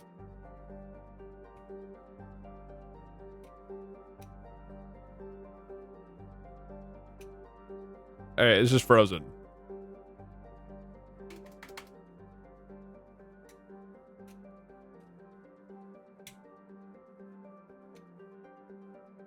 When can, I think it's working on rats. Oh, it timed out. Maybe try again. Yeah, we need. I bet the rats are going to suddenly pop cooking skills without having to go to culinary school. Skill Mix is a platform that makes it easy to follow along with chefs as they show you how to make delicious dishes step by step. The whole Skill Mix team loves cooking, and we think you will too. All right, I'm going to do a prediction. How many minutes? How many minutes until rats show up? Less than 2, 2 to 4, or 4 plus. I'm going to set up a live split timer. Okay, new prediction is up.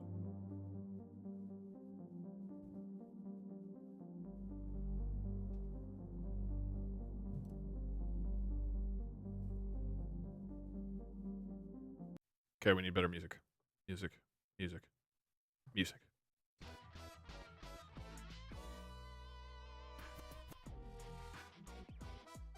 Oops. Uh-oh. No. Wrong program.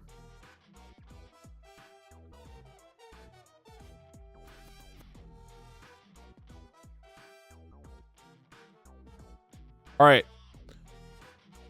The prediction is up. How many minutes until rats show up? Less than 2, 2 to 4, and it looks like 4 plus is mostly winning right now. So you guys are gonna be screwed, dude.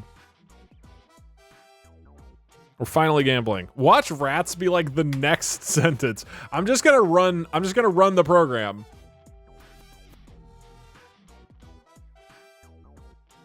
I've been working with Visual Studio and thought it opened itself.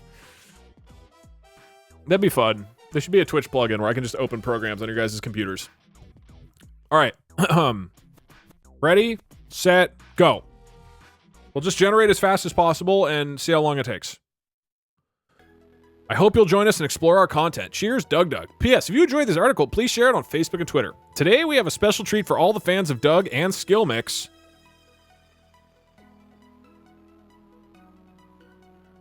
It's the voice actor from some of your favorite Skill Mix videos. Put your hands together for Brian Martin. B. Martin.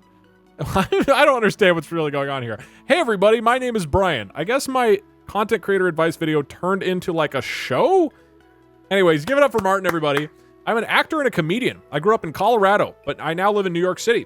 Some of my credits include HBO's High Maintenance, SNL's Weekend Update, Fox's Making History, Amazon Prime's M-Rat, Mozart in the Jungle, Mr. Robot, USA Network. I also produce and host my own podcast, My Next Guest Needs No Introduction. That's a great podcast name. You can follow me on Twitter at BMR Radio. Is that real? And of course, you can check out my website at bmartincomedy.com. Here's some fun facts about me. I don't know any famous people. If I'm not doing comedy or acting, I love to cook. Classic Brian. I'm a terrible golfer. I like to play chess, but only when I know I have a winning strategy. I don't drink beer or eat meat. My favorite color is red because it goes with everything. I'm super competitive, but I'm not sure what sport I should try playing. The only TV shows I watch regularly are The Good Place and Game of Thrones. I've never read a book longer than 800 pages. What is going on? Is this a TV show? We don't care. I also like to play video games, especially strategy and simulation games. And my favorite movies are Saving Private Ryan, Eternal Sunshine of the Spotless Mind, and Goonies. Wait. Oh, am I not logged in?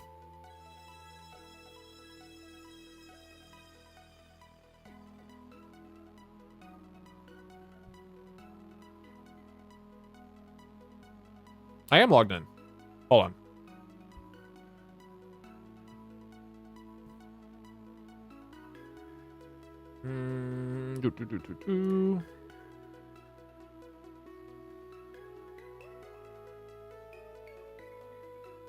Oh, the subscription expired. All right, hold on. Please hold. We're good. Please look at the following graph. This will explain things. I need better music. I have a Novel AI gift code thing, so I just have to activate that in order to get out of the free trial. Because Novel AI reached out to me and were like, hey, here's a bunch of keys that you can use. So I was like, thank you. Cool. And now I need to find them. I don't know where I put them.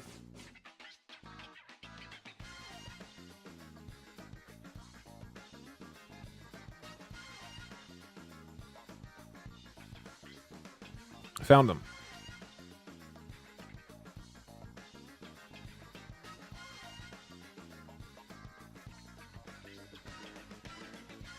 Cool. The AI contacted you. No, not the AI.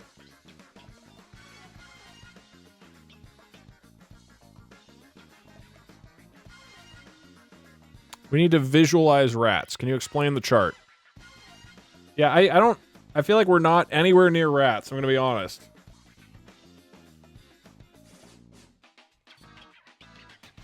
Okay. When we left off, what was going on? Brian is we're still on the rats module, right? Okay, the theme of the AI generated text is somehow rats. We're currently talking about Brian Martin, and he is introducing his entire life for some reason. I'm not clear what this has to do with what appears to be a cooking show called Skill Mix. Just join what's going on. I fed the script for my content creator advice video into Novel AI, and we're seeing how long it takes before the AI pivots the conversation to rats. Okay. Ready, set, go. You have 5 seconds to turn into rats for the first prediction choice to win. And if you're looking for a good time, I recommend you try watching American Dad, an episode where I guest starred. But I'm done talking about me. Now I want to hear from you.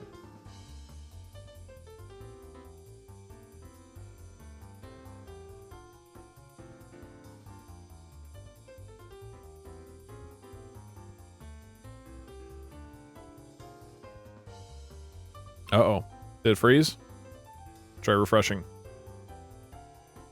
There we go. I paused it until it's actually working again. There you go. What do you think of Skill Mix? Leave a comment below. Thanks, everyone. Have a great day. Brian. You can learn more about me and see some of my comedy work on my website at bmartincomedy.com. If you want to say hi, please feel free to email me at brian@bmrradio.net. P.S. Want to hear more from Brian? Subscribe to my podcast. My next guest needs no introduction. Hey, guys, my name is Brian. Uh-oh, we might be in a loop. How did we get into a loop from my content creator script? Wait, I'm also a big fan of game shows, especially the ones hosted by Alex Trebek. If you want to be part of this story or have any feedback, please leave a comment below. Thank you, everyone, for listening to my guest. Okay. Hi, everybody. Hi, everybody. My name is Brian, and I am a comedian and actor. I think we're stuck in a Brian loop. I love to cook, but in addition, I like to play chess. Chess is one of my favorite hobbies. If you want to play with me sometime, let's get it set up through my website, B Martin Comedy. There's got 35 seconds left to go to Rats. Okay. Talking to David Letterman and what makes him tick. It is really interesting. It will help you get better at playing chess and being a good person. He's plugging his website again. I think the 4+ minutes for Rats will win. Oh, now he's introduced David Letterman. David Letterman, thank you so much for sitting down with me today. David Letterman, thanks for having me on. B. Martin, so I want to start by saying I'm a huge fan of yours. I loved your shows when I was growing up. I used to watch it every single night, and I would stay up late to catch the reruns. All right, officially, the first two options of the predictions have lost. And I want to do that interview with you for my first one ever because you were, in my eyes, one of the coolest guys on earth. David Letterman, you are. I mean, this is a guy who gets up every day and makes people laugh. That's pretty special. So tell me what you've been up to recently. Well, I've done a lot of interviews, obviously. Okay, I don't think the third option wins unless we actually have Rats. I have a book. We did a podcast. I think we need to find Rats before you guys actually win. The prediction was, when do we find Rats? I have another show called The Late Show. Oh, really? I didn't know that. Yeah, David Letterman really isn't known for the late night. It's on Hulu. It's a talk show. It's a little bit of a departure for me, but it's fun to try new stuff. It's got to have Rats eventually, dude. So it's been interesting. I love what I'm doing. Okay, we're literally just going to keep going until there's Rats.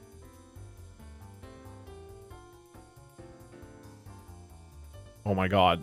Why are they interviewing David Letterman on what is apparently a show about cooking? I'm still working on my guest needs no introduction. Okay. I'm literally just scanning for Rats. What is this mod? What does the Rats module do? There have been no Rats. This is... Yeah, we might be here a while. I feel like at any second, Rats might pop up. This is just an interview with David Letterman.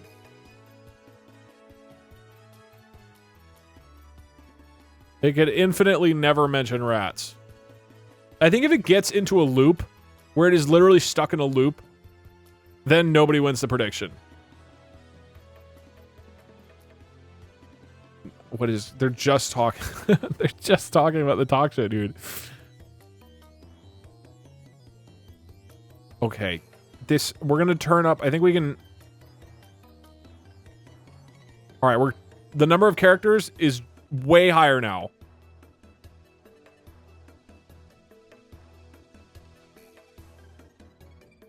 We're just looking for Rats. Dude, Jesus Christ, this is the most boring interview. This is so boring. It's just David Letterman talking. Okay, your answers are... Okay. I thought the episode with Morgan Freeman was the best. Is Morgan Freeman a rat in the context of this novel AI story?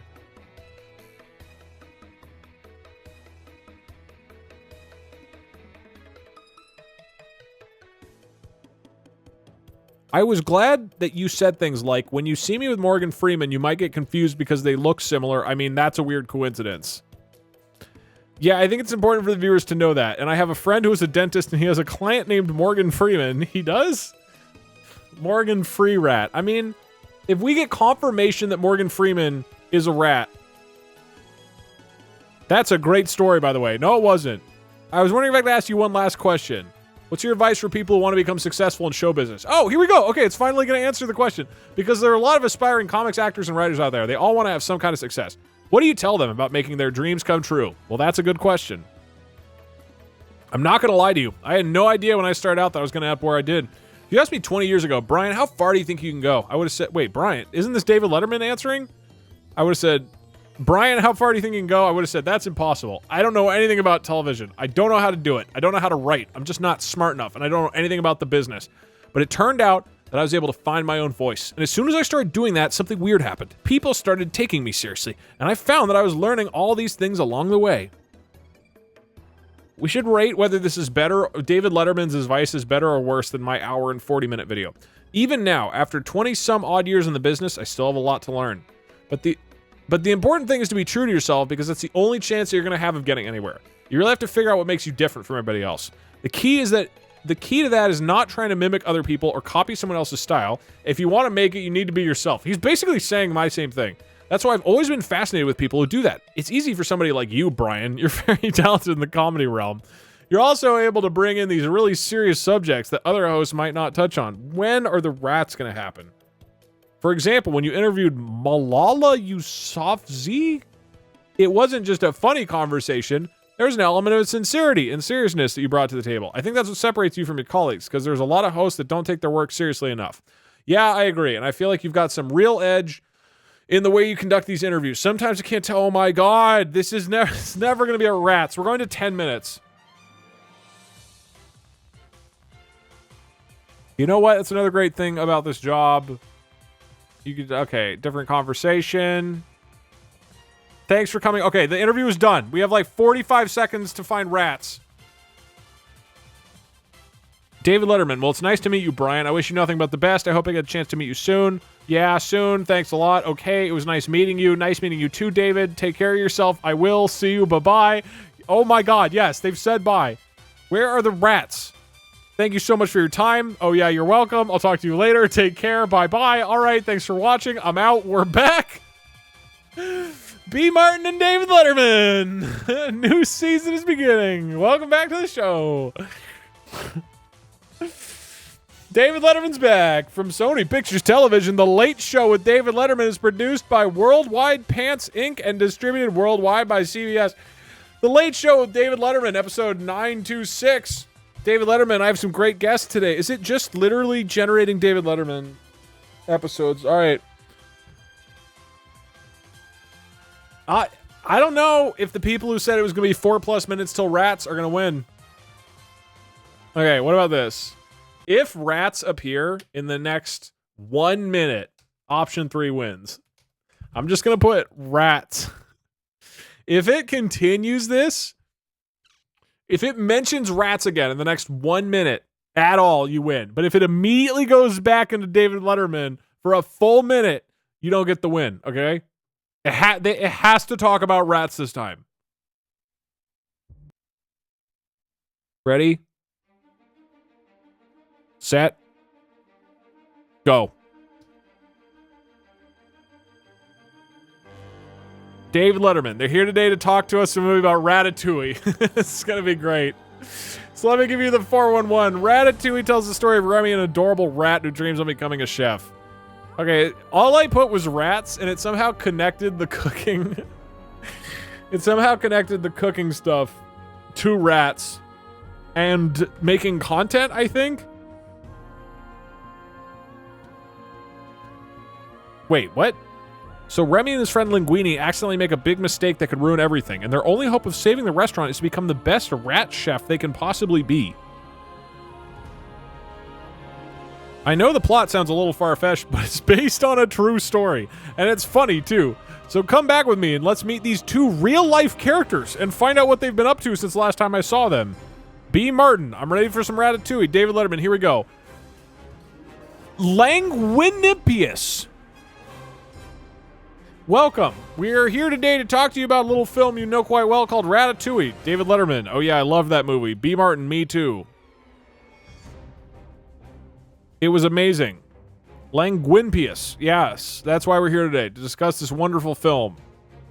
Right, let's get started. B. Martin and David Letterman. Let's hear it for our hosts. Thank you. I'll start it off. What's it like being in the cast of Ratatouille? You guys played some great roles. Benedict. Thanks, man. Ben, how did you get into acting? These people are terrible at having conversations. This is nonsense, dude. I wonder, can it just like tell me? Hold on. We're going to do another bet. Okay. Prediction. Choose outcome. 4+ wins.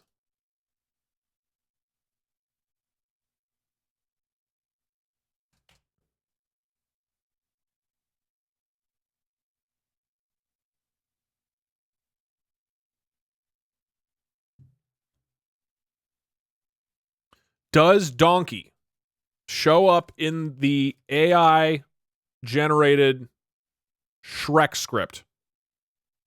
I'm going to say, here's the story of Shrek at the top. Here's the story of the movie Shrek at the top. Does Donkey actually show up at all? In the first 0 to 2 minutes, 2 to 4, 4 to 6, or it doesn't show up at all before 6 minutes? Get your bets in. I feel like that could be like a first sentence, dude. I have no clue. Do a slightly more obscure character. We'll start with Donkey. This is a new game show we can do. Well, I should do a new story.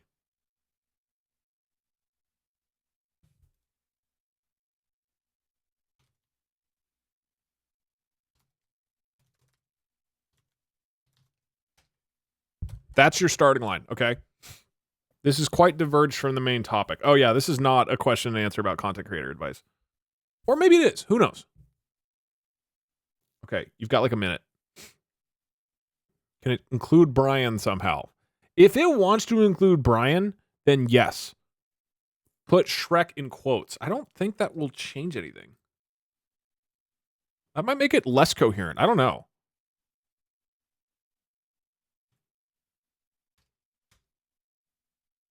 I feel like this is going to confuse it. Does it include Benedict, though? Are people named Ben? Is that short for Benedict? I didn't know that. Okay. Ladies and gentlemen.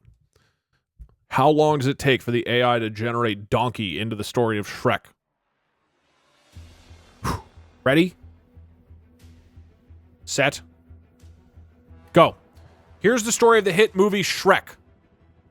In a faraway kingdom, there lived an ogre named Shrek. He was not just any oaf, he had a brain, and he could speak like a human being. His best friend, Donkey, was quite clever. Absolutely crushed, dude. Absolutely roasted. Insane. Insane. 0 to 2 minutes crushes it. Okay, wait. Let's do a different movie with a slightly more obscure character. What's like a really well-known movie that we're all familiar with, that like everybody's familiar with? And then we pick like a side character, and we see how quickly that side character comes up. Star Wars. Star Wars is a good one. I want to do Star Wars rather than like Megamind or Lion King or something like that. Star Wars is good. Jar Jar Binks is not going to show up. How about Star Wars and Yoda? Star Wars and like Yoda is fairly specific, but Baby Yoda also could be there, dude. Jabba the Hutt is way too specific. Jar Jar Binks is too specific too. He's only in like 2 movies. I think Yoda, we do Yoda, right? Okay, so the prediction is going to be, does Yoda show up in Star Wars AI? Dude, I don't know. I feel like this is a total grab bag. 2 to 4. We'll go for 6 minutes tops. No Yoda. You got 1 minute. Get your bets in. Go. Which trilogy, though? I'm just going to say, here's the story of Star Wars. That's all I'm going to say. This is the story of the hit movie Star Wars.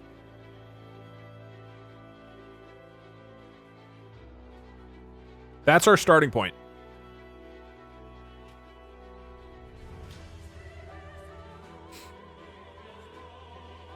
Say the entire story. I don't think it's going to matter. But sure. I don't think that'll affect it, dude. Hi, Munch. Thank you for the 42 months.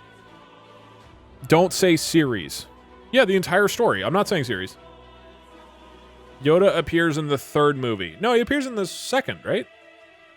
I don't actually remember. I'm going to be in debt if Yoda appears. I don't think that's how it works.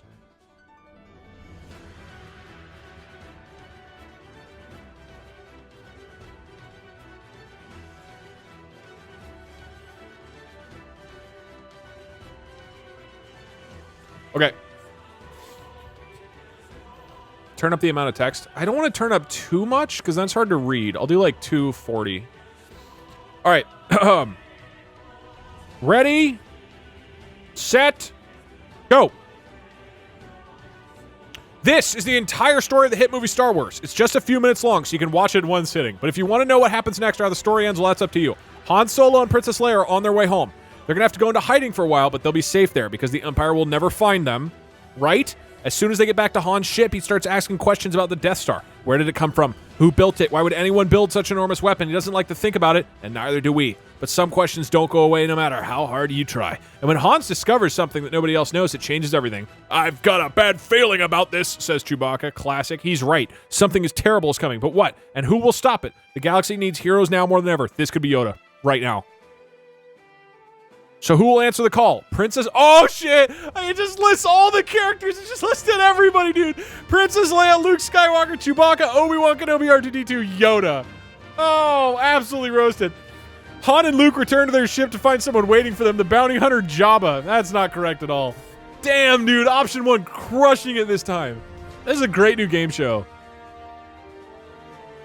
Option 1 wins. Huge payout for the believers. I don't know if this is really believing, but what...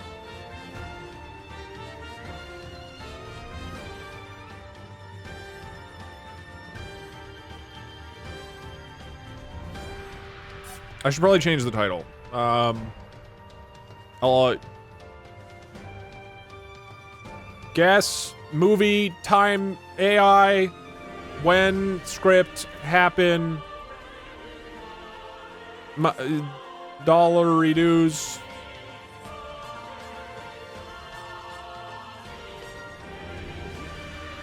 This is really answering all my questions about content creation, Doug. I'll leave the title so down much. there. I think as long as the title of the stream says this is a content creator advice video, it's still that. Okay. How long for divorce to show up in a... There's no way. Would it know? I don't know if it would know. I don't think it would know who I am. I don't think divorce would work. I'm going to test this. We're not going to bet on this. Doug is a popular gaming YouTuber. He makes videos about... What do you think, that? There's no way divorce would show up. It's not gonna, like, guys, I'm not like wildly famous, first off. Secondly, there isn't enough like text out in the world. Hi, Doug. You look great today. Thank you. There's not enough text out in the world for this thing to analyze and understand. Like, I make videos, right? It does not analyze videos. I mean, you can bet if you want. This will be like a really quick one. We'll do like 3 minutes. Does divorce, we'll just say the word divorce, show up in Doug script? There's no way. Under 4 minutes, no. I mean, this is also a chance, if you're a believer, to just make an astronomical amount of money, because this feels like an insane bet.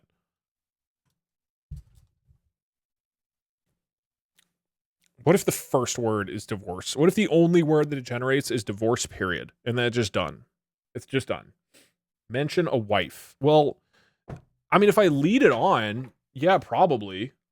Anyone who bets no is a fake Doug fan. Change the Wikipedia articles. We do have a Wikitubia page that mentions divorce, I think. So theoretically, if it scraped that and added that into the data set that this AI is generating off of, then it's possible. You put all of your dollary dues on no. I'm only doing this for 4 minutes. I don't think I want to do solving problems that no one has. I want to leave it open-ended about, like, I'm curious, what does this AI know about me? I'm going to guess it just This is my prediction. It's just going to spit out generic stuff about YouTube and Twitch. It's going to be like, he makes videos about video games and they are very popular on YouTube or whatever. I don't think it's going to happen. Let us find out in 3, 2,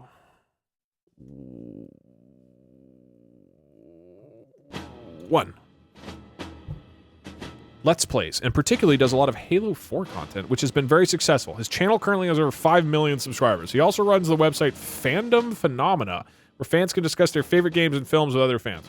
Tonight I'm going to be playing through an episode of his new series, The Doug Game Show. Okay, this is interesting. It's a live playthrough that takes place at a convention called RTX. In this episode, he plays as a character named Sugar Cube, although it's not explained how this is pronounced. He's a space mercenary who uses his abilities to get out of sticky situations. The opening sequence shows us Sugar Cube getting into a spaceship, then crashing onto a planet before we get any dialogue. After using one of his powers to escape the crash site, he discovers a crashed alien craft and retrieves some sort of weapon from inside. Back in the ship, we're treated to a cutscene where he talks to his AI companion who tells him that someone tried to kill him while he was down there. The AI knows that I make videos about AI, apparently. The rest of the episode follows our space mercenary as he tries to find out what happened to him and why. His AI companion is always present, commenting on the situation or telling the player what they should do next. But it's a game? I've never played a game like this before. Most video game playthroughs are done by a single person who simply guides you through the story. Guys, I don't think divorce is going to happen. This is a bit different because Sugar Cube is meant to be part of a team. You'll see multiple people commenting on each situation, but ultimately the decisions are up to you. It's also quite short, taking around 2 hours to complete. There's only one area to explore as well, so if you take your time and soak up the atmosphere, that's something you can do. You choose to ignore the commentary, then the AI, oh my god, it's a, yeah. They'll often give you hints to progress. When I first started playing, I thought it was going to be really boring, and then I got divorced. But after a few minutes it became clear there was going to be many choices that need to be made, and it was interesting. The combat, oh my god, it's just a generic video game. Each enemy type has its own weakness. You can use your weapons. Then you get to pick the weapon and make them stronger. This is just a generic description for an RPG video game. Enemies aren't too hard, but there's plenty of them, and things can get hectic if you don't know what you're doing. After finishing the game, I did a quick search online and found that most players enjoyed the experience. One thing that several mentioned was the ending was a little abrupt. Personally, I felt like it ended with the perfect amount of suspense. Overall, I'd recommend giving this one a try. It isn't for everyone, but for those who enjoy these types of games, will probably have fun with it. If you decide to play, let me know what you think. What the hell?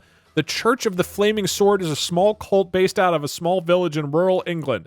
Many years ago, the villagers lived in peace. However, one day a stranger came to town. His name was Father Dave, and he claimed to be a holy man. Honestly, this is a higher chance of having the word divorce, whatever this is. He claimed that God had sent him to spread the word of Jesus. Father Dave was certainly persuasive. Soon after his arrival, set up a church in the center. People were confused, but they saw that he was a kind and good-hearted priest to help the villagers. Father Dave taught them the Bible, then he suddenly vanished. Nobody knows what happened, but in his absence, they began to worship him. They built a shrine and prayed every day. More people joined the church. The villagers eventually forgot about the true God. Over the next couple decades, the Church of the Flaming Sword grew and prospered. They took in orphans, helped out the poor. The people of the village saw the good the church was doing, accepted them as their own. But one day, the villagers received a letter from Father Dave.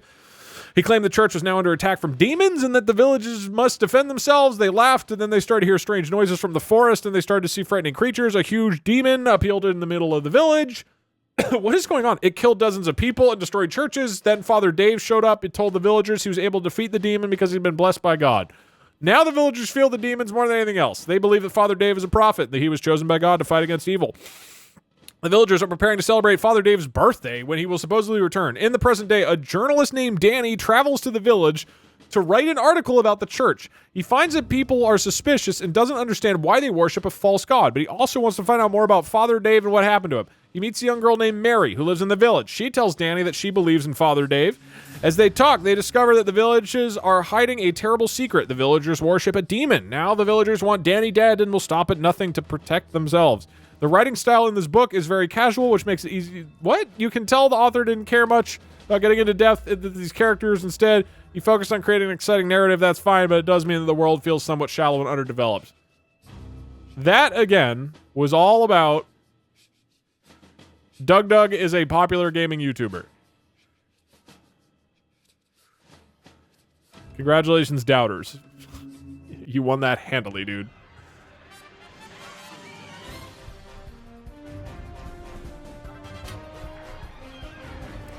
No wins the bet. Hey Sugar Cube, didn't see you there. Could you say hi to Duke Doug for me?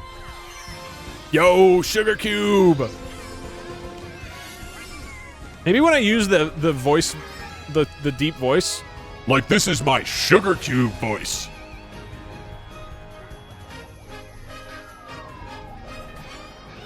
Hey, it's me, Sugar Cube. Wait, what is going on? Why is it like... Test. It's super robotic-y, I don't know why. Test. Uh-oh, maybe this thing is broken, I don't know. Hello? No, now it's fine. I don't... Whoa! Okay. So, okay, anyway. This is the Sugar Cube voice. Alright, let's play one more. That's not how you pronounce it. Well, we don't know how to pronounce it. We have no idea.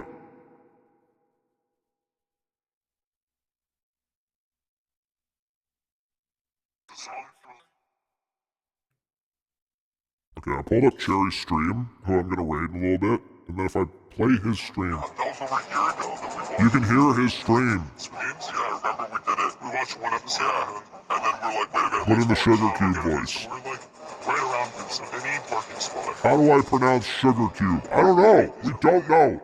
It's not explained how it's pronounced. Okay. Oh, there's like one right there. Oh, okay, they're parking. What is your professional opinion on Chef Boyardee? You mean a Sugar Cube? All right, let's do one more. Then I'm gonna call it for the day and raid somebody. What's one more script that we could do? One more movie where it's Sugarukubu. I don't think that's how you pronounce Sugar Cube. Not Fat Albert. None of us know the plot of Fat Albert. One Tree Hill. No. Maybe Monsters Inc. Ratatouille could be good. It already knows rats. Although we already tested it. The Bee Movie. What happens in the Bee Movie? Does anybody know? Oh, we could do Lord of the Rings. That might get way off. Okay. Lord of the Rings.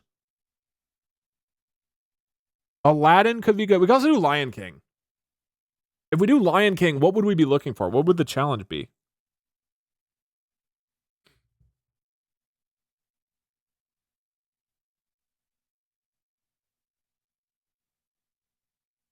Mufasa. I mean, Mufasa is the main character. We could do Timon and Pumbaa.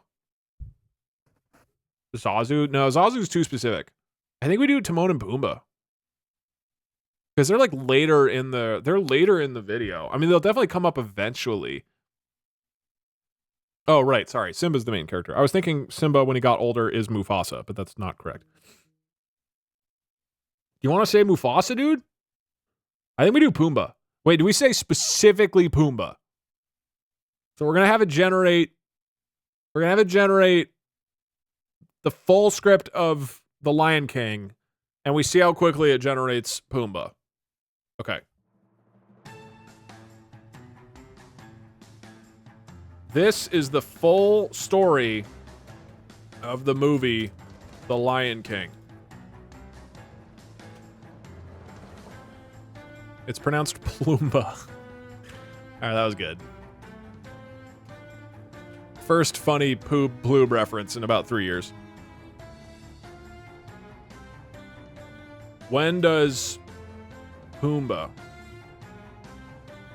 show up? You can't say Poob or Ploob. You'll get banned. Well, you won't get banned. You'll get timed out for a little bit. 0 to 1 minute. 1 to 4 minutes. 4 to 5? No, 4 to 6. And then no Poob. Okay, you got 1 minute. It's the final one. Ahem. Sugar Ploob. It's pronounced Sugar Poob. Pumbaa my pants. Got him.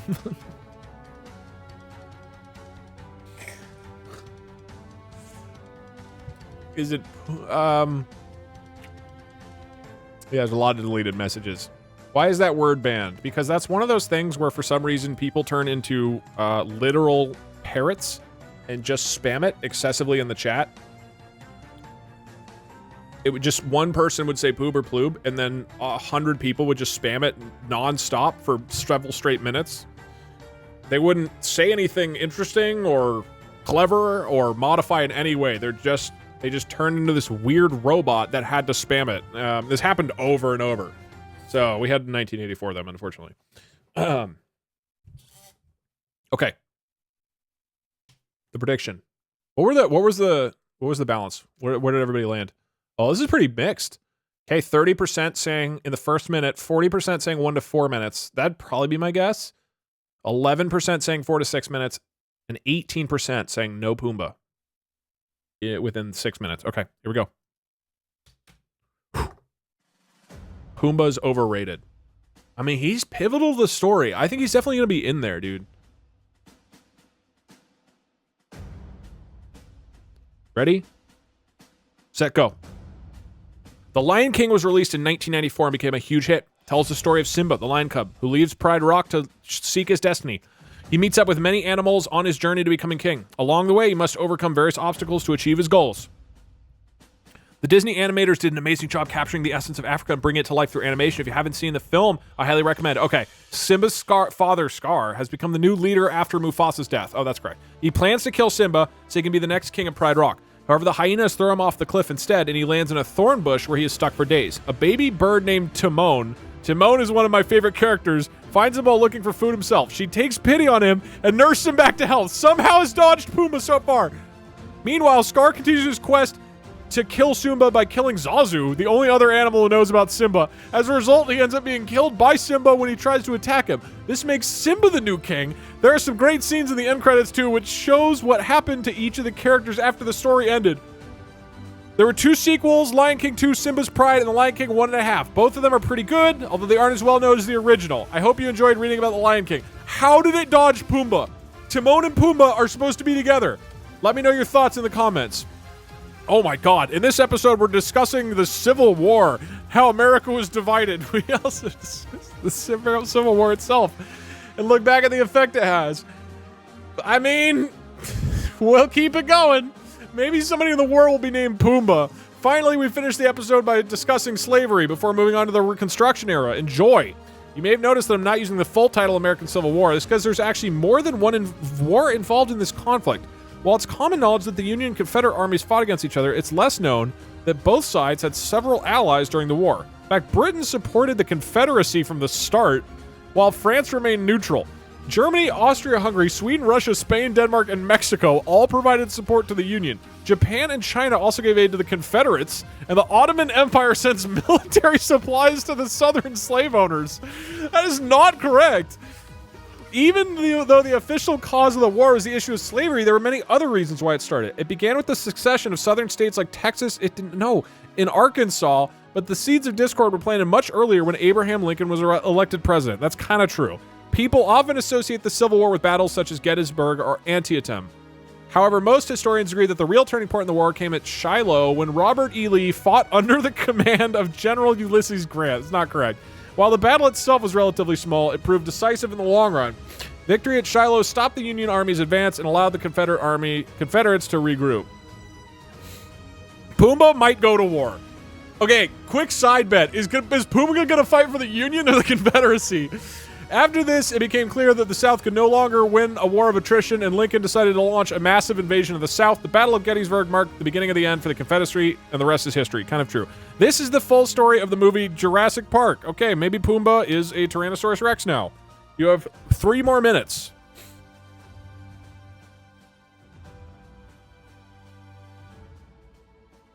Jurassic Park, directed by Steven Spielberg, was released in 1993 and made over $1 billion at the box office. Not true. It tells the story of a theme park populated by dinosaurs brought to life through genetic engineering. Jurassic Park was built by John Hammond, who wanted to create the perfect paradise where people could come and enjoy themselves without any worries. However, things take a turn for the worse when the park's security system fails and a group of visitors get stranded by the T-Rex. Their only hope of survival lies with the scientists who designed the park and must find a way to stop the rampaging beast. The main characters are Dr. Alan Grant, who's tasked with researching the island, and Ellie Sattler, who worked on the security team. They're joined by Lex, the raptor trainer. That doesn't seem correct. Owen, the ex-Marine who helps them escape from the T-Rex, and a velociraptor named Blue. Okay, this is increasingly incorrect. There are some great scenes in the end credits, too, which show what happened to each of the characters after the story ended. It's been almost 20 years since Jurassic Park was released, but people still love it just as much. The special effects hold up very well, and there are plenty of action scenes that will thrill even the biggest movie fan. You can watch it on Netflix, Amazon, or another streaming service if you don't have access to a DVD player. There was also a sequel to the film called Jurassic World, which was released in 2015. While it wasn't as well received as the original, it did make a lot of money and is currently the highest grossing movie of all time. That's not true. The third installment of the series, which is scheduled to be released in 2021, will hopefully live up to the high standards set by its predecessors. I hope you enjoyed reading about Jurassic Park. Let me know your thoughts in the comments below. This is the full story of the movie Cinderella. Hold on. I paused the timer. How long does the prediction have? The last prediction is like till 6 minutes, right?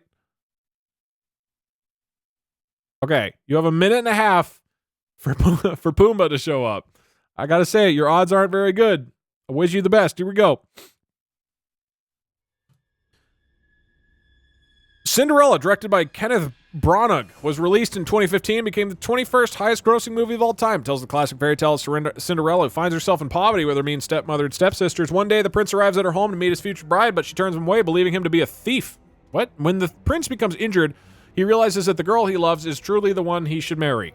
With the help of the fairy godmother, Cinderella finally goes to the ball and meets her Prince Charming. While Cinderella isn't as well known as the likes of Snow White or Beauty and the Beast, it's still a great Disney film. The story is simple, but the animation and voice acting are excellent, and the songs are catchy too. One of my favorite scenes is when the king orders the prince to take a test that will reveal his true nature. He's forced to run barefoot across the burning sand while a pack of wolves chases after him. The scene is beautifully animated and really captures the fear that the prince must have felt in that moment. There's also a short film called Once Upon a Time in Anatolia, which was released alongside the original theatrical release of Cinderella. It follows 3 Turkish families who are taken hostage by terrorists. During the ordeal, Cinderella comes to the rescue and rescues a young boy named Danger. The short film was nominated for an Academy Award and won Best Animated Short Film at the 2015 Oscars. If you're a big fan of fairy tales, I highly recommend watching Cinderella and Once Upon a Time in Anatolia. Let me know your thoughts in the comments below. This is the full story of the movie Jungle Book. Sorry, we aren't going to get to watch Jungle Book because 6 minutes is up. You lose! The winners of the prediction are the people who said there would be no Pumbaa. Congratulations to the 18%. You win a big fucking payout. Pumbaa might have been one of the terrorists. Probably he was. Dude, I can't believe that it dodged Pumbaa at the beginning. A baby bird named Timon finds him while looking for food. She takes pity on him. They turned Timon into a bird and then just left out Pumbaa. Unreal.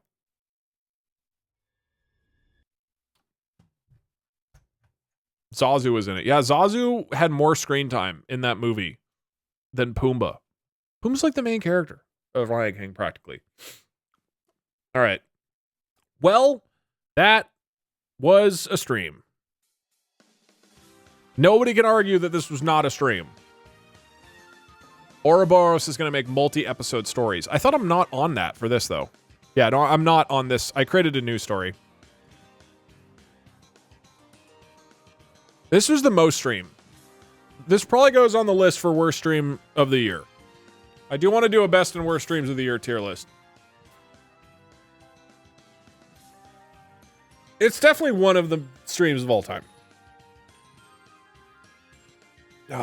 Should have been on the Rats theme. Oh, that would have been good. One Tree Hill was worse. No, I actually had a good time. This is a very different stream. I'm mostly just talking, shooting shit. This was fun. Hopefully, if you thought any of the stuff I was talking about was interesting, you can watch the full video Doug Guide on new content creators. You can go look for that. And I am really proud of it. I think it distills what I believe to be the really important thing and the most optimal strategy for becoming a content creator. But maybe it doesn't. Who knows? It's a shot in the dark. I just pow into the air. And if you can shoot down a YouTube and catch it and you steal it for yourself, then you're a famous YouTuber now. That's all I got to do. All right, I'm going to raid my friend, Raging Cherry. This is a wonderful dude who stayed with me for a couple months and whose roommate we decorated with Fat Albert posters and a ball pit. He's doing an IRL stream. He's going to go to... Meerkats are a type of bird. That's not correct. He's doing an IRL stream, which is sweet, and they're going to a rage room, which is where they're just going to break a bunch of stuff. I think the rage room starts in like 30 minutes. Let me see what they're doing right now. Oh, they're at the rage room. Good timing. All right.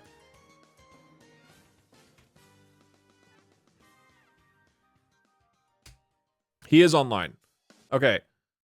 What should our rage message or rage? What should our raid message be? Maybe like I'm ready to rage and then swift rage. That emote. The emote of the dude yelling. Hope they're being safe and following the rules. I mean, I hope they don't go and just like kill a person, but I'm pretty sure they're gonna I'm pretty sure they're like being legal and stuff. This is like they're not going into like somebody's house and just breaking shit. It's an appointment with a business. Yeah, get your rage. I am ready to rage messages ready for this raid. Raid your kitchen. I'm ready to break stuff. Swift rage. All right. Yeah, okay, you guys look pretty ready to rage. I think he'll be ready. Cherry is awesome. He's been planning some more streaming stuff and has some sweet IRL stuff planned. So it's him and a group of friends. My understanding is a rage room is where you just break a bunch of shit. So it should be a good time. Hey, as always, thank you so much for hanging out. I appreciate it. It was a fun stream. I should be back tomorrow unless something comes up. I don't know what I will do. Triarus, thank you so much. Triarus. My God, my brain failed. Thank you so much for the 12 months. I appreciate it. Should be back tomorrow and Tuesday and Wednesday. That is the current plan. Have a great time. Have fun raging. Goodbye, chat.